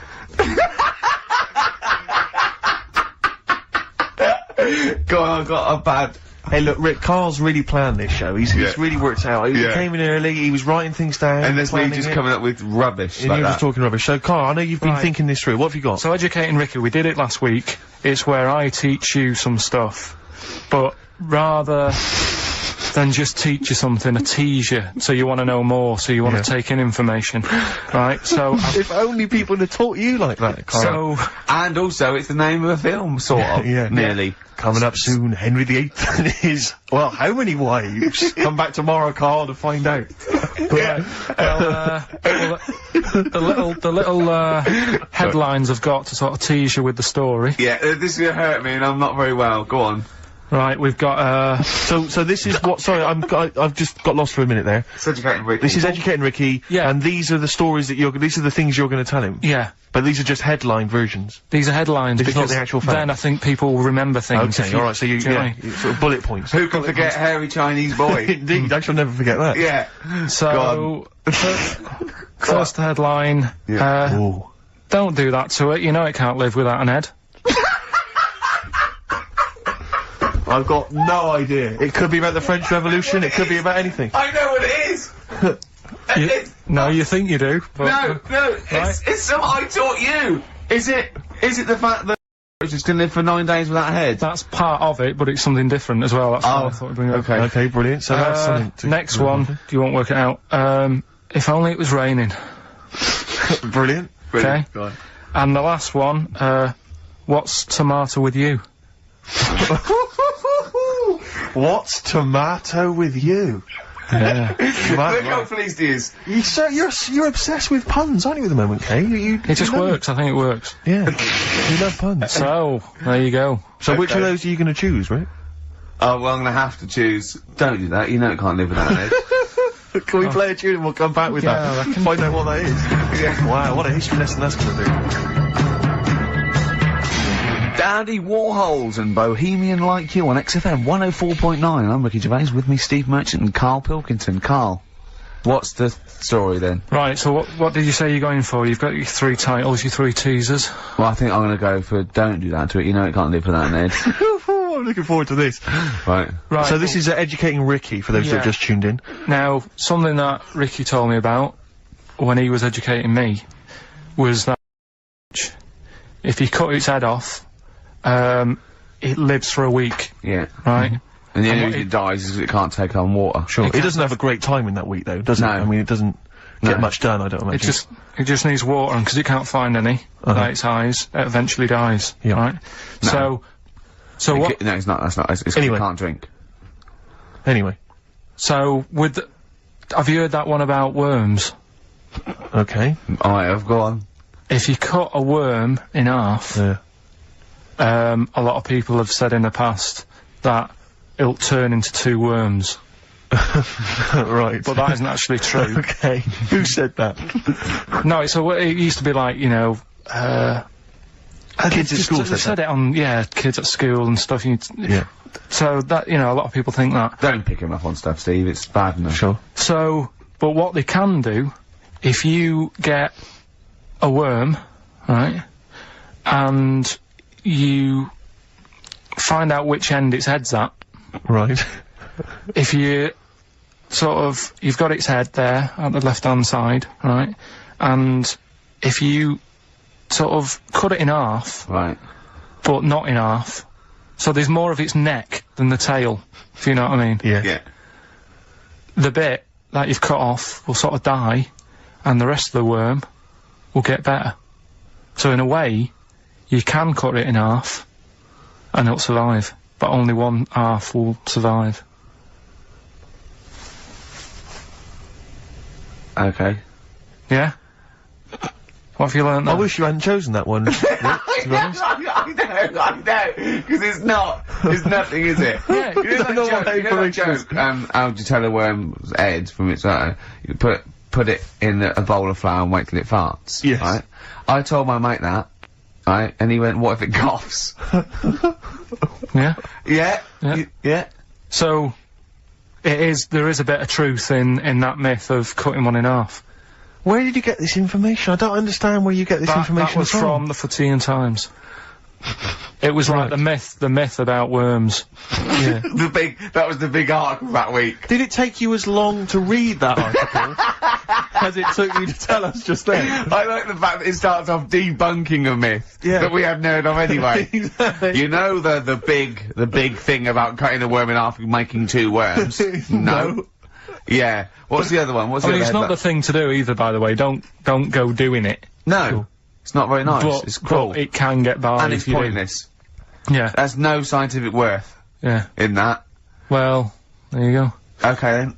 So the others now, you see was the what I others? do. No, I'll tell you the other titles. You're not having them yet. That's the whole idea of this. People will be driving or about to go out doing the shopping. They'll think about that now. What was the other 2? Well, the other 2 They won't think about that. They've forgotten that. No, they will. No, they've forgotten that already. If only it was raining, and what's tomato with you? Right, I'm looking forward to that one. No, you've got to tell me tomato with you. Look what's happening. You see, you already want more education, and this is what listeners will be doing. I tell you, I wish you were a teacher. I so wish you were a teacher. Do you know what I mean? Kids would be saying, I know it's 3:30, but I don't want to go home. I want more. Yeah. And that's what I'm doing with you. I'm teaching you. Why are taking you in teaching information. me things about not to cut worms in half and what's tomato with you? Please tell me what's tomato with you, Carl. In a bit. In a bit. Rick, What? I'd say he's thought the show through. He's Yeah. teasing the audience. You're excited. They're listening. Yeah, maybe. Yeah. So listen, I think we should all, because we got your competition to squeeze in. We got all these great goodies. Let's not This is forget. amazing. Hello, children of the corn. I do feel gotta slightly give that guilty away that, before that now this is Karl Pilkington show. I don't think we should have our names involved. No. It's not fair, is it? And I think we should give Karl the money. I don't want my name to this. It's a Ricky Gervais show. Yeah? Right, the quiz. Yeah. Will we get that out of the way, because they've only got an hour to start. Don't you worry emailing. about that, Carl. I've already got this one. I'm thinking on your terms now. Let's play a tune. We'll come back What with we play? the big competition information. All right? Money Mark. We got a classic from Money Mark from his album Push the Button. Play that, Carl. And afterwards, are we excited? You got the competition. Look at his face. He's so excited now. He's thought this through. He's loving it. Rockbusters. Rockbusters. Yeah. What? Agreed. Yeah. Yeah? Yeah. Should we do that? Yeah. Brilliant. Go on. You're rejuvenated, are you? Yeah, let's He's feeling go for it okay. now. Let's Second hour. Yeah. Yeah. Hangover finished with? Yeah. It's yeah. all done? Done. Good. Done. I had some water. Excellent. That'll often sort it out. Yeah. Well done. Flea is the best way. He just had an argument with a punter. Someone on. called up and said, I don't think a flea's very good. How would the flea know? Tell him what he said. He said, how would the flea know what train to get on? He went, he gets to Houston and look at the timetable. Yeah. Yeah, and he went, we're not going to agree on this. He got annoyed at him, because the bloke said the bit better to be a wasp. Yeah. A wasp would not survive, would it, on, you know, a Virgin train or something? So... Why wouldn't it? It just wouldn't, because people really don't like wasps, so somebody would end up flouting it and killing it, and that brain would never get to his body, so... Yeah. Right, yeah, it is quiz time. Whee! This is the moment we've all been looking forward to. Go on. Do you want to tease them with the prizes? No. Not really, because they might not bother phoning in. Or it's not a phone, or is it? It's an email. Alright. Okay, well, a quick reminder then. We got to the office. I don't want people to think that we'll just keep plugging the office DVD. We've got nothing else to give away. No one gives anything away. No, And those that's were just why. hanging around in Carl's little room. Did you get a guy from HMV just to nick? Did you get a guy just to nick these from HMV and carry The them back? beard and the ponytail. Was that the Yeah. story? So we got the Office DVD, obviously. We got the remix, XFM's remix album, Volume 2. That's sort of remixes of various tunes. Quite a good little compilation album here. One of those kind of the best Coldplay, Travis, Oasis, blah blah blah blah blah albums in the world Excellent. ever. And Let's play some of them, because yeah, there's nothing in the library. exactly. Have a look on there. See what 4 you fancy. Alanis Morissette, 9 Catatonia. I just count, isn't that? But the big one, the big star prize that you're all playing for is, of course, the DVD widescreen version of Children of the Corn, Stephen King's horror film. Lest we forget, it's got Peter Horton as the star. so look forward to that. We're going to give Shadow away separately, are we? We're going to do that separately. Yeah. We'll give away the DJ Shadow tickets at a separate. Right, so we're playing for those DVDs and CDs, and what And we're it's an gonna email do- competition. Don't bother phoning in. Email, yeah, the phone lines are lighting up a bit, so put the phone down, get the computer started up, Yep. and it's ricky.gervais@xfm.co.uk, if you know the answers to these, right? And the way it works, we did it last week, but if you didn't hear it, I'll give you some initials, and like a bit of a cryptic clue. So, and you work out who the band is or the artist, right? It's always a band or an artist. It's not any TV programs and that. So, say like last week we had S, didn't we? And it was better than the average homeless person, and that was Supertramp, right? So it's not always XFM music; it can be anything. And there's 3 of them. They've got to get all 3 of them. You've got to get all 3 and email in. How long this intro so far has taken. Yeah, but here we go then, right? First initials, LR. LR. LR, Okay. right? Yeah. And the cryptic clue is, You should have thought it through. You should have thought it out before you came in. Yeah, cryptic clue. You've got it. Yeah. I'll take that book to the toilet with me. I'll take that book to the toilet with me. Yeah. LR. LR. I'll take that book to the toilet with me. And don't shout out if you know the answer, 'cause... No. No idea, Carl. No idea. Right, okay, so there's 1. Right, the second one, FL. FL. This one's actually been emailed in as a suggestion. Okay. That person who's done that, don't email in, 'cause you're disqualified from the comp. So... I'd love him to be a teacher. So- It'd be great, wouldn't it? Just to see him one day. Can't we do that? Can't we get you a placement somewhere for you to teach history to sort of like, you know, 14-year-olds? I think science, Rick. Science would be good, yeah. Right. Oh, look, I'll tell you what. Go on. You got a lot of, just quickly, for me, Carl, explain, say, what can we get him to explain that everyone learns as a kid, science? Photosynthesis? Right. So, FL, right? FL are the letters, and the cryptic clue. Blow the candles out before you eat the cake. Blow the candles out before you eat the cake. Yeah. Blow the candles out before you eat the cake. The letters there, FL. Alright, Right. we've got LR, we've got FL. Yeah. And finally, the third one, NS. Hold on, how many have they got to get? 3. Don't worry, there's no more after this, Rick. Right? NS. How can I wash up in something shaped like that?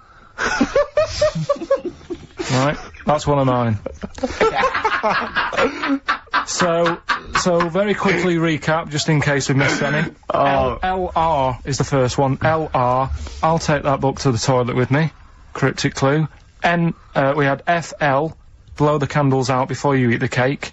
And the final one, NS. How can I wash up in something shaped like that? If you think you know the bands, you just email in ricky.gervais@xfm.co.uk. You win the DVDs, the CDs, and that's it. He's great, isn't he? I could sit here and watch him all day do this. Wow. So ricky.gervais@xfm.co.uk. And we'll give the answers out just before, you know, we finish, because then we'll keep them up. Alright. Carl, just briefly, this is module 4A, natural history. Yeah. Just briefly explain evolution. So, no, natural selection, origin of the species, Darwin. Just briefly describe. That's the monkey thing. It is, isn't it? Oh, well done. Yeah, go on. Tune, Carl. What do you fancy playing?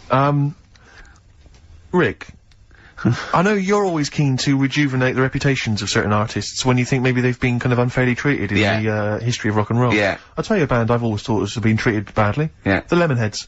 Go on. You with me? Yeah. Yeah. Lemonheads, if I could talk, I'd tell you. Yeah. He wrote some good little tunes, Evan Dando, before he went to the potty. What would you rather have, right? Carl, would you rather have a lemon for a head, a radio for a head, what other band is there with something head? Radiohead. Oh, you've done that. Yeah. Or a talking head. Right. Third one. No, but you don't know what, no, because you've got you, and then you've got someone else's head on top, and it doesn't shut up. It's my head. It's my talking head coming out of your head. Yeah, so a radio head, just a radio head, and you can tune in, right? You know you said, Carl, that wasps were one of the most irritating things on the planet. Can I offer another suggestion? Yeah. You with me on that? I am No, today. go on then. Okay. Educating Ricky, we got 2 left, don't we? I'm looking We've forward still to got these. 2 more. We've still got, If Only It Was Raining, and, What's Tomato With You? I'll tell you what, I wish the listeners could see how happy he was when we started getting emails coming in. Oh yeah, people, they're flooding in, actually. Yeah, and he's so happy, he started dancing along going, well, that proves it's a good competition, he said! Look at that, look at that! Ricky, look at that, mate. What? There's Look loads of at people that. emailing there. Yeah. And I'll tell you what it is, Carl, it's not the competition, it's this, Children of the Corn! Widescreen DVD! Next week, some staples and pencils! I'll tell you what. A piece of carpet! Tell you what, right? What? Now we've got them, and they're staying, something we've still got to do Yeah. is, He is running the show now, he's doing well, isn't he? Because I've done nothing. I've done nothing towards this. I'm coming up my hangover a little bit, if you're worried. remember, So, go on. Remember last week we Yeah. started a new feature called, Yeah. That Song's Got a Good Story in It. And, Brilliant, I love your catchy titles, they're excellent! right, and the idea was it was a story in Yeah. a song, which meant that if it was played on the radio, you couldn't just, like, fade it out, because you've got to have the full story. Yeah. Right, well, last week we started the feature with Stevie Wonder, Living for the City, Yeah. right? But you played the version where it fades out. Yeah, I didn't know there was more to it, so Steve told me what album it was on. Yeah. I've gone and got it. We've got the second half to that story Yeah. this week. Yeah. So, you've got half the story. What was it? What had happened is, like, the lad's living in Mississippi. There's not much going on there. Mississippi. That's someone off Rainbow's mum. Yeah. Living, what, Mississippi? Yeah. His man was a cleaner. Yeah. Trying to get by. They didn't have a great life, but they still looked after the kids and stuff. There's more to it than that. Have you got it ready? There's more to it than that! I should hope so! We'll probably do it at about 11:30. So look forward to that, the second half of Stevie Wonder's Living for the City, a week later. I love a show that's carefully planned. So listen, this isn't a show. This isn't a show. This isn't a radio show. This is. I don't know what this is. No, I don't know what it is. We might as well start banging tambourines and it's ridiculous. This is rubbish, right? But wait, some people emailed in, put him in a wheelie bin, went to Blackpool, right? Some people emailed in the songs with stories in, and one of them was Babushka, and he went, "What's that?" And I went to ask Katie Bush, what is it? I said, oh, it's about a woman who dresses up as another woman and seduces her husband. He went, it wouldn't work. Just dismissed it like that. Why do you think it would work? Because you'd know. I mean, say like, right, Suzanne, right, who I go out with, right? She can see me from, say, if I'm coming down the high street. Yeah. She knows it's me by the way I walk. Right. So, just the fact that this woman went and put a wig on, there is no... You haven't even heard the song! I know, but you're saying that she put a disguise on and he's like, oh, I fancy her, and he takes her out, and he doesn't know it's his missus. It's just... You're not buying it. I mean, I'm controlling this Whereas the flea with your brain going to Glasgow, perfect sense. Yeah. Babushka, rubbish. Karl, can we have the tomato story after the next tune? Yeah. Bit of Coldplay? Yeah, love it. Yeah. Coldplay. The Scientist on XFM 104.9. Right. Competition, isn't it?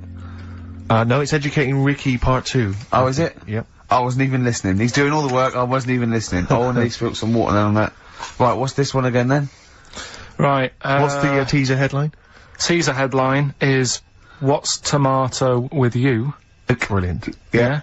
Go on. How excited were you when you came up with that? You couldn't wait to come in and tell us, could you? I think it's a good one because you won't forget it now, will you? Okay. I mean, like the worm one. What's so special about the worm? You know, a lot of people think that if you cut a worm in half, two worms will grow, but no. What happens is if you cut the head end slightly nearer the tail than the head, the tail will die, but the worm with the head will be okay. So, it's exploded a myth and taught me something. Right, so, the second one, part 2 of Educating Ricky. What's Tomato with You? Yeah. What this one's about is, ages ago, Scientific. There's never a date. There's never a country, a location. Okay, settle down, children. This is A-level history. Right. Once upon a time. Yeah. When a mental place with swords was a king. Forget his name, but he was a loony. So, and it was literally ages ago. Yeah. So, good luck in the exam. Yeah. Right. So, like, you know, alright, many years ago. Oh, yeah, cleared that up. Go on. They thought tomatoes were poisonous. Right? Okay. Because what Hold on, are they going to be proved wrong at the end of this story? Well, because I don't want to give away the ending, but is it something to do with are they poisonous tomatoes? No. Oh, you're having a laugh. I don't believe it. Go on. They could have been eating tomatoes all this time. Oh, Steve, what's tomato with you anyway? Okay, so hang on a minute. Let's just recap quickly. Many years ago, when people thought tomatoes were poisonous. Yeah. Go on, Well, they didn't know they were poisonous then, because they were still eating them. But what was happening? Well, they're not. But they're not poisonous. Ah, but hang on a minute. Alright, it's not. I'm just going to listen. I'm not even going to talk. Okay, I'm not going to tackle anymore. So, if you remember, years ago, they didn't have, like, pottery plates. They had lead plates, right? What are you talking? Just let him talk. Sorry, what year is this? Let him talk. Come on. Plates made out of lead, and what they'd end up doing, they'd say, right, do you want a tomato? And they'd go, yeah, alright. And they'd put the tomato on the lead plate and cut it. And because of the acid in the tomato, right, it would sort of make the lead runny, and the lead would go into the tomato, and they'd say, oh, it's lovely, this, and they'd be eating it. they'd get food poisoning, lead poisoning, what have you, and they'd be really ill. So they thought tomatoes were poisonous, so they didn't eat them for many years. And when then you say someone they, said, do you "This mean didn't the happen." people of Narnia? Yeah, this didn't happen, Where was Karl. this happening? Sort of in Britain and that. You put him on the spot there. Oh, I hope there's no uppity pupils at this school when they go, "What do you mean, sir?" "Oh, if you're gonna..." "Oh, I'm fed up with you." Do you understand? No. So the No, you've got... No, right, okay, first of all, Karl, where'd you get this information from? Where did 14 I get times that? as well? Do you know? You can't remember. I don't know where I got that from. I don't know where I got it from. But why don't you think that makes sense? But, what? Someone once got lead poisoning from a tomato? Not just one, loads, and then all of a sudden... No. Why is this educating me? Because I'm telling you that tomatoes, you But I eat them... can't take anything away from this. Yeah, I don't know what to take away from this. What have I learned? What have I learned? Don't mix lead with tomatoes. Why is this educational in any shape or form? What are you telling me? A long time ago in the land of Glunk, right, where the ninnies did slib, right, they thought tomatoes were poisonous because they ate plates of lead. What are you talking about? Yeah, but we all know tomatoes aren't poisonous. Is that what we're taking from the story? Is that the moral of the story? Don't believe these people that I'd never heard of before. What are you talking about, Karl? I think it's a bit weird. It's a bit weird, yeah. It's the same people that were spreading those malicious worm rumours. My hangover's coming back. I've got to get some water. Play a record that was rubbish. I'm eating. Hey? I'm eating. So am I. Karl, you have to carry on. Right, yeah. We're all eating. Crisps, food crisps. So last week, yeah, you were playing your feature, that song I shouldn't switch off because I'm enjoying the story. Yeah. And we played Living for the City, only you played the single mix, which doesn't have the entire second act, if you will. Yeah. So, Karl, you've not heard it before. I've You're never excited. heard it before. You're excited to hear the second act because, as far as you're aware, there was a young guy. He's living with his family. They're fairly impoverished in Mississippi, but you know they're happy. They're getting on all right. But you're not even aware that he's moving to the big city. No, it just fades out. Well, that's the city in question. I mean, I've liked this song for, must be, 3 or 4 years, and I've always listened to the single version. I had no idea that I didn't know the full story. So, yeah. It's not, I mean, and I know your attention to detail, you like to know the full story, like, where everything was. Well, the whole idea of the feature is to say, you've got to listen to the song. Where was the lead plate thing? Where was the lead plate thing? Where was the lead plate thing? That was like a few years back. Where was it? Where was in it? Britain and Scotland. Yeah. It was a problem all over the world. They had to deal with it. You're making it up now. Is it something you saw in Lord of the Rings? Yeah. Right. So anyway. Yeah. So the Lion and the Witch, yeah? Go on. Go on. So far then, what did we learn in this story from We Stevie learned so Wonder? far from Stevie that there's a young lad, as I say, he's got a family, he's fairly happy, except they're very poor, and they struggle to get by, but they're happy and they're doing it anyway. He's moving to the big city. Karl, this is the bit you didn't realise. Just play the track. Okay, here we go. So this is halfway through. This is now, halfway yeah? through the tune now. This is, you've not heard this before, have you? Let's go. Sorry, we accidentally played an episode of Kojak. By mistake. We were going to play a song. Karl, what did you make of that then? Yeah, what's happening there then? Eh? He was living with his family, he was fairly impoverished. He went He's on a moved bus. to the That new... bus he was on, was it? Right, so what's your take on it, Karl? After hearing that, what I've worked out by it, the first part that we heard last week, everything's alright, but it's not that great living in Mississippi, right? So he goes, I'm gonna go to New York. There's plenty of work there. Yeah. They'll sort of accept me as, and everything. So he goes there, and, the weird thing is, he's hardly, been in New York for a second. He gets on a bus, all of a sudden some cop is arresting him. He's like, what's going on? And then he's got 10 years. I mean, what you can't hear, because the levels are quite bad. I mean, I work with sound. I can't really hear what's going on. You're criticising Stevie I'm Wonder, sort then? of guessing that he didn't pay his bus fare or something. And, 10 years. He got 10 years for that. I really don't know what was going on. Right. But you're not happy, because obviously it's quite Do you think Stevie Wonder left out some vital ingredients in the story, in your education? Like where it was, or... At least he got where it was. You can tell what year it is. It's right in the mid-70s there. That funky New York 70s sound. All right. Yeah. You're pretty disappointed, aren't you? You're pretty worried because. So what went on? Yeah. What You know, happened? well, you're aware, Carl, that because that shows quite a bad image of New York. It's quite an intolerant city, by all accounts. They arrested a guy, But it is quite seemingly bad, for 'cause being black. That's one song where you shouldn't go to New York. Killing a Georgie Rod Stewart. That lad, he was doing all right in Scotland and said, I'm going to go to the big city. He got done in.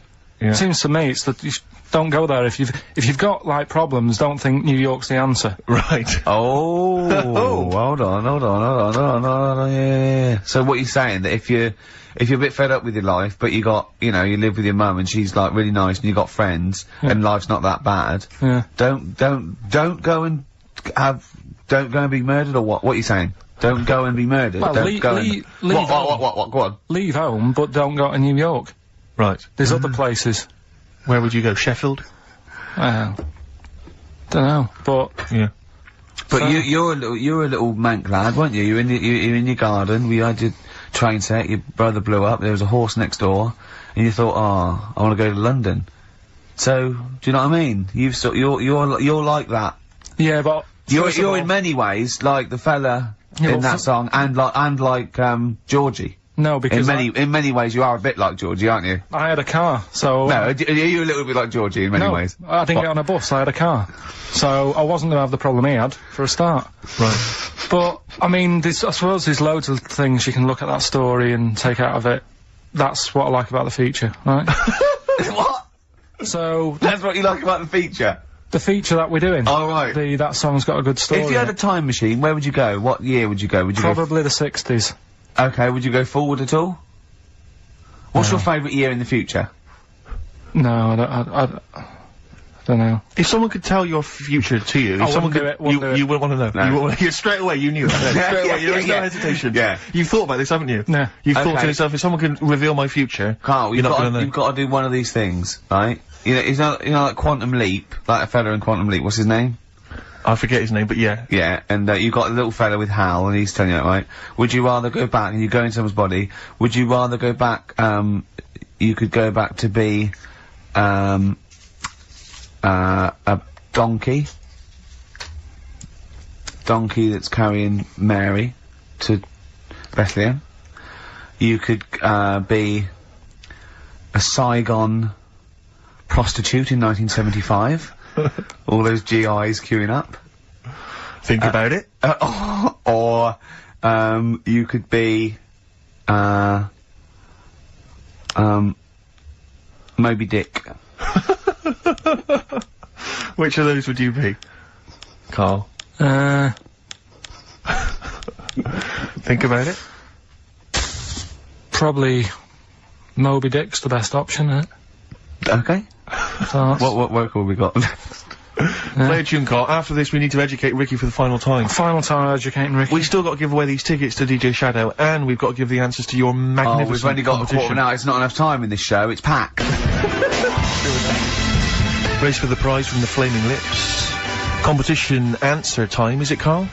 Yeah, we did this like about an hour ago. Rockbusters. Rockbusters. With Karl Pilkington. Yeah, I gave you some initials. The initials sort of made up a band. We had LR, we had NS, and we had FL. Well, give us the clues. Give us the clues and the answers. What's it, what? Right, so LR, the clue was, I'll take that book to the toilet with me. What's The the answer, answer? Lou Reed. Lou Reed. Good. That's very good. That's Okay. very good, Carl. Well done. Alright, okay, next one, FL, blow the candles out before you eat the cake. Yeah, we just play them. Flaming Lips. There we are. Okay, and the final one was NS, how can I wash up in something shaped like this? Yeah. That was NSYNC. Yeah. NSYNC. NSYNC, it'd be a bit... NSYNC. If you had a sink, you wash up in a sink, Yeah. shaped like an N, you'd be like, oh, have I got everything out? So- Has anyone got that? Wow. Right, Well, so... no, there are right answers, I have to say, Carl. You've done very well. It was an enormous response. I'm just going to click on one of these emails randomly. I'm not even going to look. Who we got here? We've got Kath Turner is the winner. Kath Turner gets those great DVDs and CDs, including watching Children of the Corn tonight. Children of the Corn. She was going out, but I imagine she's gonna phone a few friends and say I can't come out, I'm ill. Exactly. They go, you're not watching a Two in the corner. I go, no. No. And we've learnt as well that there are about 5 other sequels to Children of the Corn, so maybe we'll give those away in consecutive Brilliant. weeks. What else have we got to do? Have we got anything else to do? Quick, Carl, what would you rather be, a tree frog or a tree crab? Quick. What would you rather be? Straight away. Tree frog or a tree crab? Tree frog. Why? Don't know what one is. You just said pick one quick. A tree frog or a tree crab? What would you rather be, a tree frog, yeah? Yeah. Okay, what would you rather be, a tick or a leech? They both suck blood, there's not a lot in it, go on. Leech. Why? Because I heard they've got, I was reading about them yesterday, they've got 300 teeth, and what they do is, if they get on you, right, and you didn't get it off with a match or anything, it would stay there, and it eat 5 times the amount of blood to make it 5 times bigger than the size of itself. Oh, you're a scientist! And then it'll just go, oh, I've had enough, and it falls off. Okay. Naturally. What would you rather be, a puppy or a kitten? Kitten. Why? Just look better. Okay. Yeah. Some great adverts there on XFM. I enjoyed them. 104.9. Absolutely. Listen, we have to give away these 3 pairs. We have to give these away, Rick. Yeah. We've got 3 pairs of DJ I know, but Shadows. this turn up with this and is there's just not enough so time. jam-packed. I think we've planned too much for this show. We have indeed. Next week, there's. I think we have a little bit flabbier next week. Rick, do less. Rick, can we chill out next week, please? Yeah. Go on then. So yeah, any ideas, guys? Any questions? Sort of DJ Shadow related questions? Any Shadow, or DJ questions? Carl, any ideas? What does the word DJ mean? Yeah, it's too easy. I'll tell you something I do know. Go on. Right. But I can't really get a question out of it. Go on, just tell us. There's a shadow somewhere. It's already good, isn't it? I'm loving it already. No, right. There's a shadow, I think it was in America. Yeah. And it's on a quiet road. I'm guessing somewhere like Boston, that's what I imagine. Okay. Right? No. Somewhere like Boston, and people at night used to see this shadow moving about, and they go, what's that? Right? And it got known, the town, the little local town got known for this shadow, but it didn't cause any problems. People What are you talking about? Well, it was like, You've lost me. What are you talking about? no, do you know, like, some places get famous, like, Scotland's got the Loch Ness Monster and that, but it doesn't cause any, but it doesn't cause any problems. It doesn't exist, go on. Right? So there's this shadow walking about on the road. What do you mean? No, what's he, again? Rubbish. Right, so he's walking Nonsense. about. Where did you read this? Where did you He's see walking this? about, this was on the internet, and I'm sure. Sorry! Sorry! I thought it was shite. I didn't know it was on the internet. Right, so this shadow is moving about, and, Independently of an object. yeah, and the local mayor and that is like, yeah, it's a bit weird, but it's not harming anyone. The mayor involved! Was he elected to that post? Hey, Mayor, we got a problem down here. Seems like a shadow. Well, it's not causing any. No, it's Is just it causing any problems? Yeah, go on. But that's the thing. It was left for years, and then it did start causing problems. I see, that's it. If you leave these shadows to go unchecked, Rick, they go crazy. Yeah. You let them run amok in the city. Yeah. You've got to stand What down did it do? on What did it Roman do? shadows. What did the shadow do? It was pushing people off the bikes. It was what? It was pushing people off the bikes. I'll find out more for that next week. Right, that'll tease Oh, him. you're a maniac! We'll do more on that. We haven't had time for educating. Please never have children. Right, listen. Just promise me now you'll never have kids. We haven't got time. Okay, now, listen, so- alright, DJ Shadow, have we got time for to give these tickets away? Yeah, if they just call up, we'll. No, I'll tell you what, I've got a question, right? Go on. Where does Karl think this may have taken place? If you've been listening to the show, where do you think this evil shadow has been running amok? Let us know. The number, Karl? Good question. 08700 800 1234. So, Excellent. but that's it. We are actually out of time. We are indeed. now. Have I got time for a song for the ladies? It's a bit tight. I was Why? told to finish It's now. 5:02. I know, but we've got to get finished early today. So Why? just because we have, and we're wasting more time talking about why we have to. Oh, this is pathetic. So they call up. Where did I see the ghost? Yeah. And you've got to pick the tickets up from reception. You can go tonight, see DJ Shadow. That's Shoddy. it. This Right? is shoddy. Right. See you then.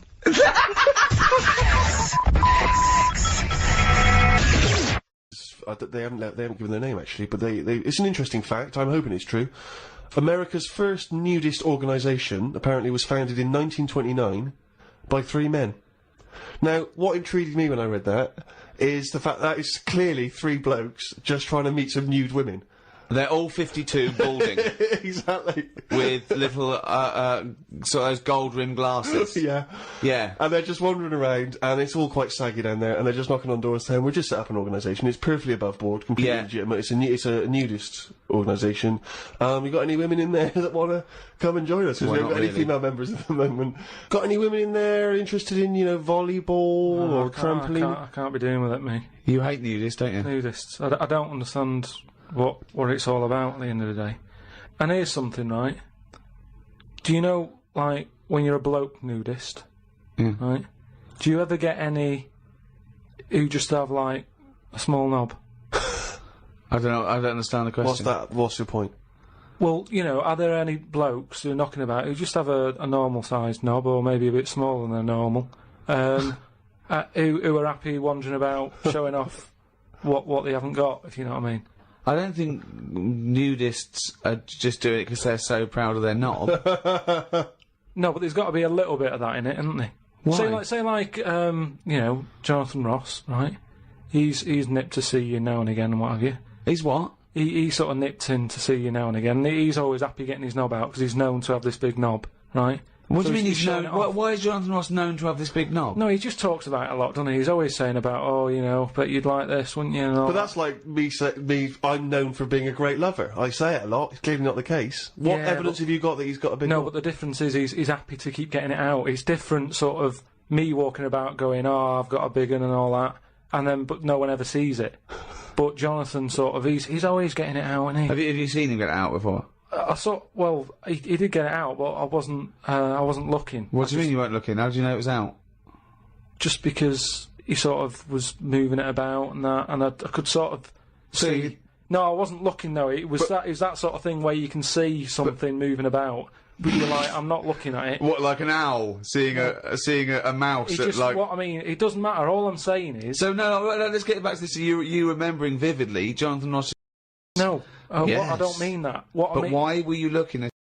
looking though? Well, I'm it was just saying- clearly not meant to be looked at. I'm just saying, most blokes who, you know, nudists, they must be pretty confident in themselves to, you know, getting it out. And I wasn't looking. It's just that, I mean, I looked once. Okay, what was it like? What? Sorry, you looked at Jonathan's once? No, or- no, Yeah. I was looking at another one. What? At the same time? No, Why no. are you looking at loads No. of men's What? penis? Where are you Because it's going with natural. this? It's natural. That's what I'm saying. What do you mean? This As a is bloke- Carl takes a sneaky look at No, men. No, what I'm saying is, it's Where natural. was this happening? You were in a gym. No, A lot of guys are getting changed, and you were just checking you out were, their knobs. you're at your bedroom window with a pair of binoculars, No. and there was a little fella across the road I getting was changed. at some night out once. Go right? on. So you were at heaven, and you were in the It toilet. was some night out, and some people come running on the stage, right? Some music started coming on, and these 4 people ran out. It was 2 women. So 2 you're at a blokes. gay strip club. It wasn't gay in that. It was just a normal night out. Well, you know, some sort of party night out. Right. These people come running on, right? You got 2 women. You got 2 blokes. Right. They whip their knickers off. The fellas whip their undies off. At the same Now- time? Yeah, all at the same time. Was it like, that, was it like a choreographed thing? like what's it? Chippendales. No, what you know, like Cheryl Baker was in it. It was that thing where they sort of, you know, on Eurovision Song Contest. Making your mind up Yeah. when Bucks Oh, Fizz Bucks ripped Fizz. off a larger skirt, conceding a smaller skirt. At no point did Bucks Fizz whip their knickers and pants When off. you said Cheryl Baker was in, I was thinking, what? Didn't she used to host Record Breakers? I don't remember that on So- there. so that- Tea Time on BBC One. So Go on. that happened, and all I'm saying is, right, before I had a look at the woman's bits, right, I just had a little cheeky glance at the fellas. Why? Just checking it out, just seeing is everything normal down Why there. weren't your eyes drawn instantly to the ladies' bits? No, don't believe me. I had a look at that. All I'm saying But you is, went to the guys first. just I didn't know how long pants were going to be left off for. So you didn't want to miss your opportunity, is what you're saying? You saw a window of opportunity to see some men's bits, and you thought, I better take it. No, because this may never happen again. No, So what happened? So there's had a 2 look. women, 2 men, right? I don't know what sort of event this is where you're looking at anyone get their knickers and pants off. I don't know why you're looking at all. night, So you go right. There's knickers and pants off. Right. Let's check out the knob and testicles first. You're telling me you've never, like, when you've been in a gym or anything, you've not just sort of turn your head, had a look, and go, all right, yeah, that's all right. Yeah. Been in a... Sorry, let's just get this question right. Have we ever been in a gym and just taken a sneaky glance at a man's genitals? Is that your question to us? Right, for me, it's the same as when you see someone who's a bit odd, 2 heads or whatever. Well, I'll be honest. If I was in a gym and a bloke came in with 2 heads, I'd look. I'd get a sneaky glance in the mirror. I'd go. Sorry, but you'd look at his genitals or his 2 heads? His 2 heads. Or would you sneakily look at the heads and then think, I wonder if he's got... just... I'd have to have a look there. If I'll tell you what, and now I admit it, if I'm ever in a gym and a naked man with 2 heads walks in, I probably will check out the genitals as well, just to make sure that he's got 2 of everything. Can I tell you the thing that always freaks me out? I do sometimes go to the gym, and I live in North London, and the thing that always freaks me out is if there's an elderly man, often quite short, and I say this only so you can picture something in your mind's eye, you know, because I live in North London. There's quite a lot of old elderly Jewish gentlemen, you know, wandering around, and I'm always freaked out because there's at least 2 I'm aware of. Very, very large penises, and I always find that really disturbing because sometimes you can't help but notice because it's like Godzilla coming through the changing room. Do you know what I mean? And it's swinging there, and it never seems right that he's an old guy, you know, he's kind of a little overweight, quite short, and he's got a massive piece of action going on between his legs. And I always get, dare I say it, a little bit jealous. Because for a tall man, I feel I've been a little bit shortchanged. Oh, wow. So that, I do admit, that's the only instance where my eye has been naturally drawn to it. Do you know what annoys me in gyms? Where people walk round happily naked all the time whistling. They get weighed naked, pop a towel on and take off 3 ounces. How exact have those measurements got to be? Yeah. Do you know what I mean? Pop a towel on. I mean, unless you're going on the space shuttle, I reckon you could give or take a couple of stone. Yeah, a couple of ounces. Yeah. Absolutely right. Well, we've put that to bed. The Ricky Gervais Show on Guardian Unlimited. Right, Karl. Go on. It's that time again. You better be ready. Oh! Chimpanzee that monkey news! Right. Well, this week, what we're covering is, do you know, like they say, monkeys are pretty close to humans. Well, when you say monkeys, you mean apes, I assume, and when you say apes, you mean chimpanzees. Monkeys and that. Well, no, because they're different species. They're all primates. They've done a lot of tests and that. Like I said, you know, we've talked about the one that went into space. That was rubbish. Had ones that have worked in train stations. No. So was there a barber one? There was a barber one. He started off sweeping, didn't he? But he didn't immediately go in straight into. But he worked his way up. Yeah. They do apprenticeship. They do a lot of stuff. I've seen the salon. He was probably the top student. But the thing is, you know, I mean, in a way, this is linked to the one in the salon. He could cut hair, but he'd never be allowed to work on the till, right? But these tests that they've been doing now. Why? Are they not trustworthy? Well, they've had problems understanding money, right? But they've got one recently that they've been teaching about the value of money and showing it that, you know, to get this money you've got to work hard, you've got to save your money, and when it's saved, Nice all bollocks. You can do what you want with that money. Yeah, it wouldn't But happen. at the end of the day, these monkeys aren't on that much money. Yeah, So- and they wouldn't. You could never teach a monkey the value of money. So the thing is, they've said to these monkeys, look, you know, there's your money. They haven't said anything You're to the only getting monkeys. so They much have, Rick. money, Please listen to the news. but It's the news. It's the news. it's important that, you know, they know how to spend that money, right? It's basic rules, really. It's what you teach a human about money, and it's what you teach kids. The So value invest of money. wisely. Invest and all that. Sorry, who's they teaching got these monkeys? past, Well, so, Karl, stop. Just some people and that. But where are these the monkey monkeys? people. But where are these monkeys? Where are these I monkeys think being? it's in San Francisco. Where are these monkeys though? What are they? Are they in a shop? What are they doing? Are they in homes? What are they doing? Just in like, the zoo? Well, probably just in like some sort of science place where science people are checking out monkeys' brains and that and seeing how they work.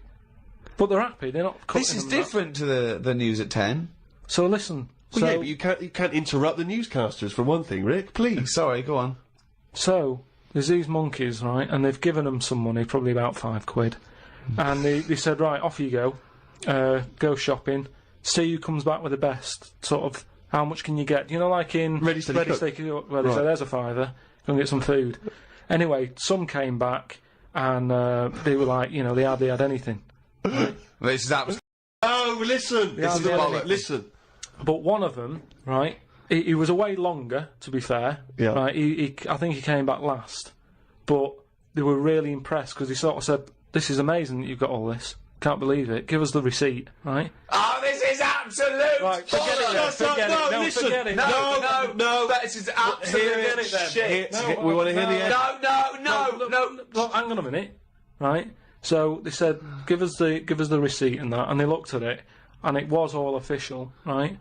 And they went through it all, and what they were really impressed by is the way that they always went for the sort of slightly older veg, where you get 2 lots for the price of one. Right, you're absolute. So, and it just goes to show, This is right, absolute bollocks. Well, There's forget it no then. way. If you're There's not gonna- no way forget a it. chimp went It's not- shopping and right. knew what he was buying. It's I don't know why you absolute- asked me then. Well, it's absolute bollocks. Once again, you've made it up. You probably saw a headline on some sort of half-witted website, and you talk. Just to say, if you have any monkey news for Karl that you want to hear on one of these podcasts in future weeks, then you can email Karl, or indeed with anything, at podcast@rickygervais.com.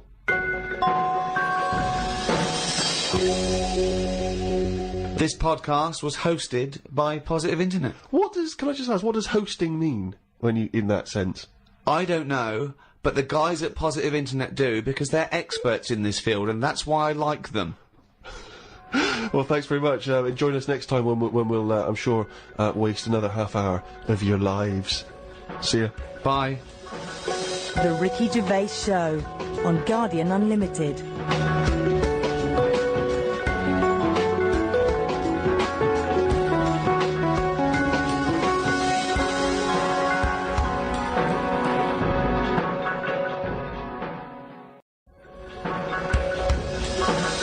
The Ricky Gervais Show on Guardian Unlimited.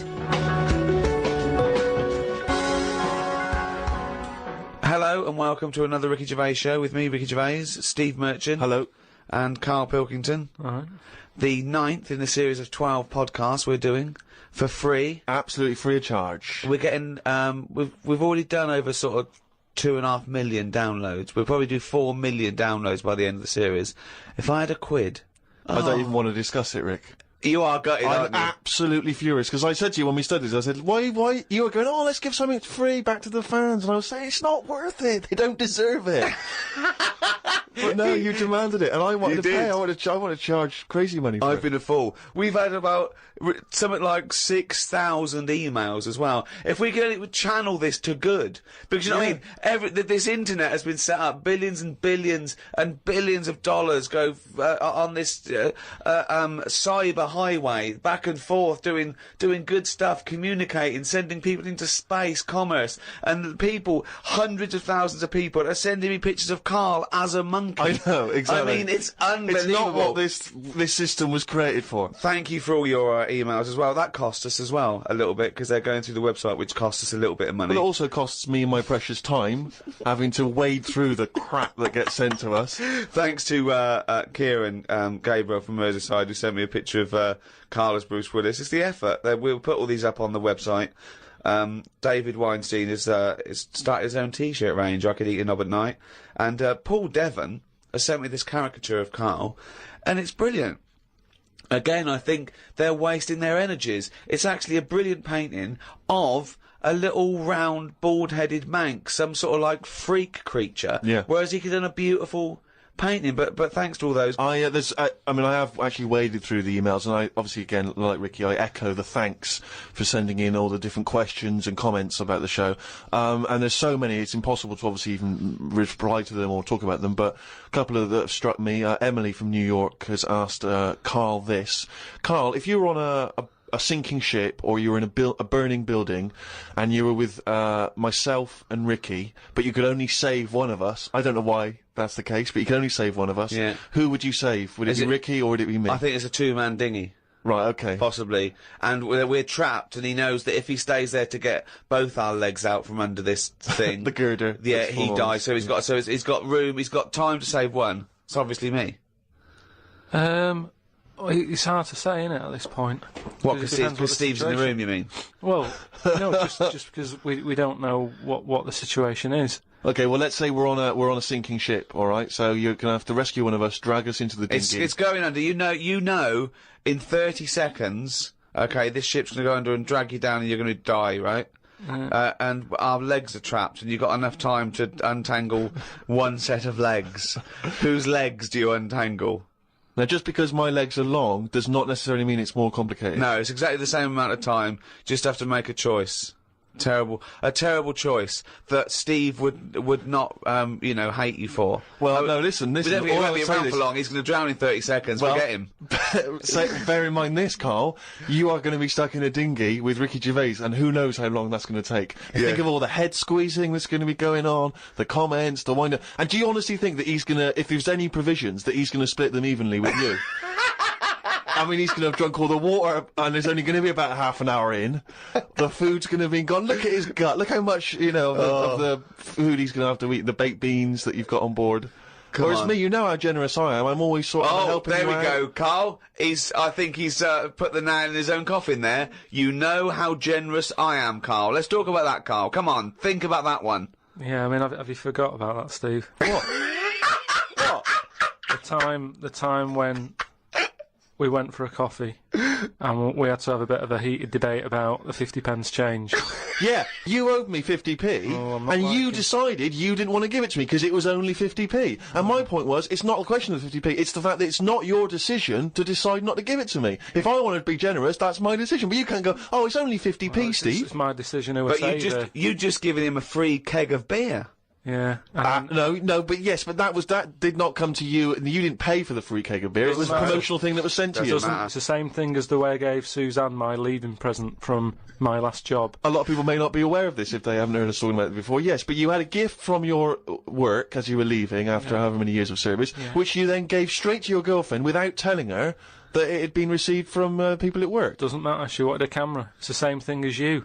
You wanted that lager that I got for free. It hasn't cost you anything. It doesn't matter where I got it from. So you now decide, because you've given me a free crate of lager, that you can now say, oh, actually, I'm not, in the future, I'll just take your money, Steve, on a whim. Well, listen, stop arguing like this. You're rocking the dinghy. Carl, have some of my cheese. Imagine if he would ever say that.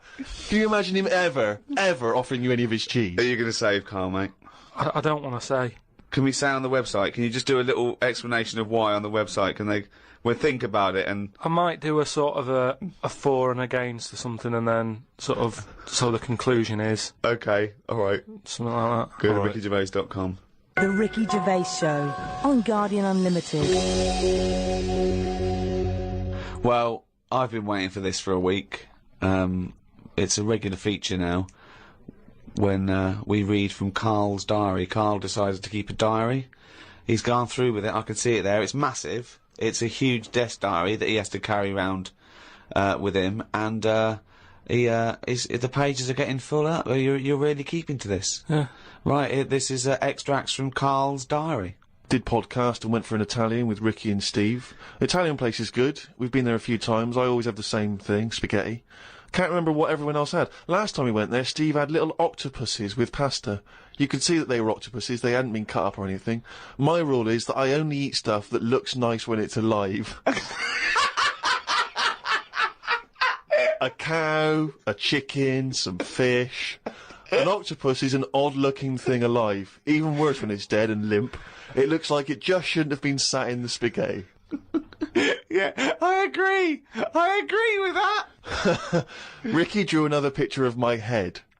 We've given a few of them away as prizes, but he draws so many of them that they won't be worth as much anymore. Everyone will eventually have one. Like those pictures of a boy crying that caused houses to burn down in the 1980s. What does that mean? What are you talking about? Don't you remember if you're listening in America, they might not have made it over there.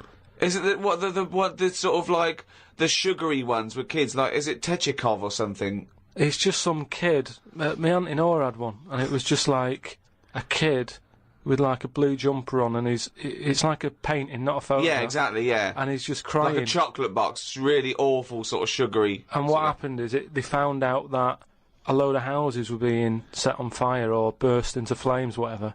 And the weird thing was, Oh, it's bollocks. every house that burnt down had that photo. Yeah, because every house had that picture in the 70s and 80s. Idiot. It's like, we're linking it to sinks. Every house that's ever burnt down had a sink. You're talking again. Carry on. Wednesday. Saw a homeless bloke. I'm surprised that no companies have thought about sponsoring the homeless. Something like a clothing company. Give them some clothes that have an advert on the back. Everyone's a winner. Good idea. Not bad, is it? Got on the tube to Camden. Read in a free newspaper that hedgehogs could be gone by 2025. I think I've seen more dead hedgehogs than alive ones anyway, so I don't think I'll miss them. Went round to Ricky's house and had a game of pool. It should have been nice and relaxing, but Jane gave me some cake, and Ricky said I can't play pool if my hands are all sticky from cake. It was the sugar. And it wasn't that either. After he'd finished it, they weren't just sticky. He was licking his fingers, sucking his fingers off, and then was going to pick up pool cues and touch things. And I was thinking, go and wash your hands after licking your hands. You're not a cat. This turned into an argument when I said I didn't want to wash my hands. Why didn't he? Disgusting. He goes for a piss all the time without washing his hands, and then squeezes my head. I know I prefer to have lemon cake crumbs on my head than knob juice. Was going to do a crossword, but I'm tired and have learnt enough today. What have you learned? Well, the stuff about hedgehogs and that. Oh, God. Was on my way to my mates, and I got on a train. Got close to a station, but realised I needed a wee. Was about to go in a cubicle when a blind man with a dog, who was bumbling his way through the walkway, came around. I said, "Are you after the toilet?" He said, "Yeah." I said, "It's on your right." I shouldn't have let him go first, as he took ages, and it would be my stop soon. The dog waited outside the cubicle. I was going to stroke it, but then I remembered someone telling me that you shouldn't. Don't know why not? that is. Because something to do with the owner should be the only one who sort of deals with that dog, and you shouldn't. You shouldn't stroke it because you'll cover it in lemon cake. No, but just because, you know, if you stroke it and that, it might like me and want to go off with me, and he'll come out and be lost and stuff. Yeah. I'm not totally sure, but I just thought. You're not. The Ricky Gervais Show on Guardian Unlimited. Few people have sent this in, including Paul the Party Animal Parker. I wonder if anyone else in his school. I mean, for some reason we've just assumed he's in school. I don't think there's any actual proof of that. But I reckon he left in June, and he's doing sort of bits and pieces, but he's still not a party animal. Do you think he can hold down a job? Is he just partying so hard that he can hold down a job? He often arrives late. Sure. And the boss, who's in an overall, go, "Parker, you're late again." He goes, "Yeah." Talk to the hand. Yeah. I think that he's the sort of guy that he'll just happily say, "Listen, I survive on 4 hours sleep. Yeah. Sometimes I go to work, I've not slept at all." But I think he comes in with his headphones blaring, right, on a skateboard, and the bloke goes up to him, the old bloke, right, the old fuddy-duddy bloke goes, You stupid idiot, you can't work there." He goes, "Chill out, man," and in 2 minutes, he's got him dancing. Oh, I know what he's like. Yeah, he is just like, he just can't resist it, because he's just a fun guy. Yeah. Anyway, Paul and a few other people have sent in this piece of information they've discovered, from one of the more respected news networks. The headline is this: female kidney turns lumberjack onto housework. Right. Now, a Croatian lumberjack apparently has claimed that he started enjoying housework and knitting after he was given a female kidney. He claims he's going to sue his local health authority because he says he's become a laughingstock. He used to enjoy heavy drinking sessions and things. The kidney transplant saved his life, but they never warned me about the side effects. I've developed a strange passion for female jobs, like ironing, sewing, washing dishes, sorting clothes in wardrobes, and even knitting. Well, if he likes it, what's the problem? It's nonsense. It's nonsense. Hold on, though. What makes me laugh is he's become a laughingstock. So what do you do when you become a laughingstock? Tell the newspapers. Well, yeah. Tell the newspapers about it, because then that'd keep it completely under wraps. Then. But it's the sort of medical nonsense that Karl would normally come out with. Absolutely. That you know, you take on the personality of the person who gave you their blood. Exactly. It's like those old horror stories, you know, you get given a murderer's hand. Yeah. So you go around. But there can be certain medical things that would change the way you think and would change you as a person. Say, like how they can do face transplants now. Yeah. Right? I mean, I don't quite understand how this face transplants work, because do you get a choice of who you have? If you have something done to your face and you go, you know, it's burnt or whatever, or something happens to you and you need a face transplant. Well, if you totally changed your appearance, then you would eventually change because of how people reacted to you. Yeah, but so if you gave yourself the head of an elephant, soon you wouldn't be yourself because I wouldn't have that. That's what I'm saying. If they had a catalogue and they said, here's some faces you can have, pick which one you want. Yeah. Would you be looked upon badly if you go, do you know what? I don't really like the look of any of them. Can I just wait for a better face? Or at this moment in time, have you just got to take what's on offer? Carl, there's no one looking through catalogues at faces they might be able to have. No, they do now because of the face transplant thing. But who are these people putting their face up for? They wait till someone... Yeah, I know, but at some point... Well, I tell you what, I would not have a face transplant if I haven't seen the face before I'm going to have it. You had to... I want to see what I'm having.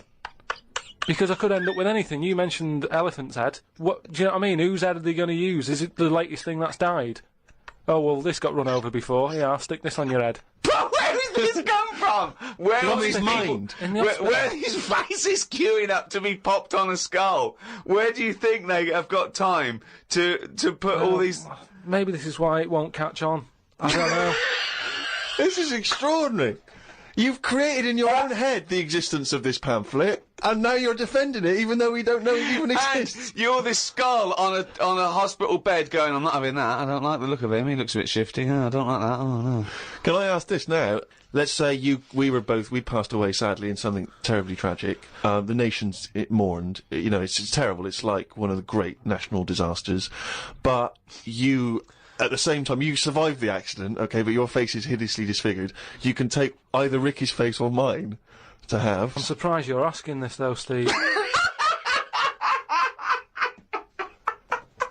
I mean, it's just, it doesn't seem like any of them is like a great option. Oh, thanks. And this is what I'm saying about the catalogue. If those two were on offer, I might go, do you know what? Pop in again tomorrow. Bring in another booklet. The Ricky Gervais Show on Guardian Unlimited. This is from Anne-Marie Melvin in Amsterdam. She says that she loves the podcast. She listens with her 7 months old baby. That cannot be a good idea. And she says this to you, Karl. If you had children, what is the most important lesson you'd want to teach them? I mean, in a way, if you sort of look after a kid too much, it doesn't learn that much. But if you let it learn by its mistakes, it'll probably grow up alright. But there are some mistakes you can't afford it to make to learn from. Yeah. Driving a car the wrong way down a motorway. Testing if the fire really is hot. No, but say like the time... Does broken glass really taste horrible? These are lessons you don't want it to learn from mistakes. Yeah, you can tell them that. Yeah, but what I mean is there's certain things that... I just think there was a kid who grew up in our avenue, right, on the estate, who, when it was born, right, we kind of thought, it's got no chance, this kid, because its man was a bit of a rumman. You know, a woman, where's that? No, just like, you know, she like going out and having a fag and like having a drink, and she's never at home. It's the one who had the horse in the house. Sure. Right, which I don't want to go over. Sure. It's old news. It's out there, isn't it? If you want to find out about the horse in the house. But she had a kid, and everyone was pretty surprised when they saw it because it was a good-looking kid. Yeah. Right? Which was a surprise because, like, you know, the man wasn't that good-looking, the dad was a bit rough, but it came out. And she was showing it around the avenue, going, "Look at this I've had." And she was chuffed with it because it's probably like one of the newest things she's ever had. Because everything else was always sort of second down and what have you. But suddenly she's got this brand new little baby, right? Anyway, as it grew up, right, those looks went. Right. And I'm not talking getting old. I'm talking by the age of about 3. It looked rough already, right? And all that just happened because that's the life it was in, right? Yeah. So like it had like a patchy head. Its hair. It had a patchy head. A patchy head. It's just sort of. It wasn't a North American Indian. What do you mean, a patchy head? Just his hair was patchy. He used to chase sort of cars and stuff. It's cars, sorry! What do you mean? That's what he did for his... Sorry, did she let it get raised by wolves? No. but all I'm saying is that, at the end of the day, what is it that makes a person?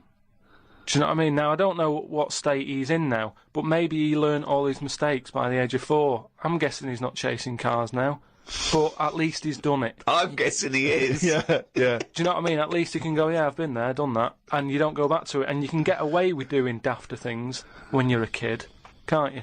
I nearly man once, right? Okay, right. No, that time when I was in Wales, and I was having a walk with my dad on the cliffs and that, I just picked up a big rock, right, chucked it off the edge, and as I chucked it off the edge, I noticed a fella was walking down below. Jeez. And I missed his head by, like, inches. Now, I've never chucked a rock off a bridge, or, like, off a cliff or anything. And it only took one man to almost lose his life for you to learn that lesson. Yeah, but that's how you learn your lessons, isn't it? See, a lot of people would have said that maybe your dad should have said, "Hey, Carl, what are you doing?" No, but he didn't know I was doing it. I didn't say I'm going to chuck this off here. I just picked it up and chucked it. And, like, as I let go of it, I noticed a fella was down there. You live and you learn. That's a little mantra. Right? Alright.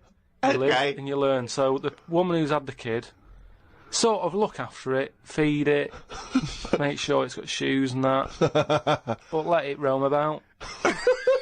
That's great! There's the advice for you, Anne-Marie. I love that. Good luck, just let your 7-month-old baby roam about.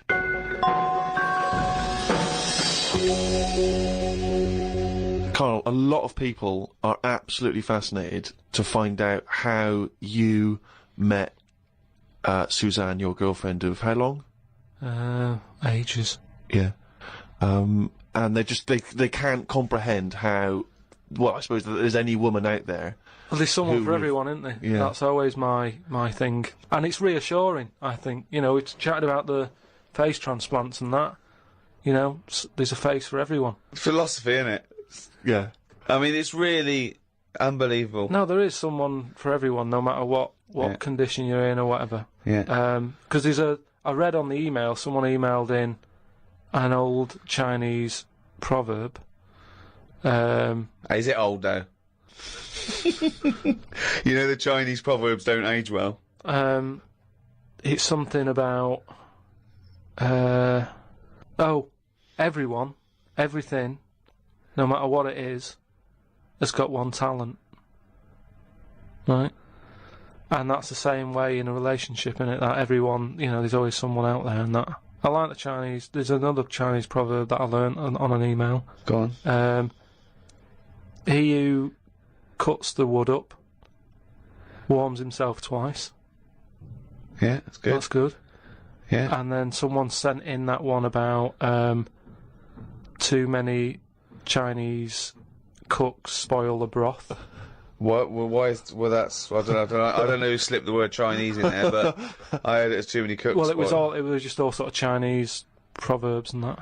One of my favourite on the same subject is a camel is a horse designed by committee. What do you mean? Well, I mean, it's having a go at the camel, and it shouldn't, but it's just, you know, it's just a metaphor.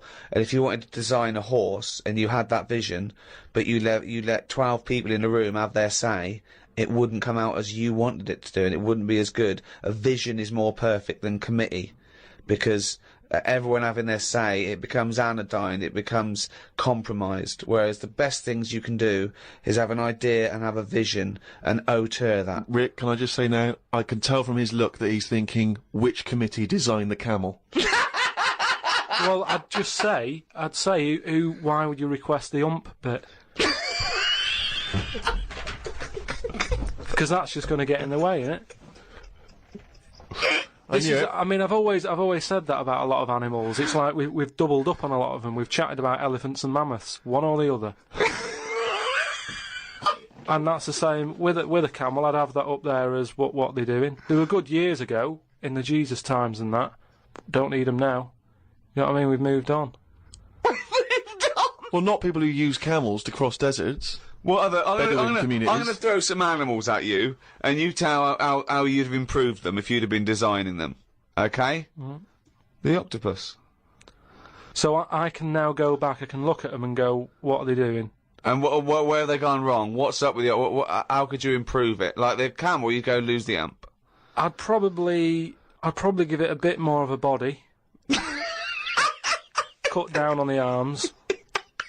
And give it some bones. Because I don't understand all this. It getting in a jar is good.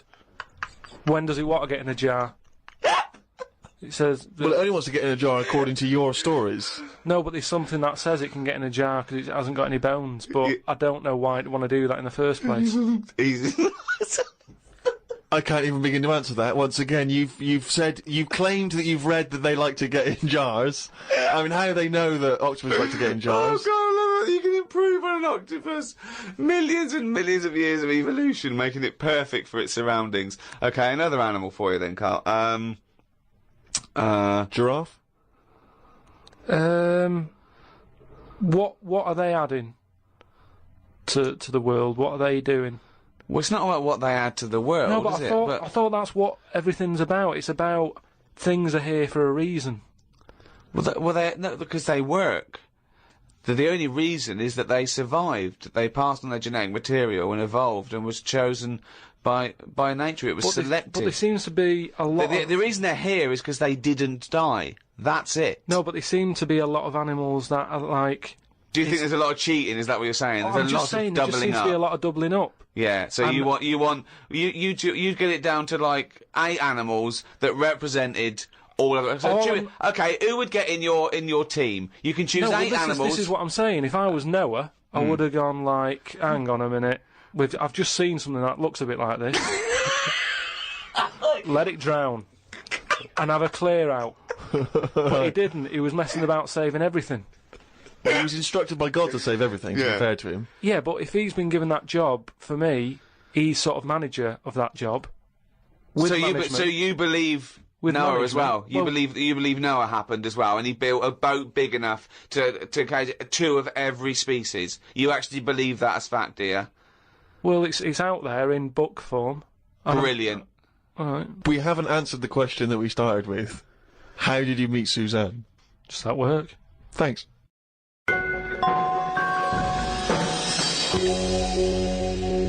Oh, chimpanzee, that monkey music! There was this airline, and was having a lot of problems, and a lot of pilots too tall? Yeah, the cabin was so tiny.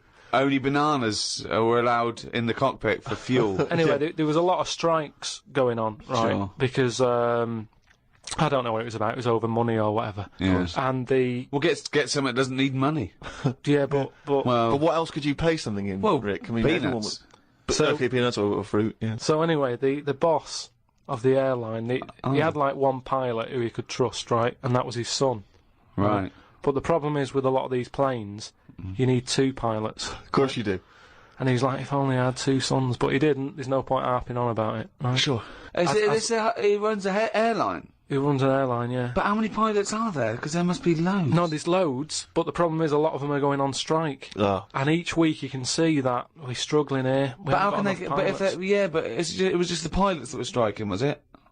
Yeah, the pilots were striking, yeah. So all the ground staff and luggage handlers and all that was okay in the cab? They were fine, it's just pilots were not happy with the deal and what have you. Yeah. Well, just close it down. No Anyway, way, you can't do that, no, Rick. I can't. Of course you can. It's costing him a fortune if he closes it down. Yeah, but one plane's not going to make a difference in an airline, is it? No, it's all the It's all planes. the planes, mate. Yeah, I know, exactly. So if he's only got one person he can trust, knock it on the head. No. What's the point? You've got to keep going. You can't just nip stuff in the bud like that. If you got a dream, keep it alive. I know, but not with one plane and your son. So anyway, I don't know. Well, but that's the least of his problems, Rick, because he's got his son who's a brilliant pilot. He's the only guy he can trust. But it takes 2 people to fly. Well, you can't fly then. So the son, he's flying the planes and that. He's getting worried for his dad because of his business. It's falling apart. He's like, anyway, listen. Well, one plane won't make any difference. Don't worry about it. We've found someone who you can work with. Okay. And he's like, but I get past the picket line because, they know I'm your son anyway and they'll leave me alone. But any other pilot, they're going to start giving him grief. They're tearing him to shreds, yeah. He said, don't worry about it.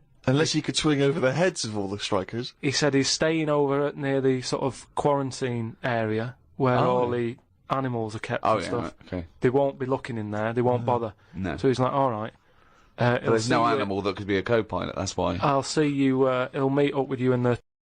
It'll be yeah, sure. So anyway, he gets in there. He meets them. At first, a little bit of a shock who he's going to be working with, but Why? he's thinking, as long as I can keep my dad's business alive, I can Not with keep one a job. plane.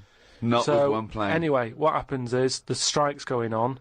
He's flying. He's got his mate with him flying, helping out. Who's his mate? What's his mate's name? The flights are brilliant, right? Everybody's loving them. They can't believe how smooth they are. Sure. You know, the shares are going through the roof. Everybody's like wanting to fly. This one plane they've got. That wouldn't make any difference. Everyone's saying, you know, it's only a small plane, but it's worth getting on there. And if it's you a can. small plane as because well.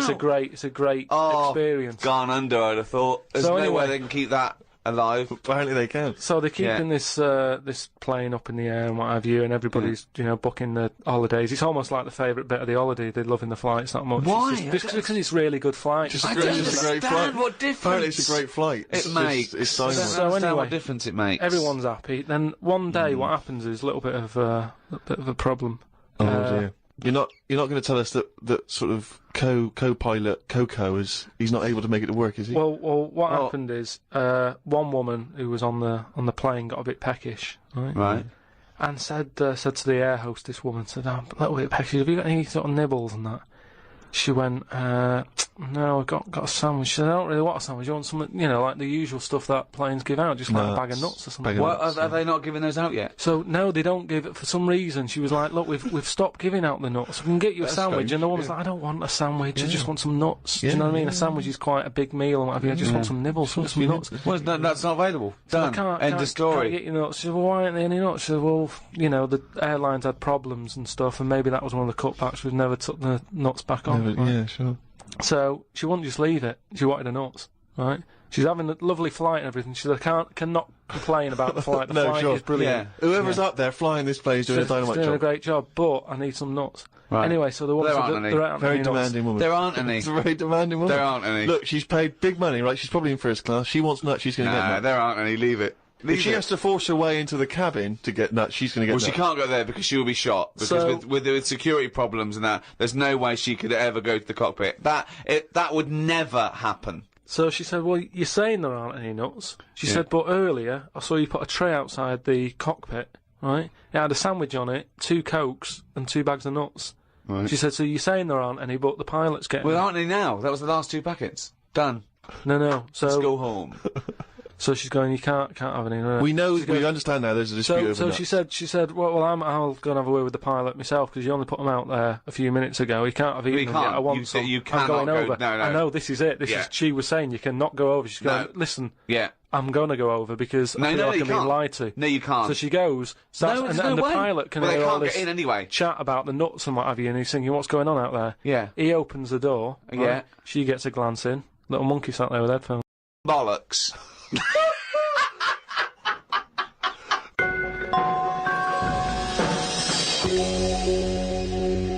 Well, that's the end of another podcast. Do register on rickygervais.com. We'll be able to email you and tell you what's happening when we finish this run of podcasts. We might have some downloads. At the moment, we're working on animating all the monkey newses. So look forward to that. The absolute bullshit that is monkey news in all its glory.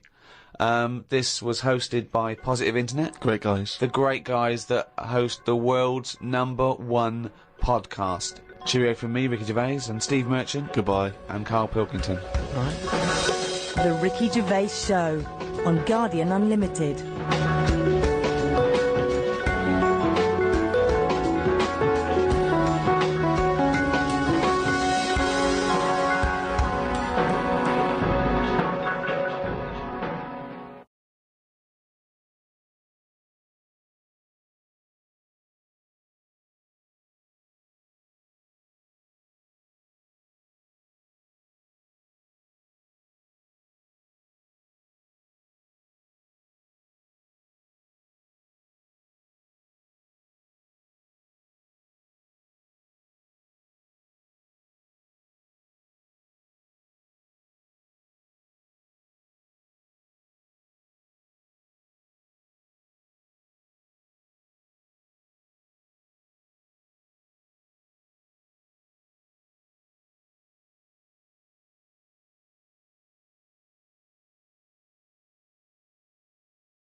The Ricky Gervais Show on Guardian Unlimited.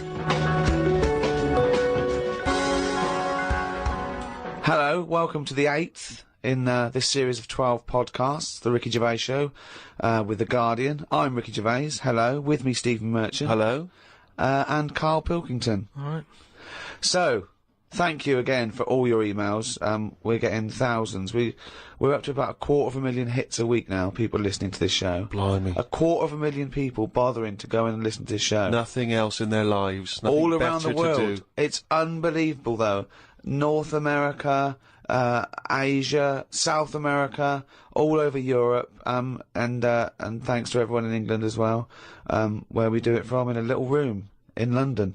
Keep going to rickygervais.com and registering, because so when we finish these 12, we can email you when we come back and start again. We're going to need a little bit of time off to record the second series of extras. Well, I'll tell you more than that, Rick. You're going to need some time off just to have a little breather, because I know how hard you work. And you, mate. Well, thanks, mate, but I mean, I know you blinking work hard. But Karl's been on holiday again, hasn't he? Oh, yeah, that's right, yeah, because, Karl, you don't do anything. And you have weekends off. You take at least 5 or 6 weeks holiday a year, even though you haven't got a job now, you're meant to be doing this, and yet you still So go your on whole holiday. life's a holiday, basically. Yeah, why do you need a holiday to you potter around? Your big day last week was going to the cobblers. So why do you need a break so much this week? It's just that, you know, it's good for your brain and that, isn't it? It opens it up a bit. You are not evidence for that. Where did you go? Gran Canaria. For a week? Yeah. Just sitting around? Well, there isn't much else to do at Gran Canaria. I mean, I don't want to go slagging a place off, because every time I seem to talk about somewhere, get into trouble for it. Right. But it's just like a big rock.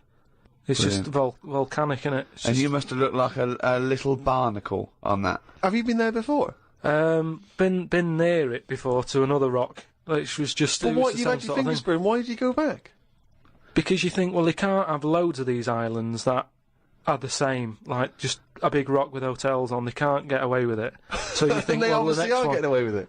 But why do you keep going to these places that are rocks? Why don't you investigate first? Ask your travel agent, is this a giant rock? Because that's what you do, innit? You go and find out yourself. I mean, when Armstrong went to the moon, what was he expecting up there?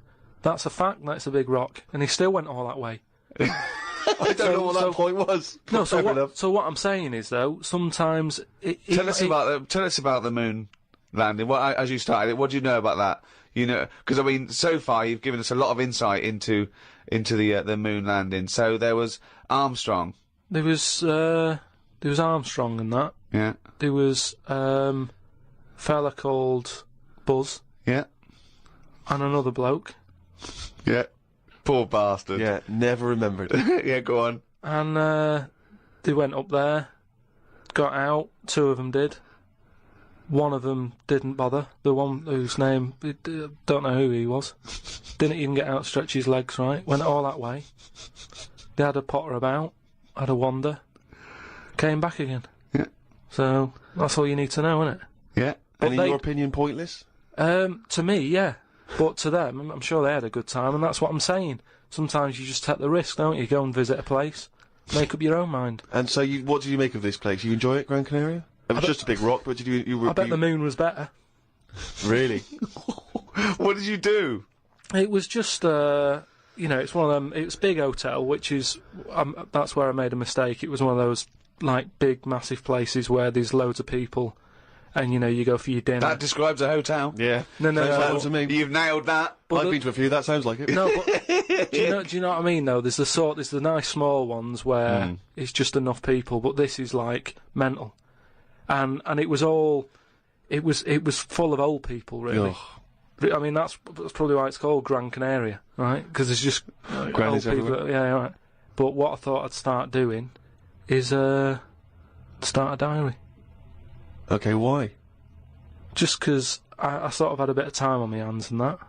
Just thought, write it down, write stuff down. And do you hope that this one day will become one of the great literary documents like Samuel Pepys' diary? I haven't heard of that. Is it any good? You've never heard of Samuel Pepys' diary? No, The most famous diary, other than probably Anne Frank's. I've heard of Anne Frank's and that, and I thought if she's sat in a loft, knocking stuff up, not much going on in her life at that point, yet she was still writing it down. Yeah, whereas Thought, you've I'm been on to Gran holiday. Canaria, yeah. I thought, so there is stuff going on that I can chat about. Start a diary. Sure. You started a diary. Yeah. And what are you gonna do? Did you keep it up every day? Yeah, just, Oh, can I read it, please? well, a diary's meant to be sort of... Please, can I read some out on this podcast? Karl. Some of it, though, is only relevant to me. It's sort of... Oh, this is. Please give me it. Oh my God. I mean, this isn't... I haven't just... Look how big it is! It's one of those desk diaries. It's huge. It's about a foot long, and it's oh, that is amazing. Imagine if Anne Franks had been like that, as she got out. Right, everyone would have heard it clank down on the desk. Yeah, but my writing's quite big, isn't it? Oh look, give us that. Do you know about joined up writing? Have you heard about is that? There's no point. Amazing. Sometimes you can't read it, can you? So it's Right, best to okay. look at ancient times. Oh my God! It starts on the first day. This is wonderful. Going on holiday to Gran Canaria today. Woke up to the news that Tony Banks had died. There was a piece on the news about how everyone was shocked. Got me thinking about an invention that would be good. Right, a watch that counted down your life. If it says you've got 3 days left, go to the doctors. Told Suzanne about invention. She said she wouldn't buy one. But she said that about the iPod. How would this device work, this watch? I mean, how would you know when you were about to die? Is that again, not for you to worry about, presumably the boffins and stuff No, like all that? I was thinking is that Tony Banks fella, you know, he died and everyone was shocked about it. But if you had like a little watch on... But how did it work? You can't just say, wouldn't it be good? How would this work? Yeah, I imagine you in the patent office going, got an idea. They go, oh, certainly, Mr. Pilkington, what's your idea? Watch that counting down your life. Oh, how does that work? What? Just wear it, just pop it on your wrist. No, what do you mean, just pop it on your wrist? How does it work? Just pop it on your wrist. Brilliant. You're an idiot. Well, it's interesting that he goes on. The flight to Gran Canaria was a bit bumpy. I thought about the clock that counts down your life again, and I wondered if it would know if you were going to die in a disaster. No, he's querying his own design. He's wondering if it would know. He's invented this. And now he's not even sure. A fella on the plane was reading Koi Mag. It was a fishing magazine. I glanced over and noticed he was reading the Pond of the Month article. Don't think they could make it into a weekly magazine. Well, to be fair to you, because I remember seeing a guy on the train once reading Carp Monthly, a magazine dedicated entirely to carp, and it had Carp of the Month. And I just thought, you know, once you're like 3 months in, the editor must be stressing, have we got any more carp? Have we got a carp that's actually done anything? I reckon if they used the same one twice, there wouldn't be many complaints. No one would be noticing. No, that's the carp they used 2 years ago. There was a really fat bloke on the plane. He was playing on his PSP. While I waited to go to the toilet, I looked at what game he was playing. It was darts. He's that fat and lazy, he can't even face playing a more active game on a games console.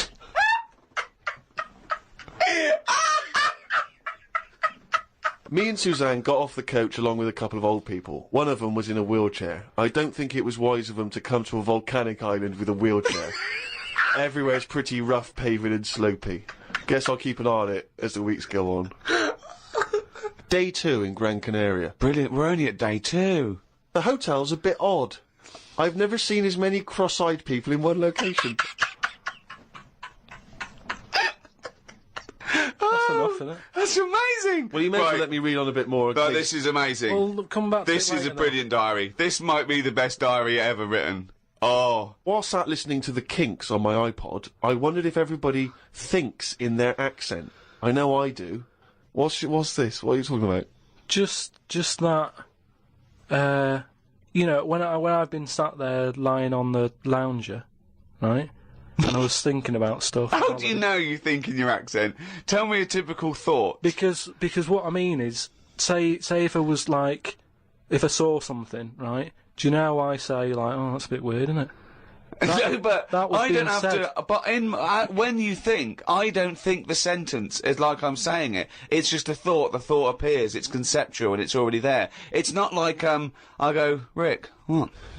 Just looking at that fellow over there, were you? Yeah, I was. Yeah. I was thinking it looks a bit weird.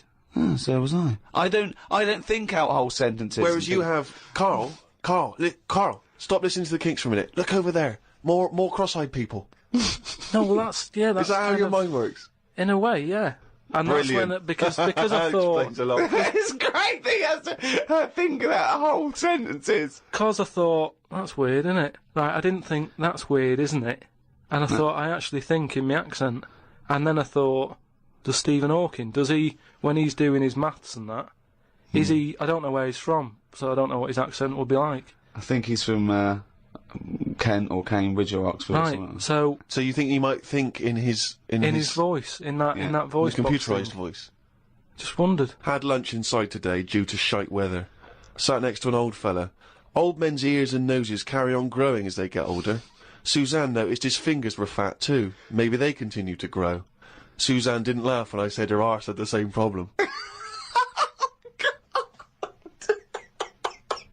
Day 3, cloudy start to the day. Had pie and chips in a cafe. Had a bit of an argument with Suzanne because I thought it was daft that we were paying for food when we were on an all-inclusive holiday. Changed my mind when I saw they sold pie though. The cafe was called Tattoos. The fellow who owned it didn't have any tattoos. But we never saw his wife.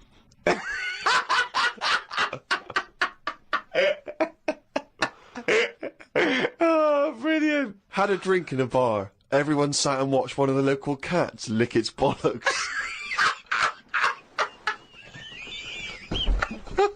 It's the greatest holiday in the world. That's the entertainment in that town. Went back to the hotel and had a sleep before tea. I love the fact you're just moaning about old people, but you're just as bad. You've done nothing so far. He's done nothing, he's got a big hip. Oh, God. Woke up to news about ducks being badly treated. There was a really ugly one with bent legs. I'm gonna die. Why does he write this down? Oh, God. Oh. There is a fat bloke from Bolton who is in the pool as I write this. He's got a big tattoo on his back, but I can't work out what it is. ... He just got out of the pool and burped. You just felt like you had to keep us abreast of that. Everything's in the diary. I just seen it get to the point where you're going, breathed in, Yeah. breathed out again. There was a big fat fella in the sea who kept his t-shirt on. If you're big and fat, is there more chance of you getting burnt because there's more of you on show? I asked Suzanne and she said she didn't know in that sort of not listening kind of way. I wanted to hang about to see if the fat bloke was going to get in the kayak, but Suzanne said we had to head back. Just let him waiting to see if he's going to capsize. We got home today, so we got up early to get the last bit of cloud. No, it's just that it wasn't. It's not that sunny all the time. I mean, I was sat in weather that if it was like that here, there's no way I'd be sat in the garden. But because you're on holiday, it's like, well, we got to sit in it. Put your coat on. So are you going to continue to write this diary? Every single day? It's amazing. Keep this diary up. It's amazing. No, I will keep it up, because what I find as well is, I think earlier on, before I went away, I think I did learn something, and because I wrote it down, I remembered it a bit better. So What was that? I just was thinking then, I forgot it now, but but I remembered looking back at it and not having to read it all, because I remembered the end of it before I read it, if you know what I mean. I have no idea what you're talking about. Well, if you've enjoyed the diary of Karl Pilkington, more next week, I hope. Another week's worth. That's amazing. I'm going to try and get that published. We'll put the odd page up on the web. Go to rickygervais.com. Don't forget to register there as well, so we can email you and let you know what's happening. Brilliant. The Ricky Gervais Show on Guardian Unlimited. Rick, who hosts this podcast? The guys at Positive Internet. Why? Now, I know you're a big fan of those guys. Yeah, because they're brilliant. Well, yeah, they are, and I tell you, they're working overtime. Because we've had an email from Jake, who's the director at Positive Internet, and apparently he's been in touch with the editor of the Guinness World Records book. All right. And he's hoping to see if we can get this podcast in the Guinness World Record breaking section, or the podcast World Record breaking section, or whatever they call it. I don't know exactly what record we'd have broken. I assume it's just sheer number of listeners, is it? Or yeah, being the number one? it's the number one podcast, and it's the biggest downloaded show ever at the moment. Right. I think that's because people have only had podcasts for a couple of years. Yes, well, I don't know. I mean, I don't know when the next issue comes out. I guess it's sort of December time. I used to get the Guinness Book of Records every year. I love it. I've never understood why it was such a big seller. I mean, presumably, who's excited to find out whether, you know, I don't know, a man that can balance 3 egg cups on his head has beaten the record? Well, the they're next real year? records as well, obviously. I used to go straight for that. I really loved the sort of, animals fastest, strongest, all that sort of thing, biggest. But aren't they the same every year? Well, no, they do change, and obviously there's new entries to keep it exciting. But what annoys me is that it looks like anyone can get in if you're willing to do something that no one else will bother with. Yeah. They did one on Big Brother where it was the, stacking sugar cubes, and I was thinking, well, no one's going to bother beating that. No. There's people that walk along with a milk bottle on their head, and no one's going, oh, I'm a bit jealous of Bill. Why? He's broken the record. What, for walking along with a milk bottle on his head? Yeah. Yeah. I'm going to go into training tomorrow. They're ridiculous. Yeah, yeah. You know, but I do like the real ones. There was one in there I got on a couple of years ago, and it was about disasters. And there was one where there was some big ornamental incense burners at this thing in I think Thailand or Korea or somewhere, and they fell over and they killed 7 of the congregation, and the headline was biggest joss stick disaster.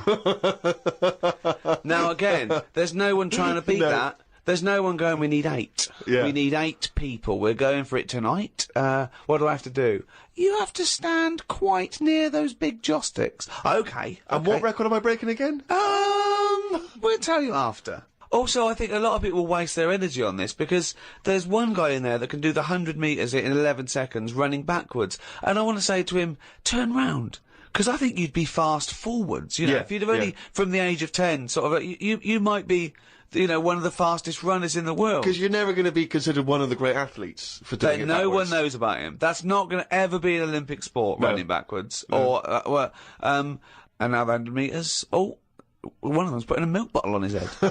Yeah. This is one to watch. There was a guy in there, I've always been fascinated by the guy, he had, the world's longest fingernails. And they were truly extraordinary, and they went out and they started to curl round, obviously, and in the end he almost looked like sort of there was a big spiral of gnarled old fingernail. But I just thought, it just seemed like such a terrible affliction, really, to be walking around, you know, with these giant fingernails. So much you can't do. Just missing out on, you know, Jeff, you coming bowling? I can. You know, just so many different things that you miss out on. I've never quite understood who's willing to have this eat into their life. You know, it's going to take over their whole life just so they can have their photo in this book. It seems a very bizarre impulse. Karl, have you ever been tempted by any world-breaking attempts? Do you find them fascinating or futile? I mean, you don't get paid or anything, do you? No. They do it for the pride. But say, like, the fella who can run with a milk bottle, could he get a milk round? Do you know what I mean? I can understand that if you can use the skill, but like you say, if it's getting in the way of your life and that, then what's the point? There was a kid at school who said, I'm in the Guinness Book of Records. And I went, oh yeah. He said, no, I am. And he brought it in. And now, I don't know if this is a valid claim. He claimed to have been in the audience for what, in this particular edition, was labelled, you know, the largest audience ever for a sporting event. Some giant Super Bowl game in America. And he claimed to have been in the audience. Now, do you think he deserves to say he's in the Guinness Book of Records? Sort of. I think that's a lot. As it was the largest audience ever, I think a lot of people can claim that one. I mean... If he wanted to get a name check on doing that, he would have been best saying, I was sat in the audience in a bath of beans. Because then that would add to it, and you get a little, you know, they'd have you in the picture, wouldn't they? So... He's Mr. Trick that way. Yeah. The Ricky Gervais Show on Guardian Unlimited. Harry from Canterbury wants to know whether any of us have ever had any cruel nicknames. He claims that he's quite tall and rather hirsute, and he says he's often called Lurch or Wolfie. He's always thought that Karl looks a bit like Mr. Potato Head. No, there's no potato that round, but I suppose you could fashion a potato to be that round. Maybe we could, if anyone can carve a potato into the roundest head ever, pop a couple of eyes on it. Make it look as much like Karl as possible. Exactly. But yeah, any nicknames? Did you ever have a nickname, Rick? No, mine was boring. I didn't have any. It was just around the name, like Gervais or something like that. No, I didn't have nicknames. I always wanted a nickname. I just thought it was quite cool for some reason, particularly because gangsters always seem to have nicknames. You know, Lefty. Fingers. Yeah. Lefty, yeah. Scarface. Yeah. And so I decided that I thought, because no one was giving me a nickname at school, it was kind of annoying, or certainly not to my face, Yeah. that I decided to just come up with one. Yeah. And so I remember I was at lunch once, and I just said to my mate Phil, How old were you? 12, 13. Brilliant. I just said to him, Phil, don't know if you know, mate, but, people aren't calling me Steve anymore. Everyone's calling me Spud now.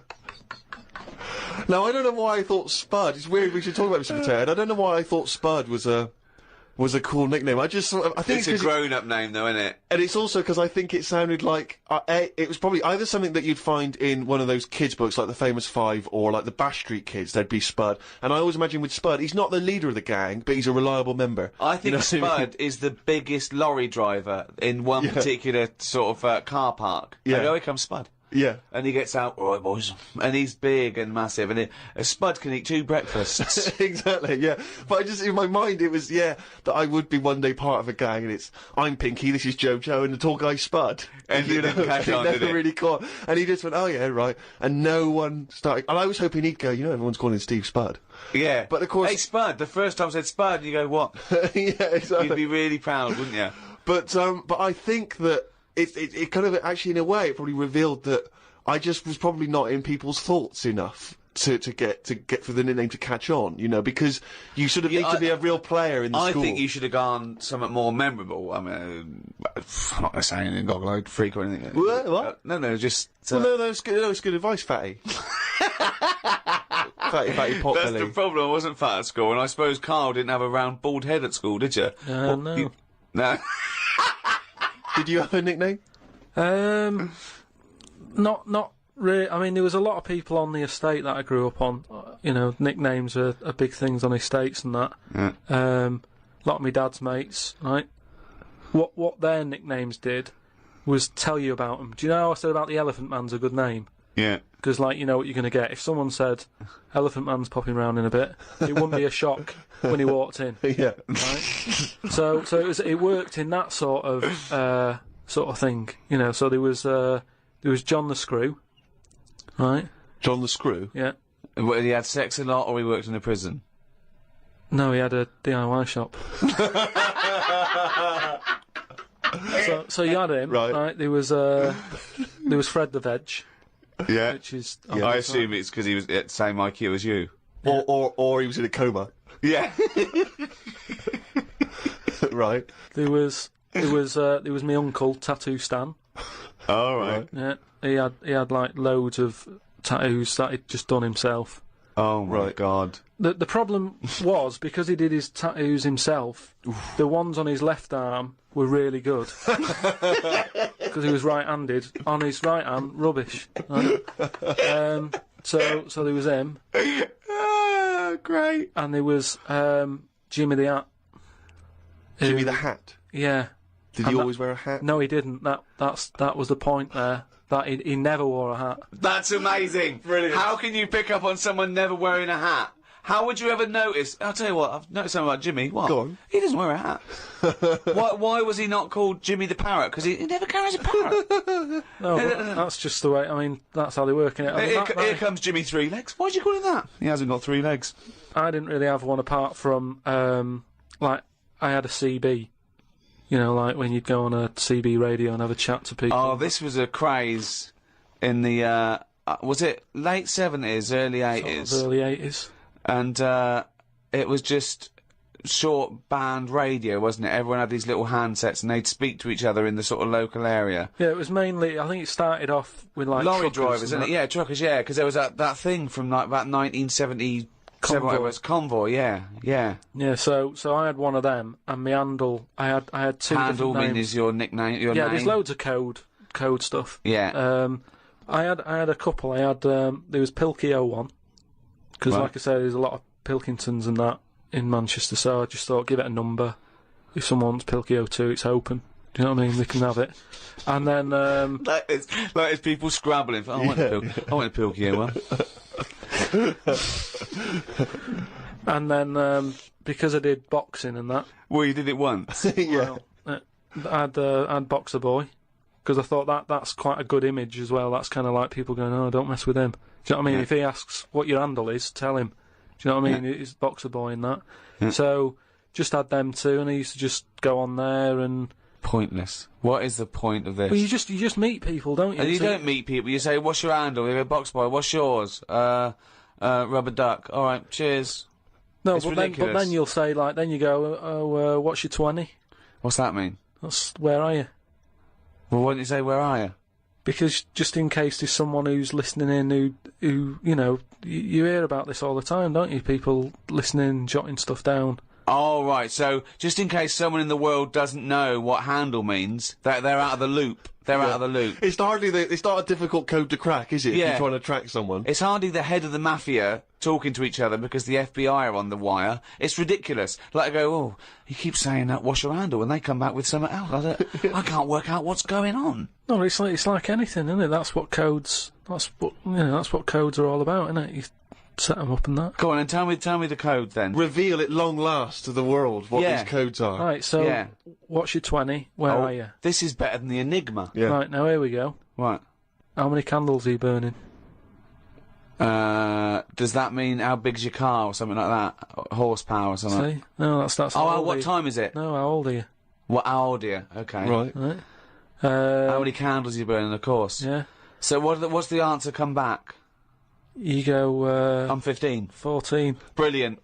That code, there's no one gonna work that out. There is no one gonna work that one out. So let's just play through this conversation. Give us an example of how it worked. Right, so you turn it on and that, and you start off, and there was something that you said at the start, like hello, just breaker. Yeah, breaker, do you copy or whatever? Yeah. Then someone will go. What does what copy mean? No, what his name I want was. to hear because I want to hear the fascinating conversations that Karl must have had. Yeah. And you go, all right, it's Boxer Boy, yeah. What's your 20? What's your 20? And you go, well, just I'm in Manchester. In the flat. Oh, right. And you go, right, yeah. How many candles are you burning? Oh. You go, I'm 13. Oh. So And that's the end, is it? Then you might sort of say what was it? It was something like, what am I burning? Right. Using burning again. Confusing, but go on, yeah. What am I burning? The bacon, because I'm busy talking to you, you twat. That's like, what's my power? What strength am I coming in at? Oh yeah. Because then you can tell if they're quite close to you. So if you're getting someone burning a 1, well, you've told them. You said, "Wait, what's your 20?" You go, I'm in Macclesfield Street. Yeah, but right. But then you wonder go, where they are. We've just told you. Yeah, wonder how far away they are. But then you go, oh, that's interesting, because you're burning, burning 3. I don't normally get a 3. The least interesting hobby do you know what could ever do. I wish you'd have kept a diary of this, because this has been fascinating. Now and again, someone will come in and go, side on, right? What's that mean? And that means, like, there's someone sat there listening into this chat and going, this sounds interesting. Yeah, no, it doesn't. Unlikely. Yeah. And they want to join in, so they sort of go side on, you go, side on, bring it in, right? And they go, alright. How many candles are you burning? Yeah. What's your 20? Goes round again. Yeah. See you later. What's your 20? How many candles are you burning? Oh. And, I mean, it seems to me that what you should have done is made a note the first time, so that when you then speak to them again, you don't need to ask them those questions. Can I just confirm that you're burning 15?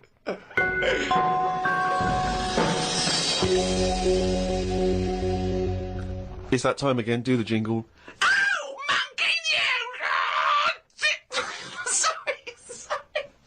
Okay. I'm gonna do a really good one. Okay, go. Okay. Oh, chimpanzee, that monkey news, you fucking... Right, do you know it's nearly time for the Winter Olympics again? Okay. Is it? Okay. They sort of come round every 4 years. Is it this year, is it? Yeah. And the last one that happened, 4 years ago, yeah. there was a bit of an incident. Oh, no. Oh, well, I'd know about this then, because it would be... Well, it'd be big news, because it's a well-known... televised as well. Yeah. It's, Do you remember any winners that were monkeys? In any of the tournaments? Of course No, not. No. So, Yeah. it's So not anyway- going to be that, because it wouldn't be true. Go Oh, on. yeah. So anyway, one of the popular events, bobsleigh. Okay, right. You know, you know how it works. Well, you It's need like a 4 sleigh. men. Is it 4 men or 5 4 men. It's 4. So it's definitely 4 men that you need Need on four a men. team. Is it and there's 2 team bobsleigh as But well. they're always men. Is that right, Rick? well, yeah, they have to be. Anyway, so humans. Well, that's be humans. Yeah, it's the Winter Olympics for. Yeah. So let me just clarify. With the Winter Olympics, you can't have any animals taking part. No, and they also no, because they wouldn't be allowed. And 2, there's no way they could disguise it because not only would they see it straight away, right, but they have blood tests, Right. Okay. So, which would show up. so they definitely know if it was Well, they have any blood kind of tests. non-human. It's impossible. It would be literally impossible to have anything other than a human Taking involved part. in a bobsleigh team. Fine. Okay. So carry on. So anyway, this country, I don't want to name them because they try to shake off this sort of, you know, this bad news. Oh yeah, and you don't know. Yeah. Because And it's it not didn't true. Yeah. So anyway, the country was doing really well in the qualifying stages. Oh, yeah. But the problem was there was like 2 members who were getting all like the press and stuff, Oh right, yeah. and one of them never got a look in. Right. How tall was he? Anyway, so this one member was getting fed up because the other 2 were getting all the press and what have you. So he said, "I'm not happy with this. Yeah. I'm jacking it in." So they were like, "You're joking? We've qualified. We're getting into like the main race and everything. You can't leave us now." And he said, "Well, you could do it all on your own before. You know, the way you were acting and that, you didn't need me, so I'm going." So they were like, "Oh." Well, they need to replace him because there's a certain amount of people needed. So anyway, so the clock's ticking. It's getting close to the big race and everything. Of course it is. Yeah. They're like, "What are we going to do here? The substitute they took with them. What are they Well, going they to must do?" have. Yeah, they would take their substitute. So get him No, on. they didn't have any of them and that. It's, you know, a lot of injuries and stuff. Or just get a mate to do it. Just get a mate or a friend Yeah, or the coach to do it. Yeah. But, you know, there's a lot of responsibility on these people and, you know, you won't want to let your country down and that. And they were like, what are we going to do? Get a waiter or anyone. in the Anyway, hotel. the time comes for the race. Seems to be 3 people on it. There appears to be 3. Okay. Yeah. They start off, they're whizzing round the track faster than normal. They're beating their old records. Right. Amazing. Because the new fella they've got a little bit smaller. Ah. Right? Is he in? So Is he in the bobsleigh? Or is he pushing? He's in it. Oh, right, okay. Right? He's wearing a uniform and a helmet. That we He's got can't see what he helmet looks like. on, We he's can't got see the his kit face. on. Can't see his face. Nobody knows who he is, but the course they do. country's loving it. Of course they They're do. like, well, it looks like we're going to break all our records, you know. Good. It's good that they found someone new. Yeah. Bet the other fella who left is sort of kicking himself, thinking, oh, I could have been part of this. Anyway, This wasn't a bloke that had very short legs and long arms, was it? what happened is they're whizzing round the track and what have you, Faster than ever. Yeah. faster than ever, and the press are like going, beating all records here. They started taking photographs. Lot of flashing. Lot of flashes from the cameras and stuff. Right. Of course. Suddenly, the bobsleigh goes a bit sort of mental and whizzes off the track, right, into like all the tyres and stuff that they have for protective. Oh, they love tyres, don't they? Bobsleigh members. Some of them you can. Sometimes you can find them swinging in one, or maybe eating a banana. Ambulance comes rushing over and stuff. The other 2 members are looking pretty nervous for some reason. Oh, what are they doing? They're saying, look, don't take the helmet off because, you know, you can do more damage to the Well, neck. don't tell the paramedics how to do it. I mean, They know their job. Yeah, they know their yeah, job. yeah. So they were Please. like, just you know, and plus, you know, he came in at last minute to help us out. He doesn't want everyone to know who he is. He's Yeah. not after the limelight yeah. like some of the members we used to have. But he just was helping his country out. Yeah. Leave the helmet on. Anyway, they get him in the ambulance and stuff. The other 2 are looking a bit worried and what have you. They're gutted. They lost the race. The little bloke, is the bloke not saying anything? Is he not? He's in the ambulance now. Is he not saying anything though? Anyway, word got out, right, from one of the ambulance drivers a few weeks down the line, once all the dust had settled on the Olympics and stuff, and light news day and stuff. Yeah. It was reported that one of the ambulance drivers said that on that sort of dreadful night, when, you know, the country lost out on a medal in the bobsleigh, he sort of reported that there was a monkey in the back of the ambulance. People were like going, you're joking. I don't remember this. I don't remember this. at all. Well, this is it, you see, because they sort of swept it under the carpet a little bit. right. They were like, this Bullshit. is crazy talk. This is Bullshit crazy again. talk. Once talk, absolutely. Where did you get this This from? is crazy talk, right? It is But- crazy talk, and it's from the mouth of Karl Pilkington. But the weird thing is that backed it up. Following week, there was a story of some people who visited the zoo saw a chimp in a neck brace. And that's this week's Monkey News.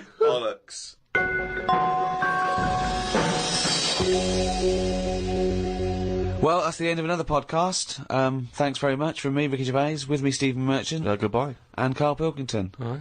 And thanks again to those guys at Positive Internet who host this podcast, the world's #1 podcast. We'd also like to congratulate Steve Carell from the American office, who won a Golden Globe. Yes, congratulations, Steve, and obviously everyone involved with the American office. And for our American listeners, if you haven't checked out the American office on NBC, it's dynamite. It really is a cracking show. I don't know if you're a fan of the original, but if you are, or even if you're not, just watch it. It's great. It gets better and better week by week. It's absolutely brilliant. That's NBC. I think that's Thursday nights, isn't it? After My Name Is Earl. That's got to be the first time a Golden Globe has been won by 2 different people for the same character.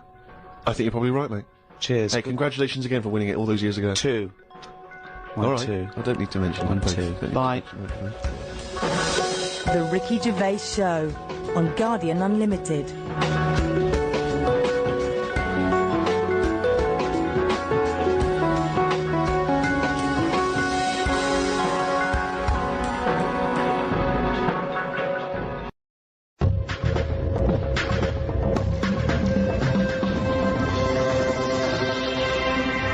Welcome to number 5, season 2 of the Ricky Gervais Show, with me, Ricky Gervais, Stephen Merchant. Hello. And Karl Pilkington. Alright. Coming up, Karl's going to teach us all about Sigmund Freud. No, we're not doing that. Well, no, Yes, we are, because last week we promised people that you'd research Sigmund Freud. Yeah, but I had a look, but I didn't find him that interesting, so... Well, that's not... But this is what I mean, this is what we were talking about. You say you wish you could go back and learn stuff in school because you didn't. You want knowledge. You always say about you want to learn something a day. I want to learn something interesting every day. Yeah, but you've got that...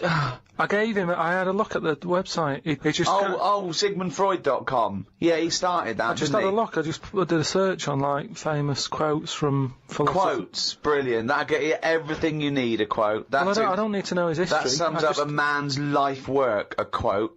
No, but that's what you're remembered for, isn't it? Churchill will go on the beaches and all that. Sigmund didn't really have any sort of... Catchphrases is what you mean? Yeah, things that you hear. Yeah, sound bites. Yeah. He wasn't good with the press. Brilliant. So you haven't bothered to learn about him? You didn't even pick up a book? I wouldn't know where to start. Do you feel like you're thinking in your head? Sometimes, like then I was. But I don't know if I am, because it's got a mind of its own, hasn't it?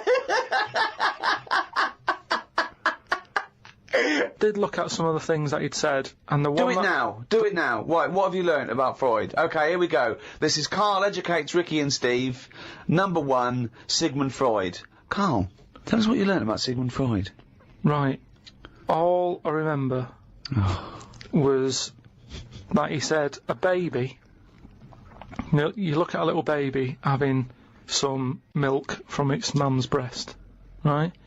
It looks well happy. It has enough. It's full up. It goes to sleep. It's got a smile on its face, right? He said that's what happens when you're older as well. That's all I remember from all the things that he was saying on his thing. He just said it's weird how, like... It's like... Now, to be fair, Rick, that is obviously in translation. Yeah, I know. From the original, so I don't want you... No, I'm not having a go at Freud. You know. I mean, Freud has been discredited on some issues, and we've moved on with experimental psychology and But that's the one that was interesting. I don't quite follow... So what do you take from that? Explain that to us in layman's terms. I don't know. Well, that's pointless. Without application, knowledge is pointless. But it's not knowledge, is it? He's just saying drink milk all your life. It's good for you. No, he's not saying drink milk all your life. What is this? Is this an advert he's doing now? He also came up with go to work on an egg. Yeah. Oh, Christ almighty. But like I said, I wasn't that impressed by his work. So unbelievable. Karl is allowed to vote.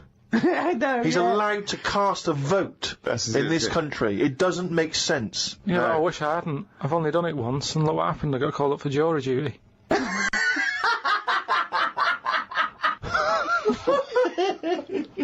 Not doing it again. People do what they do anyway. I think they only let us vote, so we feel like we're having a say in what's going on. But really, it just carries on, doesn't it? I haven't seen a big change. But that's exactly why you vote. No, the best thing you can do is look after yourself. Get on with it. Brilliant. Okay, well, I hope that's a quote. I hope someone out there who's, you know, maybe making a dictionary of quotes or an encyclopedia, and they've finished with Freud, they've done Pavlov, he hit a dog on the head with a stick. Next, Karl Pilkington. Karl Pilkington, what do you say about the world? Just get on with it. Well, we're not in charge of it, is what I'm saying. That's nearly as good as let's go to the beach. Winston Churchill. I spoke to my dad about it, and he called up saying, "Oh, I'm sick of hearing about this." Some quality thinking here. Go on. Go on. No, he was saying about global warming and that. Yeah. He was saying he's sick of hearing about it. Right. Because at the end of the day, that's just the world, innit? We're all getting old, and the world's getting old. That's the end of it. Brilliant. What another amazing quote. Well, it is. What we're trying to do. This is what I'm saying about we don't like people to get old. We're always saying, oh, we can change that face, we can lift your chin up, we can put a wig on you. And Why are you so annoyed about people wanting to live a little bit longer? Because enough's enough, is what I'm saying. The world's the same. It's just getting old, and you know, it used to have more green on it, but now it's gone a bit bald, so it hasn't got as much green. It's got more soil. Treat the world like a head. That's an amazing quote. Treat the world like a head. You've actually come up with one there. I thought of another phrase. You could just sitting here talking to you, flogging a dead horse. Yeah. What do you think that means? Flogging a dead horse.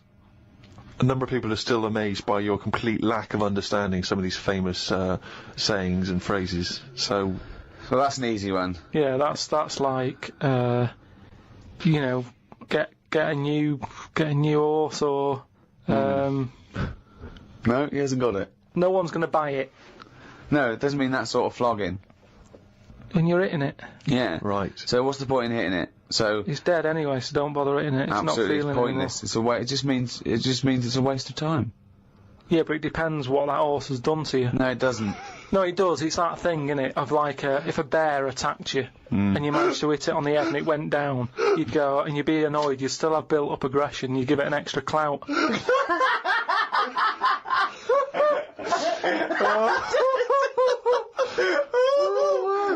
Unbelievable! That's extraordinary. I don't know who's compiling this book. Sometimes it's worth flogging a dead horse if he did something to you, if he annoyed you. Karl, I've got a couple of little facts for you, just to try and inflame your imagination. Go on. Sharks are immune to cancer. Really? Yeah. So what? How have they found that out? Well, I don't know, but I've never heard of any fish having cancer though. I haven't heard of a cod being ill. So why are we focusing on that one?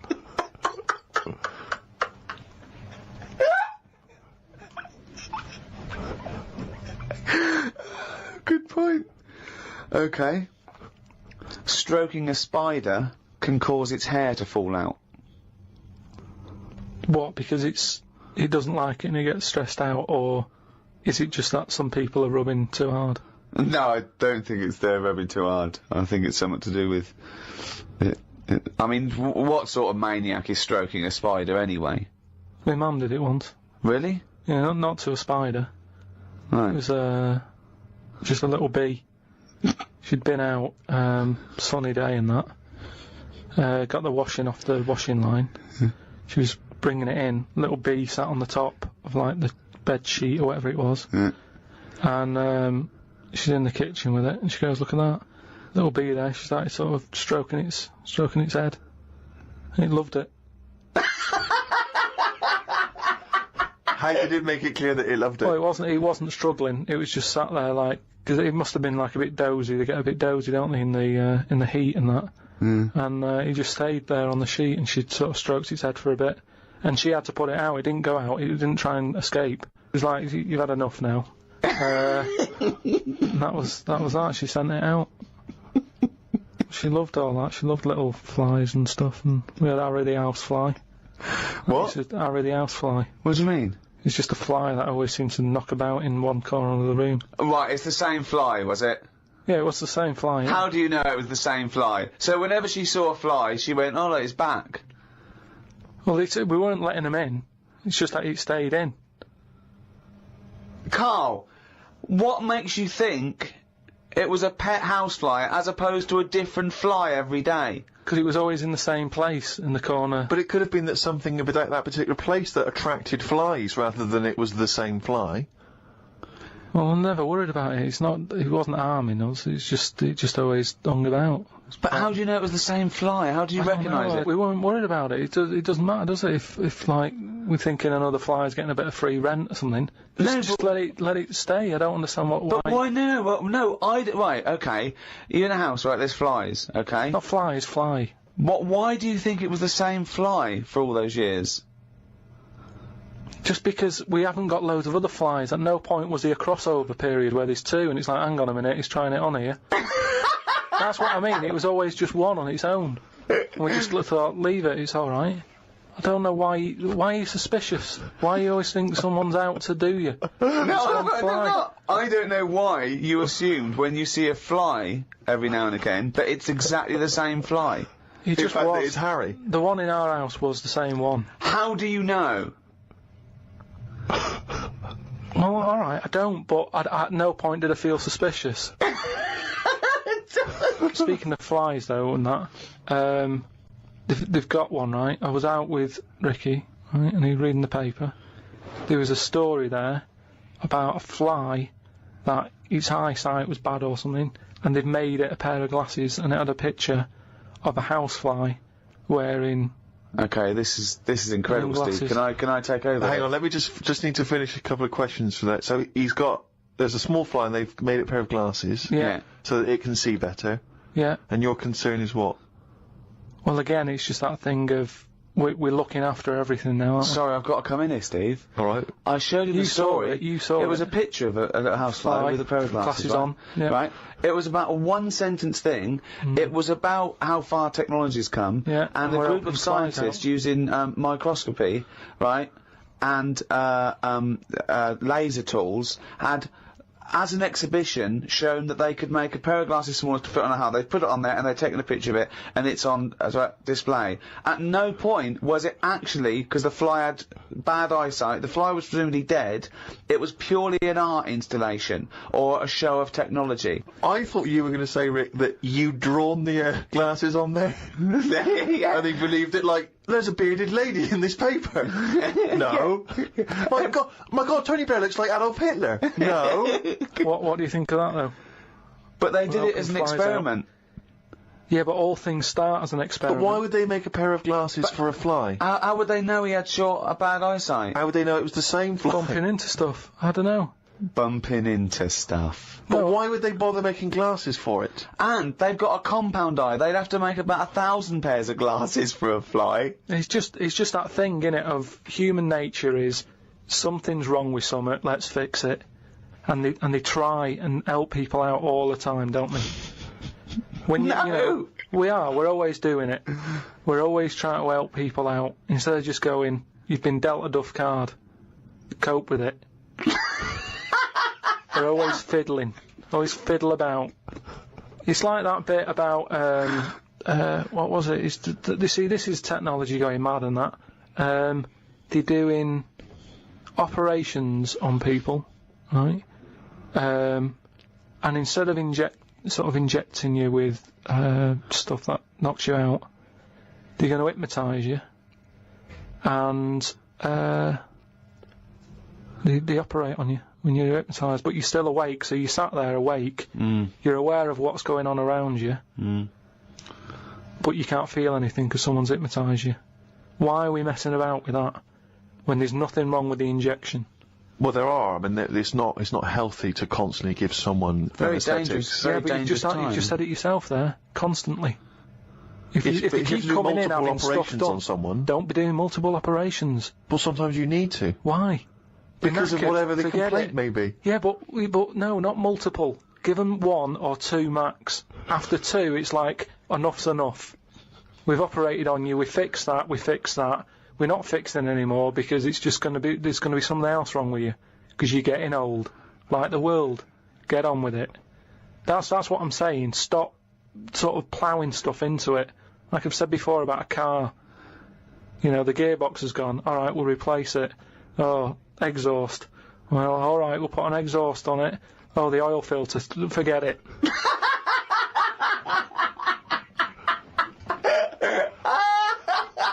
Came up with a good idea. We'll be the judge of that. Well, I'll do it now. It's not a good idea. Okay. Okay. I'm sticking my neck out here. I think this isn't going to be a good idea. Okay. Thoughts? Well, I'm going to agree with you. I'm going to second that motion. Okay, let's see. Let's see if we're both right. See-through skin. High five, Rick.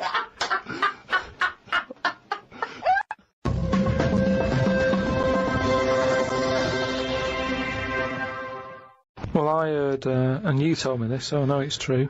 What? Do you know when I talked about replacing blood with ink? Yeah. They can do it, not with ink.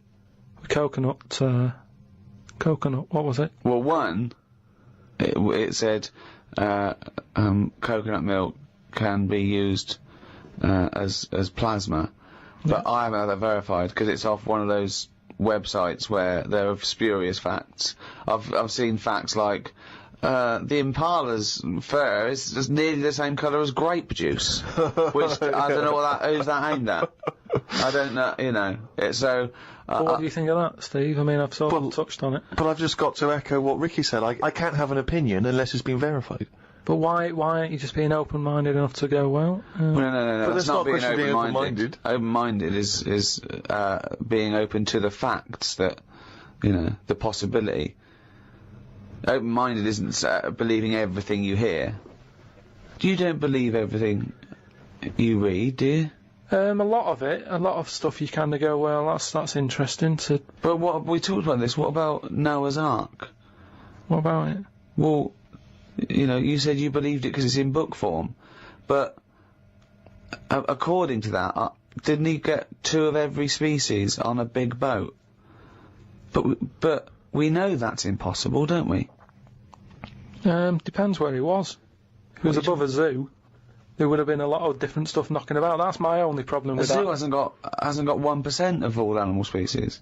No, but they've got more. What I'm saying is, where was he floating where he could get an elephant, a giraffe, a cat, a dog, a gerbil?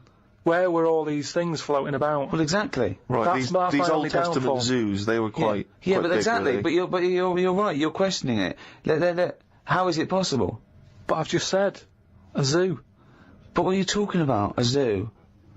As I said, there's no zoo that has got 1% of all animal species. Well, I don't know where he got them from then. There's a couple of million species of animal. And how did he round these animals up? Because they were drowning, so they were looking for any boat. So they were actively seeking out an ark. Well, they would have just been looking for anything to get hold of. Yeah, and where did he keep them all? How did he keep them all separate? How did he... At that point... Oh no, the lions ate the otter. No, because at that point, it's that thing, innit, of how you all pull together in a bad situation. Talk.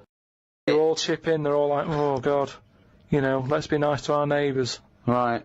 So there's spiders talking to flies and... Well, they would have just gone elsewhere, wouldn't they? They would have do you been on another bit of the boat. The spiders don't have to knock about with the lions just because they're all in it together. They get their own little area, don't they? Well, I don't know. How big is this boat? It's big. It's a big boat.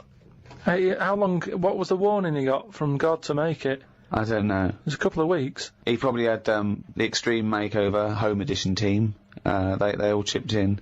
Probably had Queer Eye for a Straight Guy helping him out with some of the interior design elements. Yeah. 2 of every species, Karl. How big would this boat have to be? Yeah, it's big. You can't just keep saying it's big, because I know in your mind, you're imagining this ark, there's a boat with Noah up the front with his wife, 2 giraffes behind him, then next there, 2 elephants, and it's just like elephant, giraffe, hippo, dog, cat, weasel, couple of frogs, and a spider talking to a fly going, let's get on, but when we're off here, you're dead. But what would you have done then? Are you saying that you wouldn't get on there because it's too noisy? It's not a question of what it didn't happen. done. It didn't happen. To be honest, I'm not bothered, and they got through it, didn't they? They got through it. They're here now. We're not short of them. If anything, like I said, he didn't do us a favour because he saved too much. You can't move out there for stuff.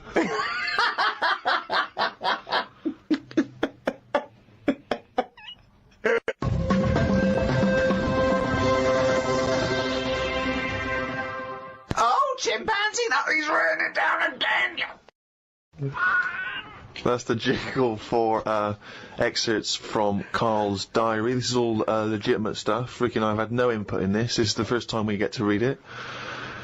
Went and did some shopping for stuff as it was my turn. Suzanne moaned a bit because I forgot orange juice and bought some cheap toilet paper. She always buys the expensive toilet paper. I don't know why they make toilet paper with pretty patterns on it. That made it into the diary. Up and out at 9 o'clock to go to the Cotswolds. Now, I think this was a gift for your girlfriend, wasn't it, for her birthday? Yeah, it was a You went to the birthday and Cotswolds, that, so I just went for one night. Got the car and headed off. We stopped at a service station to get some breakfast. We had fried toast with an egg on it, 1 sausage and beans, twice. Cost us £13.85. They sell everything separate, so it seems cheap. At that price, we must have been charged for each bean. We found the B&B, but they wouldn't let us in the room because we were early. We went for a walk. There was not much around the B&B, so we had a quick walk around the car park. And went back in. Happy birthday. The room was now ready. It's an alright room. 3 biscuits, so I ate them straight away. Like a child. Like a dog! He runs in, jumps on the bed. No. Get off the bed, not on the furniture. The room overlooked the car park that we'd already been round. You're staring at that window. Remember when we went there? We'd always have the car park. Yeah. Oh, God. The room had posh coat hangers in the wardrobe with sponge on them. So I ate the sponge. Don't think they are needed. We went and booked a table for Sunday dinner and went on another walk. There was a field that was there just for birds to live on. We couldn't see any, so we went to the pub. Headed back to where we were staying for our dinner. I had beef. It was nice enough, but there was a family of 13 behind us. I don't see the point in going out in large numbers. They annoyed me.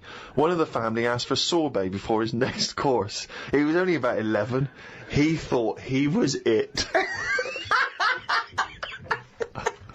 I said to Suzanne, I've had enough and needed a kip.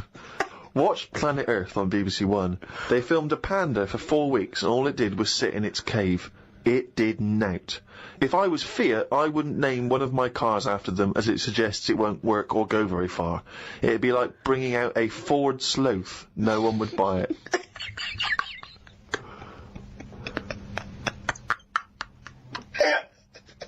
A Ford Sloth. I would love that ad campaign. Oh, that's amazing. Oh, God. The new Vauxhall Slug. We had a look round the local village. There wasn't much to it. We did the usual thing and had a look round the church graveyard to see how old the dead people are. Suzanne's had a hell of a time so far. She's gone to the Cotswolds, the room wasn't ready, she's seen the car park, an empty field, and now let's go and play how old the dead people are. I like the fact that you mentioned we did the usual thing of having a look round the church graveyard. Do you make her do that every time you go away? I like the fact, I want to know what she did for 2 hours when you slept. Did she just like... She went to a club, had a whale of a time. No, she just looked out the car park, just like, memories. But that's what you do, though, isn't it? When you go to these places, there's nothing else unless you want fudge, or you know, you walk round a church graveyard and have a look. There's nothing. Fudge. We went home. It took 3 hours to drive back. People say they go to the country to see the wildlife. I saw rabbits, pheasants, and a fox on the way home. They were all dead in the road.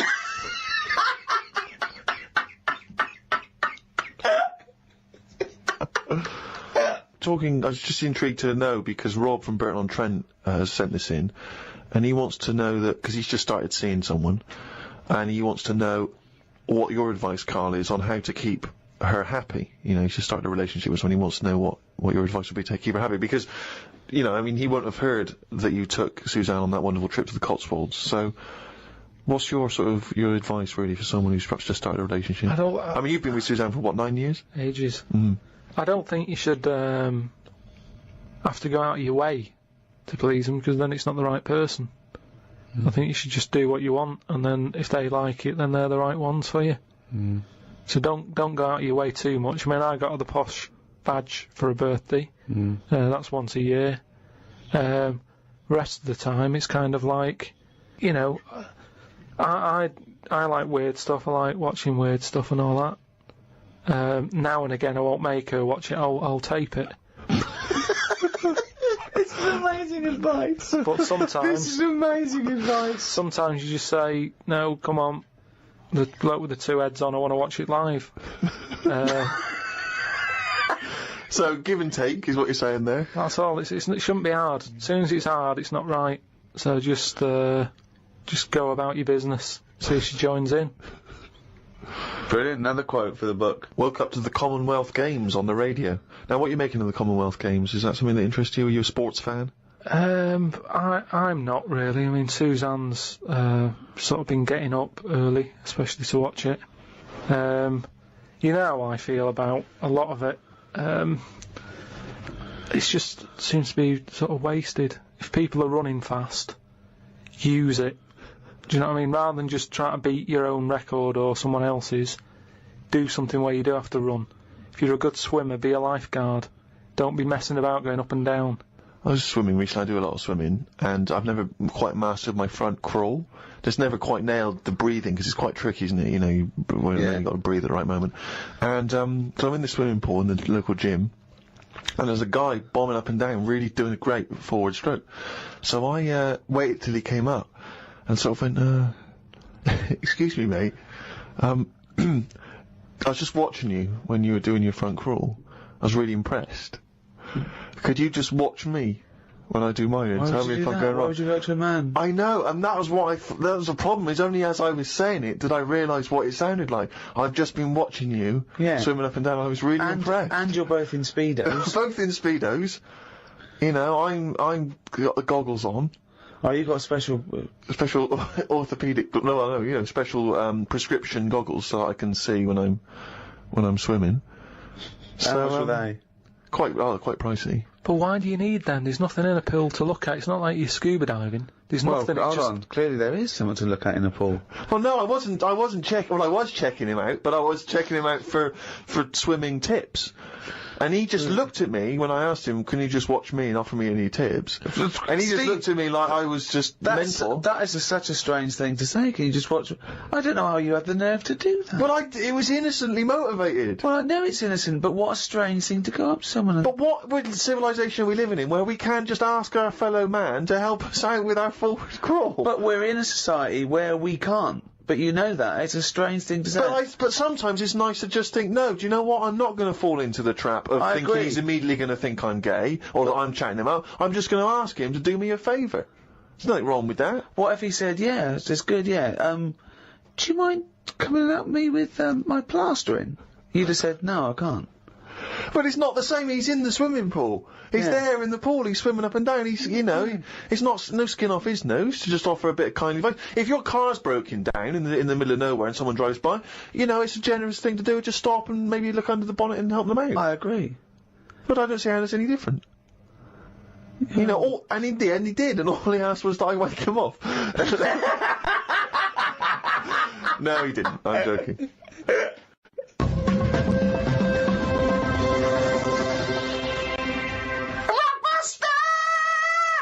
That's the jingle for Rockbusters, a quiz which I don't think anyone enjoys. I mean, Karl doesn't enjoy writing them, we don't enjoy listening to them, the listeners from the emails are just not interested, so don't know why we bother.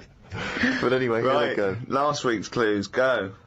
The first one, it's cryptic clue, just in case. No, stop saying cryptic, because they're not cryptic. Clue with initials of an artist or a band. You work it out. You know, you send in the answers. Right, the first one, the initials were SC, right? And the cryptic clue was, I went into the restaurant on Monday, Tuesday, Wednesday, Thursday and Friday.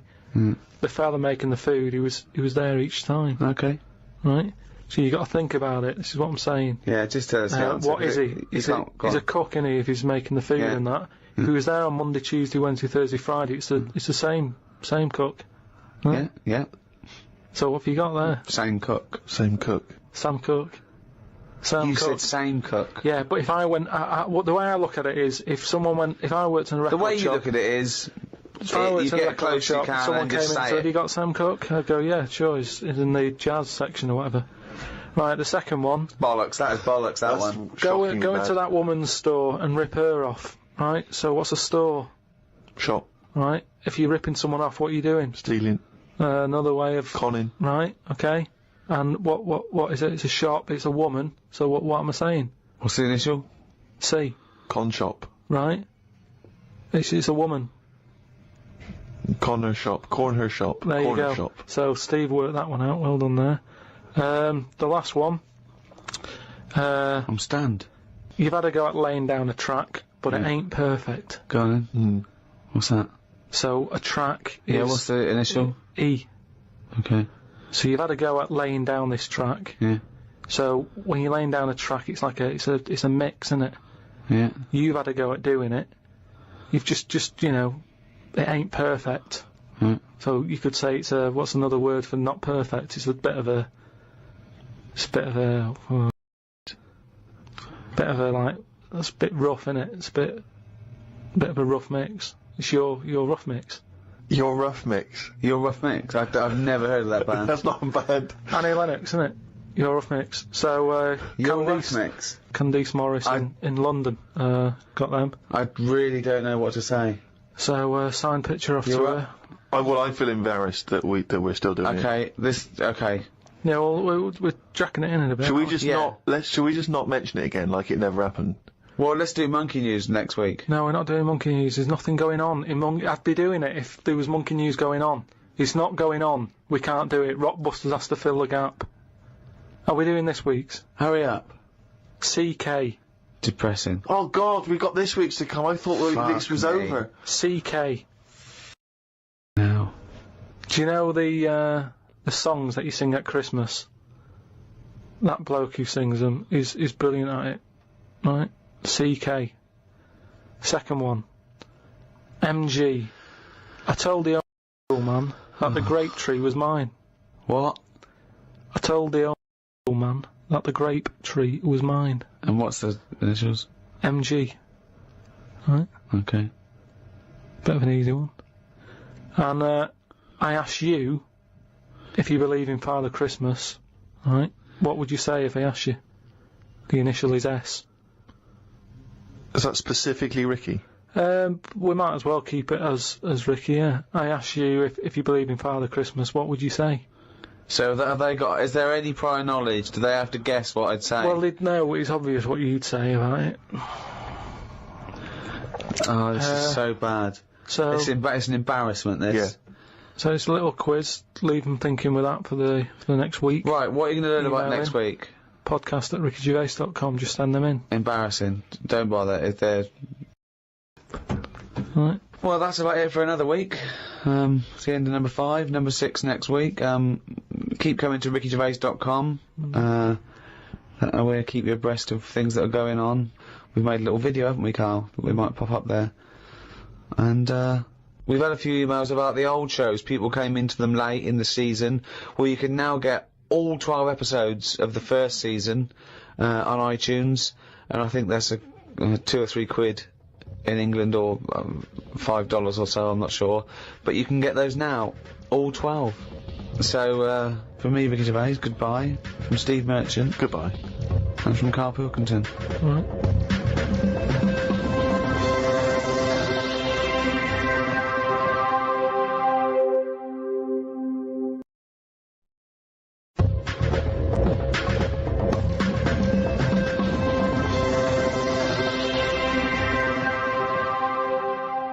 Hello, welcome to the third in this new series of the Ricky Gervais Show with me, Ricky Gervais, Stephen Merchant, hello, and Karl Pilkington. Alright. We've had loads of emails, thank you for those. Sorry we can't reply to them all personally, but keep them coming, some interesting ones. There's one in particular here, from a guy who says, I see there is less swearing now you're charging for the podcast. Dumbing down already, ? Yeah. Well, interesting. I don't know how that's dumbing down. Well, no, not swearing. That's interesting. Not swearing is dumbing down. And also, the fact that he's complaining that we're not swearing enough. Yeah. What sort of a cunt would bother writing that email? Don't know, mate. I don't know, but I know he's just some What have you got, Annie? Well, now, of course, a couple of weeks back, you gave the rather long-winded but fascinating sort of brain teaser, conundrum, philosophical question about the heaven and hell doors. And there's been a number of responses to that. I know. Explain your error. Well, I got it. I realised as soon as we put it out there that I should have said, assume no prior knowledge. Otherwise, you can just say, hold up a cat and say, is this a dog? Or you can say, what's my name? But they don't know anything about you. That's the thing. They only know about themselves. And I should have said that. Yeah. So are you willing to just now say that you've embarrassed yourself? I've embarrassed myself. I should have said, it's got to be about, it's only about the, you can ask questions. Well, do you know what? It's a bigger man than many that can admit that mistake. Or a man that's banged to rights and obviously caught out and has no choice. Well, it's quite interesting to wade through the emails and find out the kind of people that are listening, get a sense of the different listeners. And I know you, Rick, have met some of the big celebrity names that have listened to the show, and it's sort of because you've actually met them. But it's now we've got celebrities who are just emailing in, just letting us know. This one is from a guy called Aaron. He says, "My name's Aaron Douglas, and I play Chief Tyrol on TV's Battlestar Galactica." Oh, right. And he listens to the show in his trailer. Now, I don't watch Battlestar Galactica. I hear it's very good. Yeah, but it's nice to know that I don't watch it. I don't watch any of those things, but that's. But I'm nice. It's nice that Chief Tyrol, and for those of you that watch Battlestar Galactica, I'm sure that means something. But nice that he got in touch. But I'm just thinking, who would you, in an ideal world, Rick, who would be your ideal listener, a celebrity listener? Well, it's not so much celebrities for me. I like the idea that captains of industry or scientists or people actually doing something worthwhile are listening. That's what excites me, because they hear. You know, we've had a couple of emails from people who are doing, you know, PhDs and psychologists and that excites me more. These academics are listening. I mean, who's the weirdest person you think that who should have more time on their hands? You know, Stephen Hawking. Imagine Stephen Hawking listening to this show. You know, he's putting together the formulation for the universe, but he's going to listen to a little bit of monkey news from Karl Pilkington. Imagine Stephen Hawking emailing us at podcast@rickygervais.com. I mean, that would just blow our minds, wouldn't it? He's got time to do that. That he's got the inclination to bother doing that. He's always online, though, isn't he? He's always hooked up. Is he? Well, he's always got that little computer on. Why not? Sure, that's one of the perks. You can just bung an email out whenever. I'm not having a go. That's what I'm thinking. He's sat there with his little computer. Out of all the people in the world to have a chat with, I'd probably like to have a chat with him about space and that, because I can't get my head round it. Carl, you can't get your head round frozen foods. What a chance you can have with the universe? No, but just putting stuff out there, you know, I mean, it freaks me out when I'm lying there in bed at night and I think about how this world. On Friday, right, I was in bed, Suzanne, and I said, could the world fall? Right? It's like something from Chicken Licken. Wow, that's a hell of a bit of pillow talk, that. Isn't foreplay hell? Oh God! But I'd like to sort of have a chat with him, because I reckon he could put it in a way that I could understand it. Oh, I wish an Inuit was listening. Did I not tell you this? We had an email from an Inuit. Really? Yeah. I thought I'd mentioned this. Have we not mentioned this before? No. No, it was an email from a guy who said, I don't think he lives in Canada, I think, or somewhere else. I apologize if I'm getting that wrong. But I think he said he was half Inuit, and he listens to the show. Half Inuit? See, that's interesting, because I think I'm so remote. I know I'm probably wrong now, but I think that those are so remote that I can't think where they're meeting people who aren't that are also Inuit, yeah. Oh, and who's going, you know, other societies are going, I'll tell you what, I'm fed up, there's no action now, I'm going to the frozen tundra, I'm bound to meet someone there. Yeah. Where do they meet? Do they do online dating? What Probably a lot of online stuff. What do you put as hobbies? Fishing? Yeah. Skinning stuff. Skinning stuff, yeah. What stuff to skin? You know, seals. Seals, yeah, sure. That's about it, isn't it? Why are they hanging about round there? Why are seals going, do you know what, it's cold, I'm sick of it here. It's windy all the time, what have you, and I'm getting a club on the head. Do you know what I mean? Yeah. Because they're meant to be quite bright in terms of animals and that, aren't they? Yeah. So why are they knocking about them parts? I don't know. Say, like, if seals died out, right? Would that be a problem? We've done this. We've been through this before, Karl. Everything has a knock-on effect. Even a seal? That's sort of in between something already. It's between a fish and a and a dog, isn't it? I knew you were going to say dog. It's not between a fish and a dog. What do you think evolution does? Fish to never dog. Understand it. Maybe What do you mean it's between a fish and a dog? I'm just saying It was a perfectly evolved mammal that re-entered the water, I imagine, and then got streamlined and... I mean, it's between a fish and a dog. But why not have one and the other? Why not have, like, you know, you've got a dog, you've got a fish. No, it's not anything in the between middle. a fish and a dog. It's not between a fish and a dog. I don't know what between means. I don't know what... This is it again about saving everything all the time. What is it doing? What's he doing? Everyone's feeling sorry for him all the time. Save the seal and all that. What's he doing? Why are we saving it? Let's just ask that question. What's it doing? I don't know what to say. It's between a fish and a dog. That bloke, the Eskimo who emailed in, would he be in a igloo thing? Probably not, no. Well, no, not... I mean, I don't think many igloos have got internet capabilities, so I don't know. I don't want to slag them off. But why aren't we saving them? Why aren't we... Maybe there's sort of... When you build it, leave a little hole. Yeah. That's where the... But there's kind of igloo internet cafes. They go there, they all go to one igloo, yeah. But why are they being left alone to live like that when it isn't great? What? Well, we're always eager to help everyone in the world, aren't we? We're always like going, oh, look, them people are fed up, let's build the city up for them, give them a, you know, coffee shop and all the rest of it. They're being left alone. For them. They're being left alone in igloos and stuff. Yeah. Why isn't anyone saying... But they're not asking for help. They're happy. Well, they're not necessarily happy, but that's the way they live, that's why they choose to live. But why hasn't anyone just gone over and gone, do you know what, we can make it a bit better for you? Well, they have. I've never had a leaflet through the door saying help an Eskimo out, or, you know, clothing for Eskimos. The most remote people in the world, eventually someone gets them some whiskey and fags, and that's the end of them as a culture. It happens all around the world. There can be this idyllic world where there's no stress, and soon they're watching Come Dancing on telly, knocking back some whiskey and smoking 40 fags a day. But they're not moving, Surely Dancing on Ice. Yeah. But what I mean is, like, Oxfam collects clothes for people in Africa where it's warm, probably don't need a jacket. Nothing for Eskimos where it's freezing, where they'd be quite happy to get a jumper in the post. Right, okay. So what you're suggesting, to Africa we send parasols and sun cream. Yeah. You're an idiot.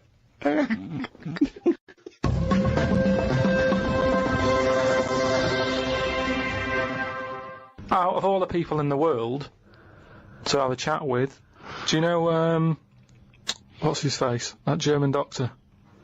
Which one? The guy that displays the human body? Guns, someone.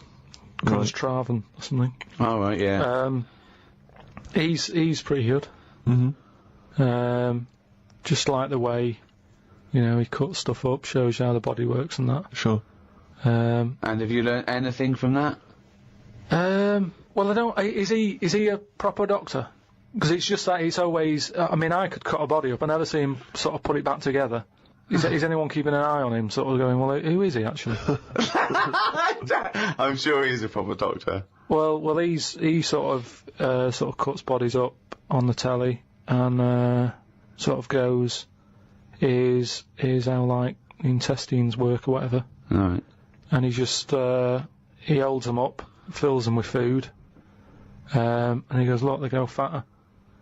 And I mean, he doesn't answer everything. Like, he doesn't say, I don't understand why the intestines have to be that long. I don't know why it just can't go from the throat to the belly, exit, straight dark line down, out the arse. You must know. Well, no, because the way he dragged it out, and it was like miles long. Yeah. Pointless. No, it's not pointless. Just have a straight. Do you know what I mean? Straight down. It's to increase the surface area for absorption. So a foot long intestine, you wouldn't absorb much food, whereas you go down, you know. Yeah, but just have more points in it where it has to go through some sort of filter. What are you talking about? Again, the evolution sort of worked this out for us. It really works. I don't think you're going to improve on it.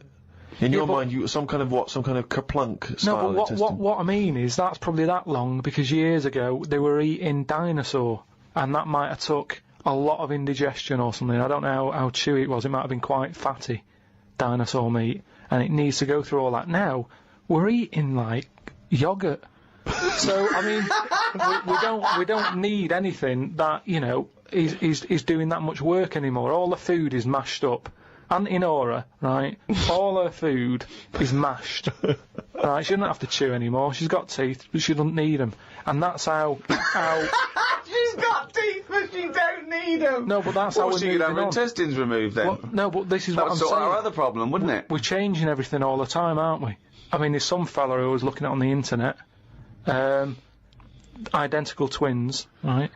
They were sort of sick of looking like each other, so they were like, what can we do, right? And one of the twins said, you have my arm, right? And he had his arm taken off and stuck on his twin, so his twin's got like 3 arms. No, it's not true. It's on the website. No, it's not true. What, for a laugh? They were born, so they did have for a laugh. What doctor's doing this then? Well, they're old enough to sort of say this is what we want, and No. Doctors don't go, well, if he wants another arm, and I'll take it. They don't. Doctors don't do that. What sort of practice is this doctor going around and go, Dr. Jekyll? I mean, Karl, think of what you're saying. But where would he have stopped? Can you put his head on my knee? It's up to you. No, Sign this. If you sign this, you give my consent. But we, it is annoying. What do you think these doctors sit around doing? Playing Mr. Potato? Or what do you think these doctors are doing? Just to do as they're told. They don't do as they're told. They do if someone wants it, and twins, sort of, it can get you down, can't it? Being a twin, because it's like... Sorry, what would this solve, though? I thought you said he gave one of them a bigger nose, or a beard, or 2 front teeth to make him look different, right? Not... I'll tell you what we could do. Go on. Would you like 1 arm? Go on, what are you thinking? Well, me 3, you 1, therefore not twins. Novelty. I mean, you are a mental man. But they can do it now, can't they? There's no sort of... There's no line drawn anymore. They don't go, you're crazy, we're not going to do that. Yeah, in Saw 2, not in the real world. No, they don't do things like this. Alright, there's another bloke, right? I don't know the sort of full ins and outs of it. Go on, you surprised me. But what he asked for, something happened to his tackle, right? Mm-hmm. His penis? Yeah, right. So he was at the doctor's, and they were like, oh, what can you do for me? It's a bit embarrassing, I've got nothing down there, right? So they were like looking at it, going, yeah. Doctor, I don't know if he started like rubbing his chin with his finger or something. Looked down, he's thinking, got an idea.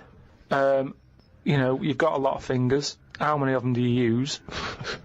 The patient's like, yeah, I see what you're thinking. They cut off one of his fingers, sewn that on to where his tackle is. He's happy. Well, that's different though, isn't it? Well, that's where they've really taken tissue. No, but I assume they fashioned it into more of a knob than a finger. No, I still think it's there with like a little knuckle and fingernail and that. Well, I assure you it isn't. They've probably used the finger as a basis to then build up some sort of knob-based organ. If you were doing that, use a sausage.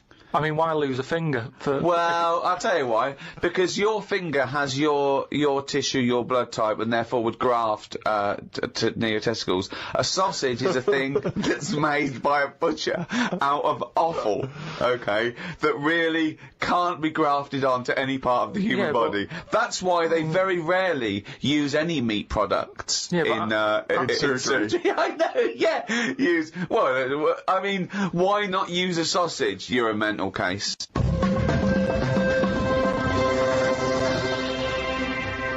I saw some bloke the other day in a meeting, and on his desk he had a picture of his kids who were twins, right? And they looked alike, and he did that thing of dressing them the same, that sort of thing that annoys me, right? And I sort of said, You know, you've only got a small desk. Just have a picture of one of them. He looked at me like I was mental. It's just That's weird, amazing. It's not. I think it's it's sort of common sense. You know what you come up with there? No solution to anything. That's what you've come up with there. You've come up with the best no solution I've ever heard in my life. Or it's solutions to problems that don't exist. No, because more room on the desk, isn't it? Yeah, it's no solution to a problem that didn't exist in the first place. Well done. There was a picture on the when I was on the plane coming back from here. There was a picture of this new luxury hotel. It'll be, I think, $10,000 a night to stay there. It looked extraordinary. It was a hotel, and the best rooms were built under the water, under the sea. Wow. So it was the best hotel we've ever seen, but surrounded on all sides by glass, and out of it you could see the sea, the sharks, the fish. I don't think I'd like that. No. But that, again, that's just one of them hotels where it's over the top for over the top sake, isn't it? Like where they have 12-course meals. Well, just have 2 but make them bigger, rather than dragging it out and there's the first course. You know, a couple of snails. Yeah, it's just for me all that is. Don't eat a snail. Don't have one snail. Eat one big tortoise. If you want slow food, don't have loads of little snails. Here's a giant tortoise. Tuck into that. Feeds 10. But it's what you were saying before. When you start having to take a risk with food, like the fish that can if you eat it, don't bother. There's apparently a delicacy in Japan, again, someone could verify this, where they eat a live little octopus. And it can stick to your throat, because it's obviously fighting for its life. I mean, good, again. You don't need to eat a live octopus. What are you thinking? How cruel is that? Well, how fresh do you need your food? it's not, do you know what I mean? But I always remember this story when I was a kid about, some bloke who, bit sad, this story, but weird. He had, throat cancer, right? And his doctor said, carry on with your life, right? It's not going to be that good, but just carry on, but don't eat meat. And he was like, oh, I love meat. It's like, yeah, but just don't, have your veg, plenty of vitamins and stuff, keep yourself strong, but don't be eating that anyway. He was fed up because he loved his meat, and his wife was feeling a bit sorry for him one day, and thought, I'm sick of him looking fed up and that, all he wants is some meat, for God's sake, give him some meat. So she goes to the butcher's, gets him a big piece of, steak and what have you. He can't believe it, he's like, oh, brilliant, cheers for that. Anyway, he's got the meat on his plate, just about to tuck in, and the cancer comes out from his throat. What? No, I know, it sounds really weird, but it's something that I was told about years ago when I was growing up. What are you talking about? It was just some bad illness, some cancer thing, and it was coming out waiting for the meat. It was sort of dying. Again, I get a lot of your medical knowledge is from the film Alien. So this guy with throat cancer, okay, as opposed to it being a disease of the cell. It was like a living. The alien. It was Alien. So it was the animal. It was the little animal cancer. That's why he wasn't allowed to eat meat. He wasn't allowed to eat meat. So it's sitting there. So it's actually sitting there in the throat. Why? I'll tell you what I'd have done if I'd have had some cancer in my throat. I'd go, there you go, get rid of that. What are you talking about? So what happened? He choked to death on this thing, and the wife was like, "Oh, I shouldn't have given him the meat after all." Just that's a bollock story. It's all, there's loads of weird stuff like that that happens in medical stuff.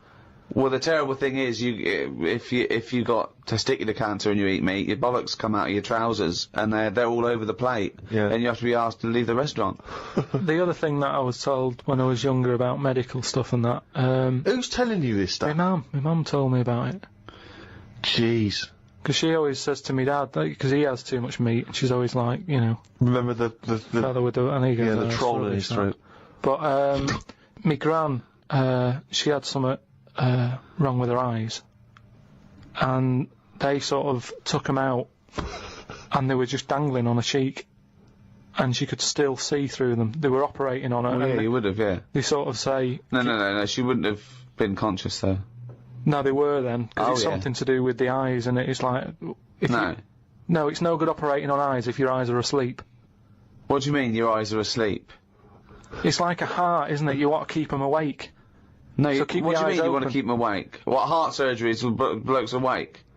Stop talking shit all your life. What I mean is they don't stop the heart. They sort Because they of... don't stop your heart, 'cause you. Yeah, I know. So what I mean is it's like the eyes. They wanted to make sure they were working, so the only way to do it is keep her awake. No, it's not, because you don't know whether they're working or not. You can't see what she sees. What, you think you can plug something in and see what people are thinking?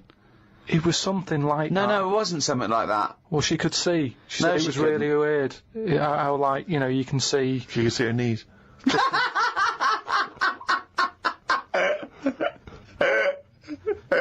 That is bollocks.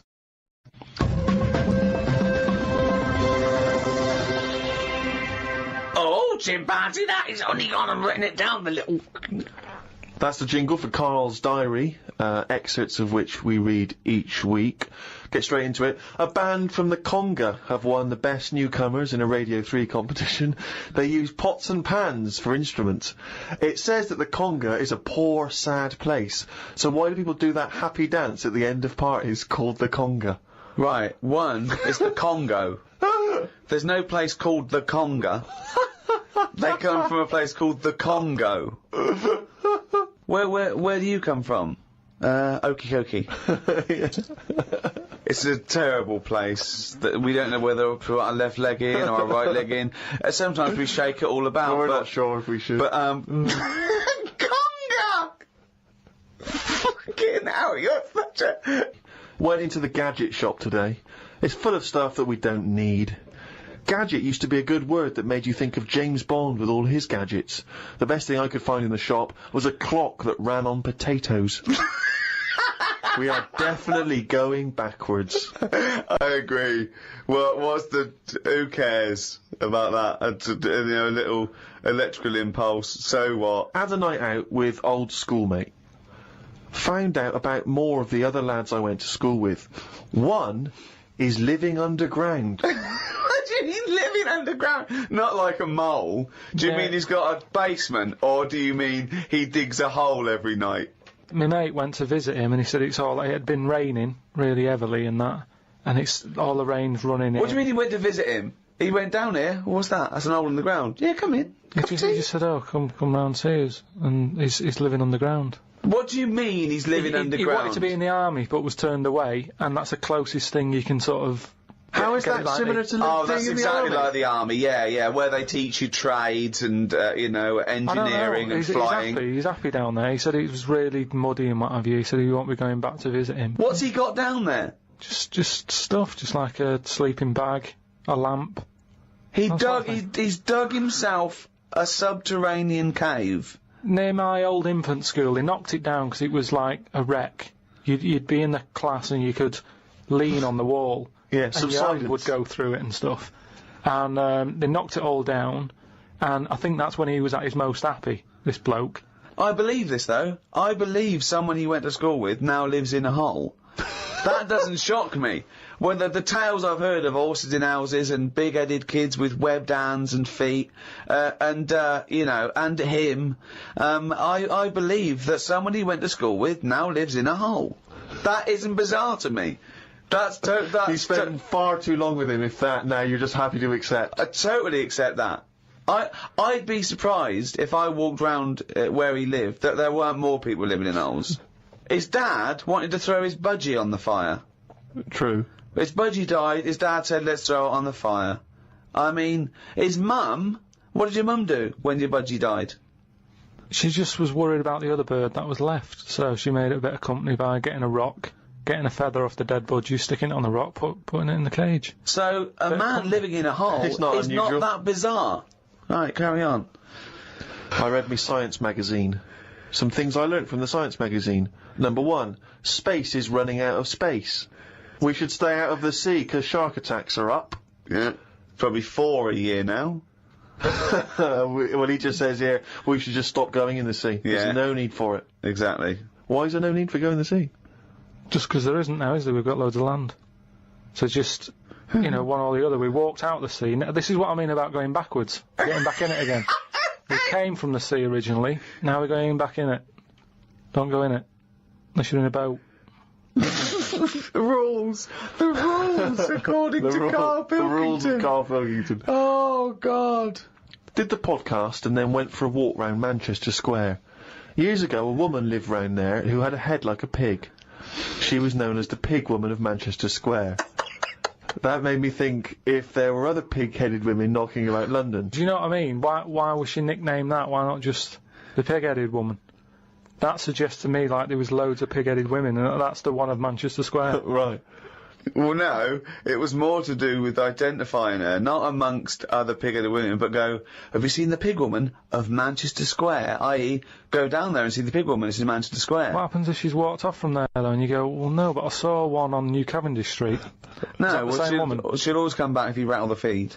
Watched a film about Hitler. Didn't watch all of it as it was subtitled. Can't be doing with that. Asked Suzanne if cinemas are full of deaf people when they're showing subtitled films. She said, shh, I'm trying to watch it. I said, what do you mean, shh? It's subtitled, I can make as much noise as I want. Yeah. She's a lucky, lucky woman.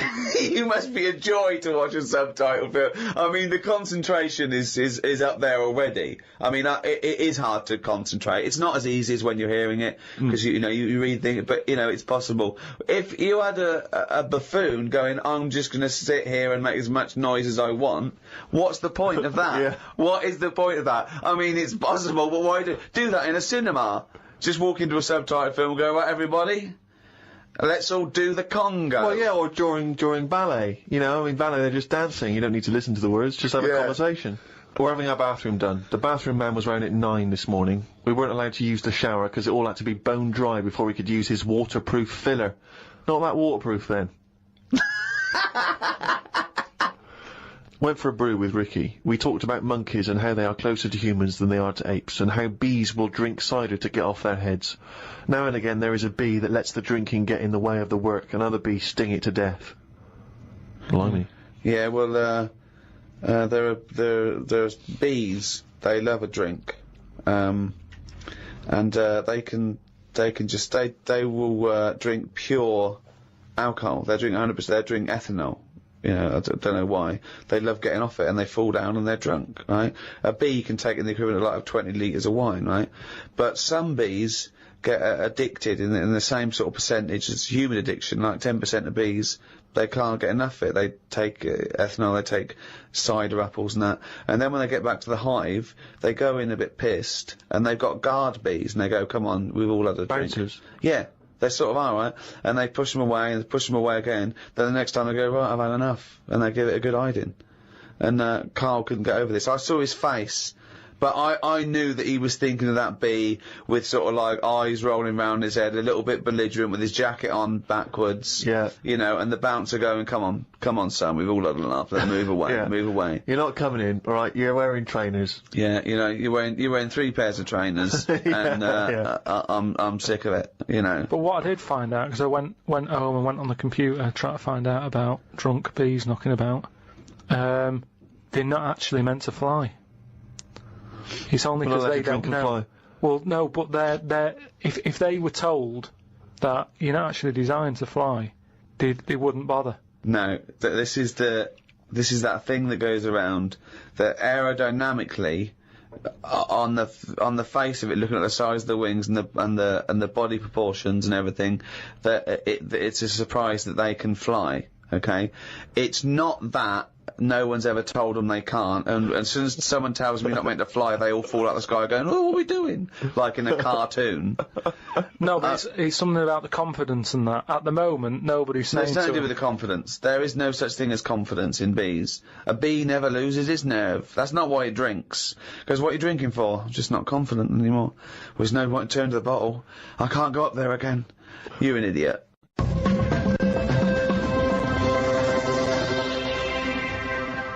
Well, it's that time, isn't it? What? Rockbusters. Oh, yes, the time that no one looks forward to. Chimpanzee that, Rockbusters.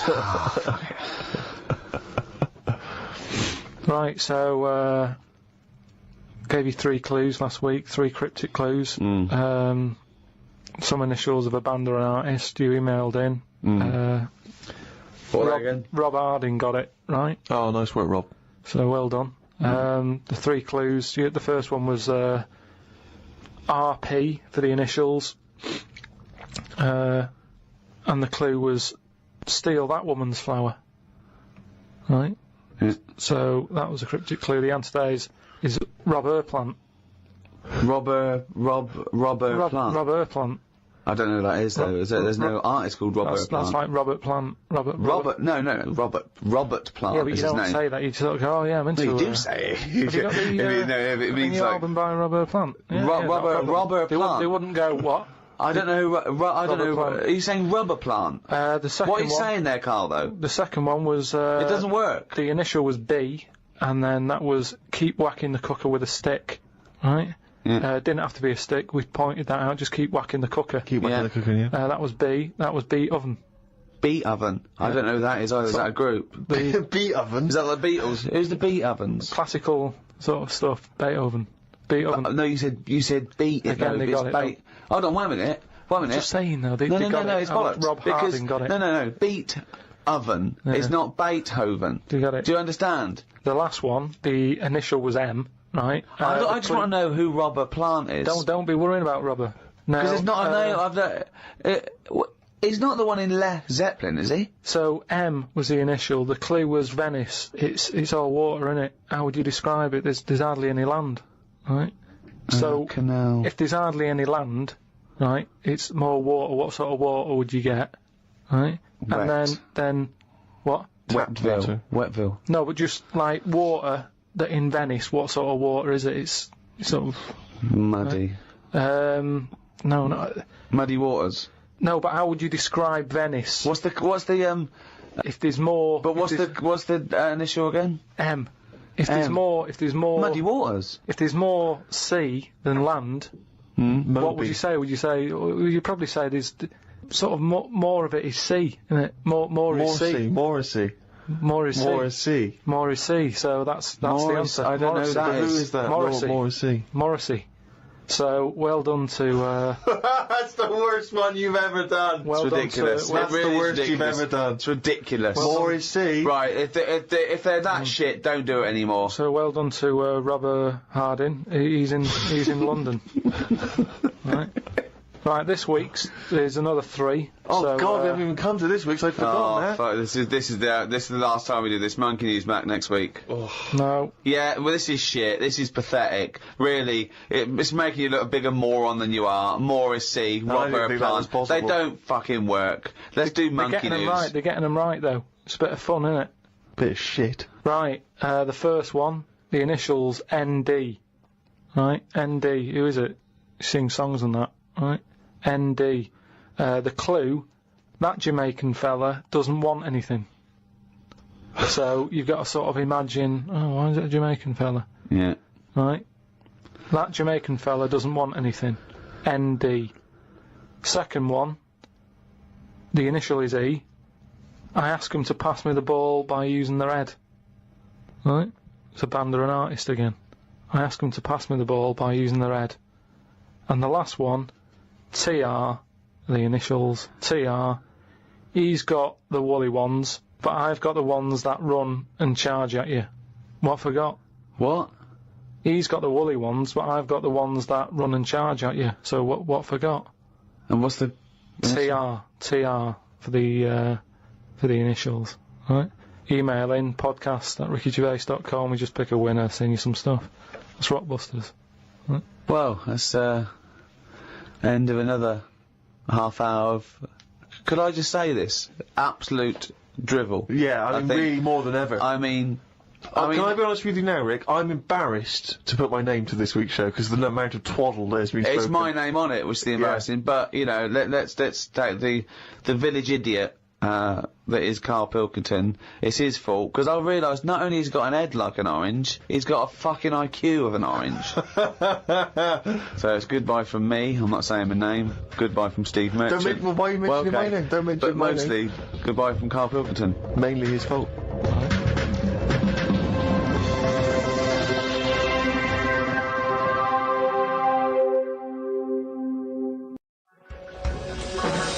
The Ricky Gervais Show on Guardian Unlimited.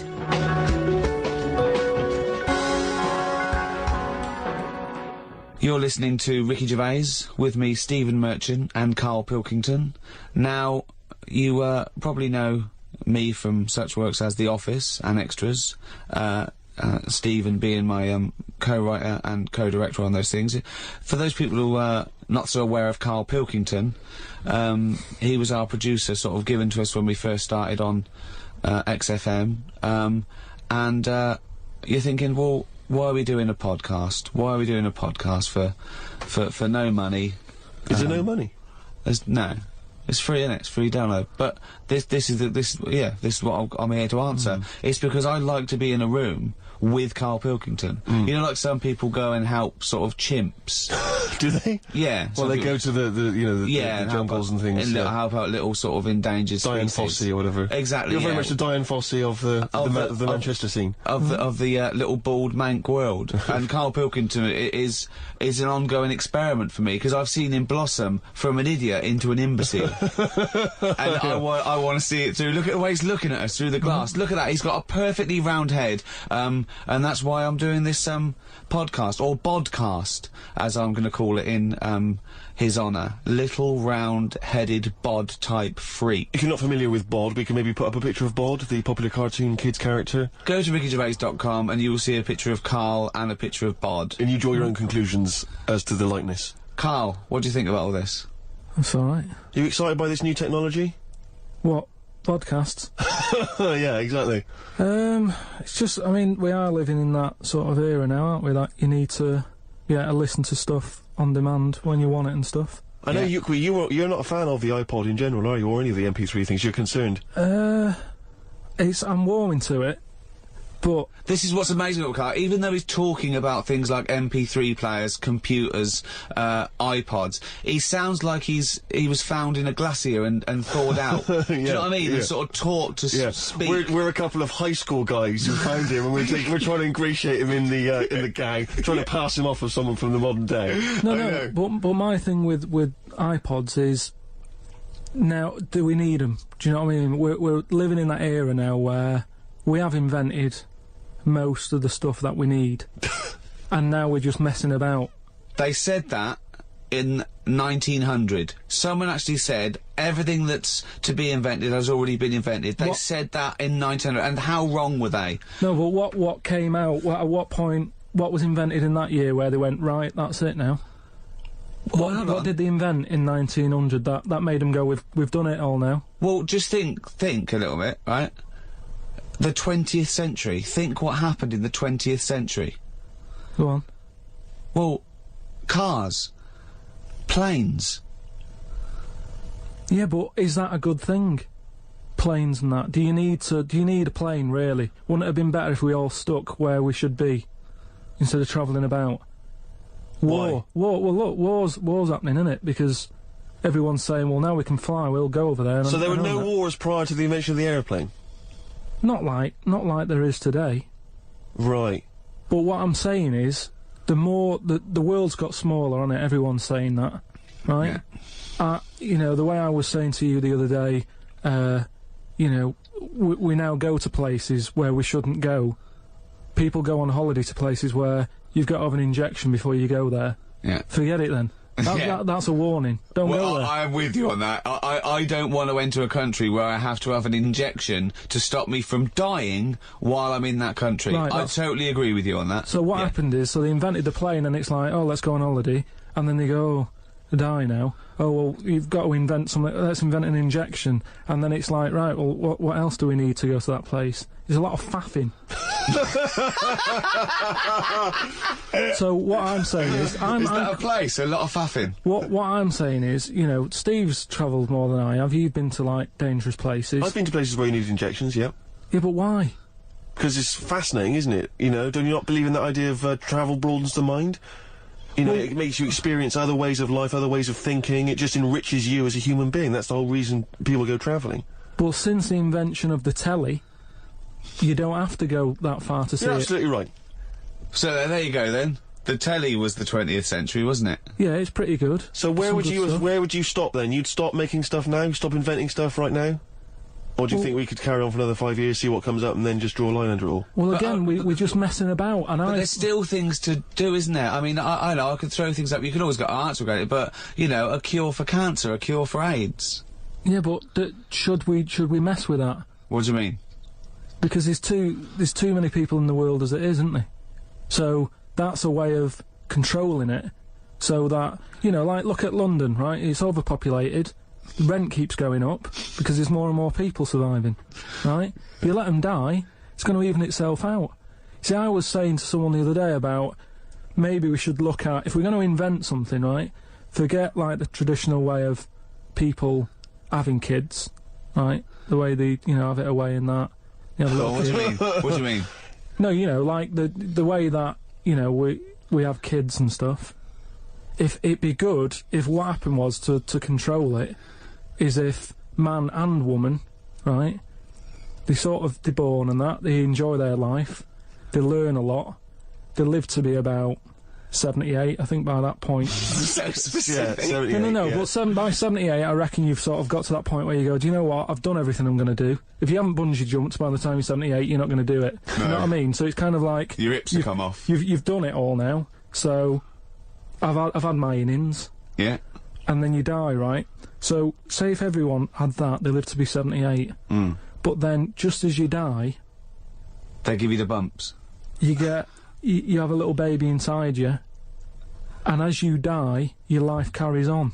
Sorry, How is this happening? Sorry, are you mental? No, but don't you think... I mean, what? I've never heard such drivel. You're saying that, but if Newton said it, you'd go, interesting. That's what annoys me. The point is, Karl, he never would. He'd never say it, that's the point. If you never say it, I don't understand what you're talking about there. What? How was it? How was there a little baby in a 78-year-old? No, what I'm saying is it's like an apple, where the apple grows and it's got its little baby pips in it, and the apple goes and the seeds are planted and a new one's born. But that's what happens. But that is what reproduction is. Yeah, but I'm saying babies aren't being born left, right and centre.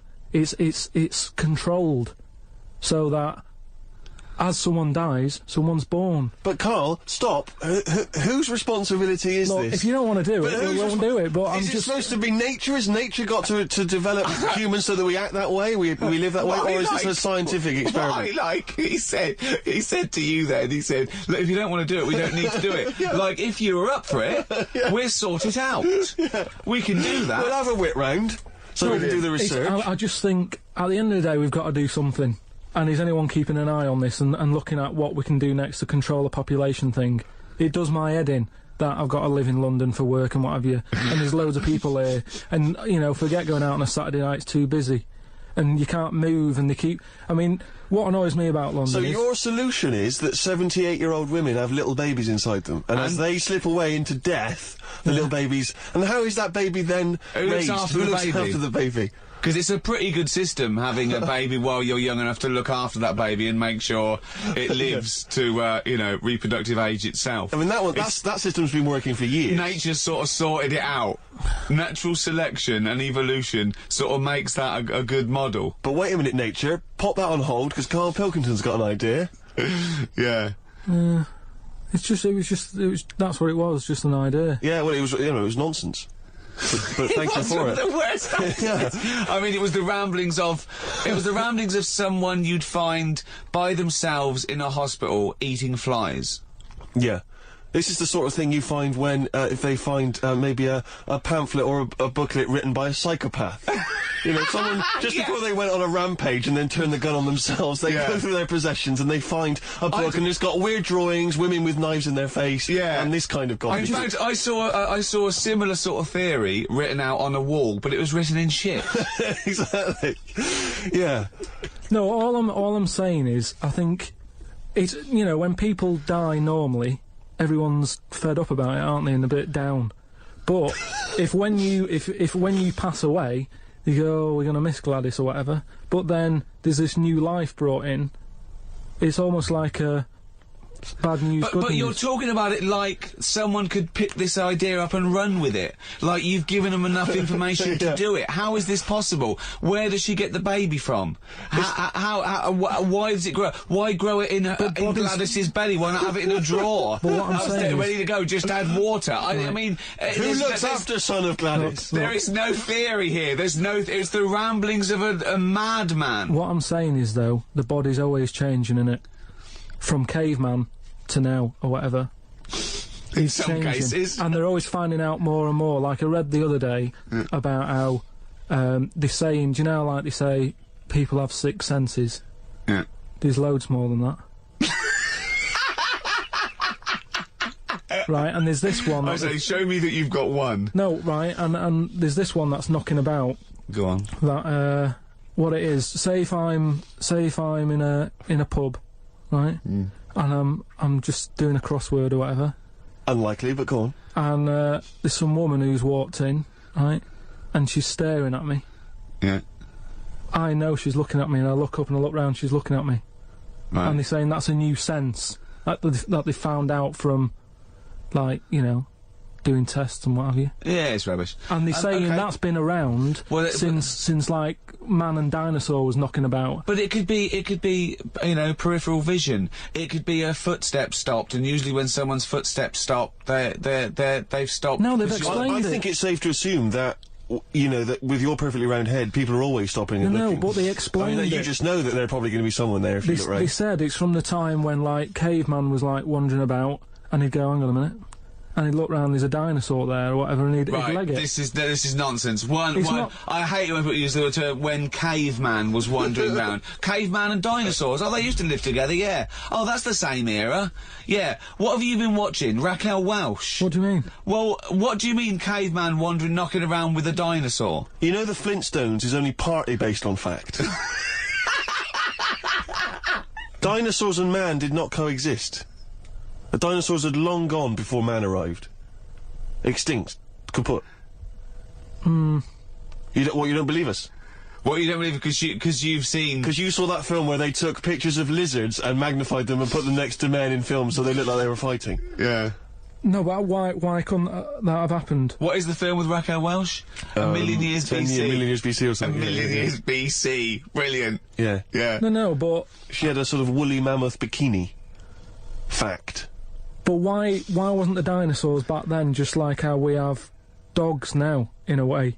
He's watching the Flintstones. He's watching the Flintstones. He's thinking of the Flintstones. Yeah. That's what he's when thinking. He puts out the saber-toothed tiger. Yeah, and then yeah. Dido and he mixes his concrete in a pelican. Yeah. Yeah.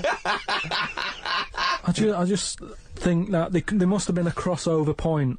Why? Why did you say that? Why do you think there must have been a crossover point? There must have been. Because if nothing was knocking about at any point, how did anything carry on? I know. Exactly. Why didn't Hitler meet Nero?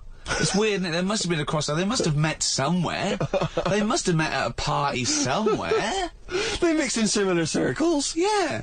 Well, I mean, are you telling me that Ken Dodd has never met Genghis Khan? They must have bumped into... I can't believe it. Yeah, forget it. Oh. You're listening to Ricky Gervais with Stephen Merchant and Karl Pilkington. Coming up after the ads, Monkey News. What ads? No ads now? No, we're not. There's nothing here. There's no records. We just got to keep on talking. Okay. Which is not. We could do our own ads. Okay. Bring tea for the Tillerman, steak for the sun. Out now to own on DVD, Ricky Gervais's and Steve Merchant's award-winning extras. With Ross Kemp. Oh, zippy. With Les Dennis. Put your arse away, Les. I don't really know. And Kate Winslet. Oh, this nun outfit makes me talk dirty. Out now on DVD. Extras. Did you like Flanimals? The Ricky Gervais book for kids with pictures of made-up creatures in different colours? Well, if you did, there's more of them now in the new book, more Flanimals, which is also by Ricky Gervais, drawings by his mate. Out now. The Ricky Gervais Show on Guardian Unlimited. You're listening to Ricky Gervais with Steve Merchant and Karl Pilkington. Alright. Well, now time for one of our regular features. Monkey News. Do the jingle. Oh, chimpanzee that Monkey News. Right, what we're doing here is just giving you a bit of monkey news that's gone on, right, where a monkey's been involved in it. Good little story in that. Yeah. Are you familiar with the one that went into space? The first sort of thing they ever sent up there before man did it and all that. You see, this is what annoys me with it really. Armstrong gets all the glory, but do you know who went up there before him? A monkey. Yeah. Yeah. Dog went up first. But what was the monkey called? I don't know. No, sure, okay. So it's not the most informed news bulletin. The dog was called Leica. Was it? Yeah, they couldn't get it back though. They sent it up there, did a few tests and stuff, and they couldn't get it back. They weren't prepared to bring the capsule back yet. Brilliant. We could all do that. So is that a good mission? Well, I just think it was seeing what if the mission itself killed it, but they didn't have the technology, because of course it couldn't fly the capsule back, which it has to be manned to bring right, it. well this was the next one up then, right? So the dog must have gone first, and then they went, right, we made an error there, right? Get the monkey in, and what happened is they taught it what buttons to hit at the time that it needed to hit them, and the way they did this was like give it bananas. It was like hit the red button, and it hit the red button, they give it a banana, right? And they go, right, reverse is the green one, hit the green one, and then they do that and go, there's a banana. And then they go, right, hit reverse, and it go, and get a banana. Right. Hit the red, so it was taking commands on, like, headphones. Right, but how were they giving it the banana? Is that how you learn to do radio? How were they giving it the banana? What do you mean? No, this is before it went. You wouldn't just go and put a monkey in it and go, there you go, get on with it. They'd sort of put him in one of them capsules that you get. Yeah. And they were on headphones. I don't believe this happened. Well, I'm telling you the story now. So the monkey I don't think they trained it to do anything. I think they sent it up there and he put electrodes coming out of it to see what. It wasn't any of that. They did a thing like they do, like they can with animals. If you give something, like a treat, you can teach it how to do it. It's just like a dog, isn't it? It's called Pavlovian conditioning. However, that was to see if it would salivate or go over to a particular corner, not if it could control a spacecraft. Next one up. It's the next one up. As far as the monkey's not sat there going, oh, I'm a bit under pressure here, it's a rocket. All that's knowing is, I'm getting a banana if I hit that button. That's all the monkey's thinking about. They wouldn't put billions of space dollars. But how can they be sure that it's going to press the button at the right moment? Because it's got headphones on. They're telling it. It's not like you have now. It's not like willy-nilly. It's not just like pop it in there. Willy-nilly, who's that? What's to stop it from just hitting it any old time? Because it's a monkey and it's not a human. Because it's trained now. But anyway, it's trained. So it's fully trained. Yeah, go on. So what happened is anyway. Oh, this is absolute rubbish. They pop the monkey in there. Yeah. It's got its headphones on. They go in, right, hit the green one, and I think there's something there that a little banana comes out to keep the same. No, you're making this up. I'm not. It's the same. There's no way that they made a spacecraft that had a banana dispenser. Right, There's no way in this world that they made a spacecraft that could go into outer space, right? Manned by a monkey with a banana dispenser. So you're saying that it's easy to send something up to space, but you don't believe there's a little banana machine? Right, okay, so in your world, there's a monkey and it's been conditioned and there's a little monkey dispenser, monkey dispenser, a banana dispenser, right? So it comes to the launch day, monkeys sat in there, everyone's ready, bananas are stocked up and all the rest of it. They go, right, hit the green button. Right, and the rocket goes off and what have you. No, they would not make the monkey launch the rocket. Karl, you are living in a cartoon world. So the rocket goes off, right? This is absolute bollocks. It's all going well. I don't know what you're going to... It's not going well. There's no way a monkey launched a rocket. There's no way a monkey launched a rocket, you idiot. It's all going on, so they're going, hit the left button, and it goes a little bit left. Left button! Right, well-known spacecraft command. This is Houston, hit the left button. Oh, brilliant. This is what happened in Apollo 13. Hit the left button. So it goes left. Yeah, it goes left. So it goes left, and it's going well. Left! It goes left! Yeah. No, the moon! You're going right! It goes for the moon, everything's going well. Right. They get up there, it does whatever it does. It reverse, it comes back. Right? So then... honestly, you are brain dead. So you are one of the most stupid people that I would rather have the monkey drive me home than you. So the thing is, so it lands back, it does a good job and everything, it gets out, and this is where it turns a bit sad, because after it's done that mission, right, because it happened and it was all safe and everything, the next one would have been to send man. Right. So the monkey enjoyed it and it was like, well, I want to do it again, right? But they were like... So how did they know that? How did they know? Just the way it looked and what have you. It was like... Fuck off! Just the way it looked! You are a maniac. So the thing is, though, right? So after it had done that, it was on such a high, right? Yeah. It could never get that high again. There was nothing that it could do. Went on tour, did it? It sort of ended itself. Because it could never get that buzz that it got. Right, that was absolute bollocks. None of that is true, except they sent a monkey into space, and I'll check that. Absolute drivel. So in your mind, it committed suicide. It went on a crazy bender, drinking drugs and women. And like then, it does happen. You hear about it. And then it was found in a motel room.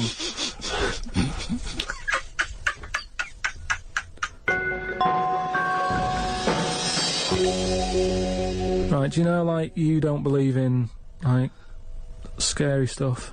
Just like, you know, ghosts. No, I believe in scary stuff. I don't believe in things that are totally logical. Yeah, ghosts. Vampires? No.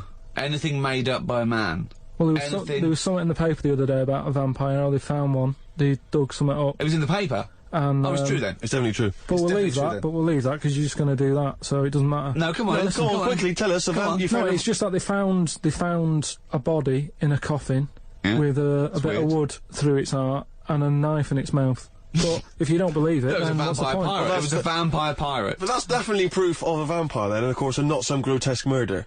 Yeah. That's definitely proof of a vampire. If it wasn't made up. Hang on a minute. As far as I'm aware, when you put the thing through their heart, they just turn into dust. And also, all their victims get their own life back. Yeah, exactly. Yeah, that's right. And here was the second bit. Yeah. Somebody had dug it up, got the heart, blended it, burnt it, popped it in some water, drank it, and they're in prison now. Now, if it wasn't dodgy stuff, why are they in prison? Because they're mental, because they dug up a body, liquidised its heart, burnt it and drank it. That's why they're in prison. There's your answer. Right. But anyway, that isn't what I'm talking about, right? But I met Derek Okora the other week. Oh, yeah. Right. Now, who's he? Which one's he? Is he a medium? He can contact the dead, is that right? He just chats to them and that, passes messages on. Nice of him. So I said, oh, tell us something a bit weird and that. So he said, what do you want to know? I said, just something weird. So he goes, alright then. He said, here's one for you, right? And he said, there's this pub out in the country. And he said, there's this mug. Do you know those old mugs that they have? Where they used to like leave their own cup knocking like about, didn't they? Oh yeah. The tankard thing. Yeah. So there was one of them mugs in there, right? And everybody. Tankard. Let's use tankard if we've established that's the word. Tankard, yeah. Because you're the only mug in this story. Right. Believe in it all. High five. Great. So this tankard's knocking about, right? And everyone who's running the pub keeps going, oh, I wish they'd stop leaving this tankard about, right? And they